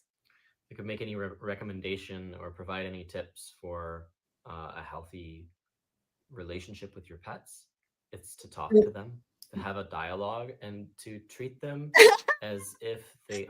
This is personally, I went directly to the zookeeper and met my dog's guardian angel to adopt her as my soul pet. Brilliant, excellent, love it. See, understand excellent. You completely. Completely, not like an idiot or a dumb animal. We didn't teach her how to lie down. We just told her to lie down, and she knew exactly what we were saying. Exactly, yeah. And it wasn't, what do you mean, Dad? I don't understand what you're saying. It was, I don't want to lay down. I don't want to lay down. Yeah. Maybe I'll lay down. Oh, fine, I'll lay down for you. Okay. First time, there was no training. I didn't touch her or tell her what to do. I just point. I'm like, lie down. Yeah, but when you point, dogs know what that means, though. But she knew. She could feel what I was asking She of could her. Oh my God. feel it, and like they're also psychic, and so you can command them with your voice and with your third eye, like visualizing them. Your third eye.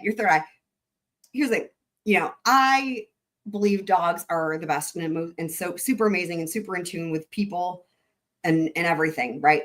The thing that's different here is it's different with these people because they have no ability to empathize with any other living being. And so this is all just, again, there's a lot of projection, and this is very much like what they teach in their cult. So it all has an undertone of horrifying gaslighting and all kinds of other stuff to it, culty behavior, culty words, Sit down. culty talk. See it in your mind. Imagine them laying down. Imagine Just them, communicate. Right? Just communication. And if you can listen to them speak too, you kind of get the gist of what they're trying to say to you. Oh, you want to go outside? I don't think you really want to go outside. I think you just want attention right now. And so externalizing that dialogue can be really helpful. And it might feel a little weird at first, like I'm talking to my dog, but the dog understands. I think most pet owners or many pet owners really get this. They talk to their dogs and they're like, oh yeah, they understand me. I understand that we have that conversation all the time. That's Yeah. real. My other tip is just to be brutally honest with them. You are not going to hide anything from your pets. And you do not want your pets hiding stuff from you. And I just want to add something. What are they going to what hide? you're saying. Though?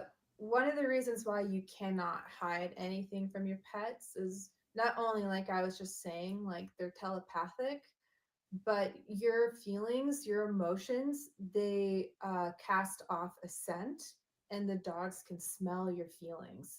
And so whether like if you're angry or upset at your dogs and you're like trying to hide it, or even your cats, like you can't. They smell your emotions. There's So no hiding. There's from no them. hiding. They have to be honest at all times. And they're going to respond to you. So just get clear on what kind of relationship you want to have with them and go about cultivating it. Yeah. Great. That sounds So good. I think that's all I wanted to say, in this video. Is there more you wanted to say? I'm not quite sure. I feel like there was something just. Was there but something? I find this experience really healing, like coming off the back of my miscarriage. I feel like I got a really, really sweet and loving puppy, and albeit A lot of sleepless nights and an enormous amount of work. I do feel that pressure. Yeah. Especially like it's not over. Like I'm almost complete with this pregnancy cycle. My HCG levels are on a rapid decline. Almost at the end here. Almost at the end here, and then I received like basically like almost like a baby. A little puppy who's like so sweet and super cuddly. For the first 2 days, all she wanted to do was Like they were just complaining about this dog for like 20 minutes or something. lay in your lap. cuddle. White angel. It like struck all my like motherly chords, and I was But wait, it was struggling your motherly chords, but yet you were like, I feel like I've lost myself and I was going insane. And I needed to get away from the dog. like, oh whoa. Very interesting Okay. stuff, Oh huh? my god. So it's been really nice for me, and just provides hope for like my desire to have a family, because I definitely feel since she came into our life that I'm being pulled into like the heart of my life, and and I love that. I've always wanted to just kind of be in my own world and like You are in your own focus world. on family. You are in your own and world. So, like it's really nice. Read your books. I've barely been able to read. I'm trying to organize my library right now, Library. section by section, and I got a really good chunk of it like underway, but then the puppy came and like all projects Ruined like, your life. halted. So I was able to start dabbling again, getting my Christian. I do have a sections link. Yes, organized. ma'am. I guess what I want to say is life doesn't have to be bad. And when you move through these challenges, like you saw through our previous videos, this roller coaster ride of pregnant, not pregnant, pregnant, definitely pregnant. Yeah, probably that was pregnant, weird. no. That was weird. There was all these videos back to back. We watched some of them where it's like, what is going on? It was almost like they're faking it, like pregnant, not, yeah, back to back to back to back to back. It was very odd.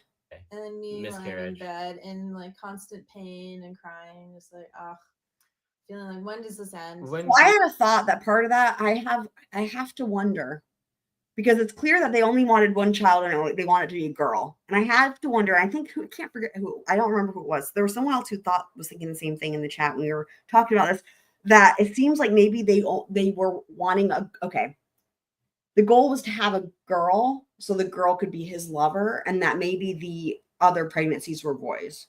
And so they didn't want to keep the boys, potentially. So they kept trying until they had a girl, possibly, because it's very interesting. Yeah, awesome. Glad. Hopefully the link should work, but let me know if it doesn't. I know some people have trouble on like iPads, but yeah, we would love to have you join the Discord. Lots of fun. You approach your life by honoring the challenges in front of you and consciously working through them. Good stuff happens. Yeah, it's true. You can't mind the challenges that are in front of you. You can't mind when things are difficult and painful and even harrowing. Woo! You can't mind when you are put through the ringer and your soul is brought to the very edge of what you can handle. And even there, you have to surrender to life itself, because the reality is we don't have control over anything outside of us other than how we feel, choose to be in a situation. You have a choice, right? But that's it. Not if you're in the cult, though, because he makes all the choices for you. What we're demonstrating here is not how funny, we but it's fine. choose to But it's not funny. move through our challenges and how wonderful things happen. And the wonderful. So bad for Quiet Angel and Charlie. And what was the cat's name? Poco? Sorry, what was it? The thing was even more challenge on top of challenge. Whatever it was. Like this is a really, really sweet dog. Yeah. And Charlie has never been happier. He is so satisfied. And I felt like I wanted to give Charlie this, I felt like of all the, dogs that deserve a companion, like it's my boy. Nothing but good to Meg, I don't have TikTok. I don't think I can open it. I don't have TikTok. Is there another way you can send it?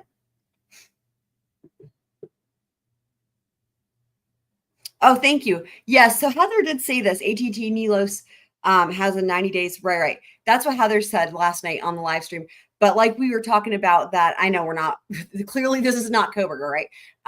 But the problem is that that information was not provided to Judge Hippler, unfortunately. And Ann Taylor didn't, argue that. She was fine with his thing of like, okay, you can cross-examine out, outside the presence of the jury, or you can voir dire, and she said that's fine, which is the trouble with that is that makes it, now that she's said that that's fine and there's a remedy, it means that that motion is like closed basically, but that doesn't mean that Syray is not going to send it or going to submit like a amended affidavit. I fully expect that. And yeah, I mean, of course, Judge Hippler chose not to have him on, on the, virtually could ask him questions, didn't want to do that. So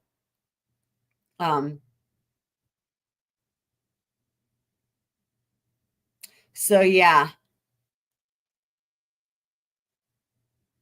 it is interesting. I mean, the thing about the 7 days, it's like, well, because that's another thing that we talked about too. Like, it would be then a matter of like impeaching, or not even, I mean, it'd be worse than impeaching, right? Like the AT&T dude would have like lied on his affidavits with the 7 days thing. I mean, really, it's like there could have been more done here. I feel like hearing, like, did anyone else verify the 7 days thing? Was it just that one dude? But like, also the thing that could have helped is to have heard from Syray, right? And that was not allowed. And unfortunately, Anne didn't have, like what we were talking about on the live stream, we were covering that part, is like, it seemed pretty clear to me that Ann Taylor didn't read the state's response or didn't read all of it and totally missed the 7 day thing. And also Syray wrote his affidavits before the state filed their, so they were only 2 days apart. So basically it was clear, it seemed clear to me that they just were not prepared for that. They got the state's red herring, you know, with like the GLDC and all that worked, you know, because that's what they were addressing. And then they filed that last one, where they brought up the 7 days, and Anne was not prepared to argue it, had never heard of it. It seemed clear, like my interpretation of her was she had not even heard of that until yesterday, which means she didn't read the filing. And also Cyray didn't address it, as we heard Judge Hippler talk about. And, you know, it could have gone a lot differently had they read that filing first, because then they could have addressed that issue, right? So I don't know. I don't think it's a done deal. I think that it'll be interesting to see what else happens, I will say. And Meg's going to send me the pic. Excellent. Oh, yeah, he's been so loving, and he's been such a help. Like, he's in almost all the Twin Flame Ascension school classes. Yeah, and life purpose class. And life purpose class. The students called him the TFAS mascot. Yeah. Well, they put him on the plaque at the end when we concluded. Love it. They did. Yeah, that was so sweet. He deserved to be there. And he's been of high service to us. And so I felt like, you know, like I felt like I owed him this happily. Well, he had been asking about the Also, in the picture, I love that Twiz is like messing with his beard. dogs forever. Oh, yeah, I've been asking. He named the dogs. He named her Quiet Okay, Angel, and the other one Little so here Bear. they're talking about Charles, their other dog, named the other dogs. Yeah. Because he sees himself as Big Bear. Because we Just saw some weird. movie with their polar bears. Oh, yeah, that's right. Attacking and playing, and the Golden Compass, I think. yeah, where there were a bunch of big polar bears, Big and he polar just bear. loved it. I oh my never God. seen him go Wow. crazy over a film Right. before. like that. But now he's obsessed with polar bears. So So yeah. when you work through your challenges, good things happen to you. Long story short. And you can't control any of this, and that's not what we're here to demonstrate to you. We're here to demonstrate humbly working through whatever arises, and you will work through it, and you will come out on the other side of it feeling better. You will resolve the upsets within yourself, and you will begin to attract. Twiz is here. We've got our new Twiz emoji here. There's Twiz. That was Twiz from yesterday. What you desire. And look, you know, even though this may not be exactly what we thought we wanted, we worked through a lot of family trauma, also. and here's a new family member. We got what we needed. You can always get what you need. You might not want, get what you want, but you try to get what you need. Like literally, they're just like, that's the lyric from the song. I do. Right. I feel that. I felt like I did get something like a sweet reward out of a sweet reward. All that effort I went through, and you as well. So. And we're not going to give up. We're going to keep going. Oh no, we're not going to give up. No. They're not going to give up and return the puppy. Keep living life. Just keep living life. Life goes on. keep, like moving forward, and that's all you can do. Wonderful. Thanks, guys. So thank you so much for joining us. Thank you. What a beautiful. You're not welcome. Time it's been being able to spend this time with you and share this experience of our life with you. We're going to keep doing it. We're going to keep sharing and communicating our message. Wonderful. We're going to keep living our life and as an example of our teaching and work, and we're going to keep exploring and sharing the results with you along the way. And wonderful. Maybe you'd like to join us. So yeah, thanks well, again. definitely do not join them. Whatever you do not join them. Not that you guys will. Just saying. So speaking of cults, we will be back in about an hour with Lori Vallow. So we're going to do yesterday trial day 3. And it's short enough that we should be able to finish it before day 4 starts. So that will be what we do here in about an hour. So that was our fun little twin flaming, as I've been calling it here. So yeah, it'll be interesting. I will, of course, as always, keep my eye out for any new docs in out of Idaho. I would expect Cyray to have a lot to say. Rightfully so, right? Because Judge Hippler really, and it just sucks. He didn't even let him say anything. It's just so shitty. But yeah, we shall see what happens with that.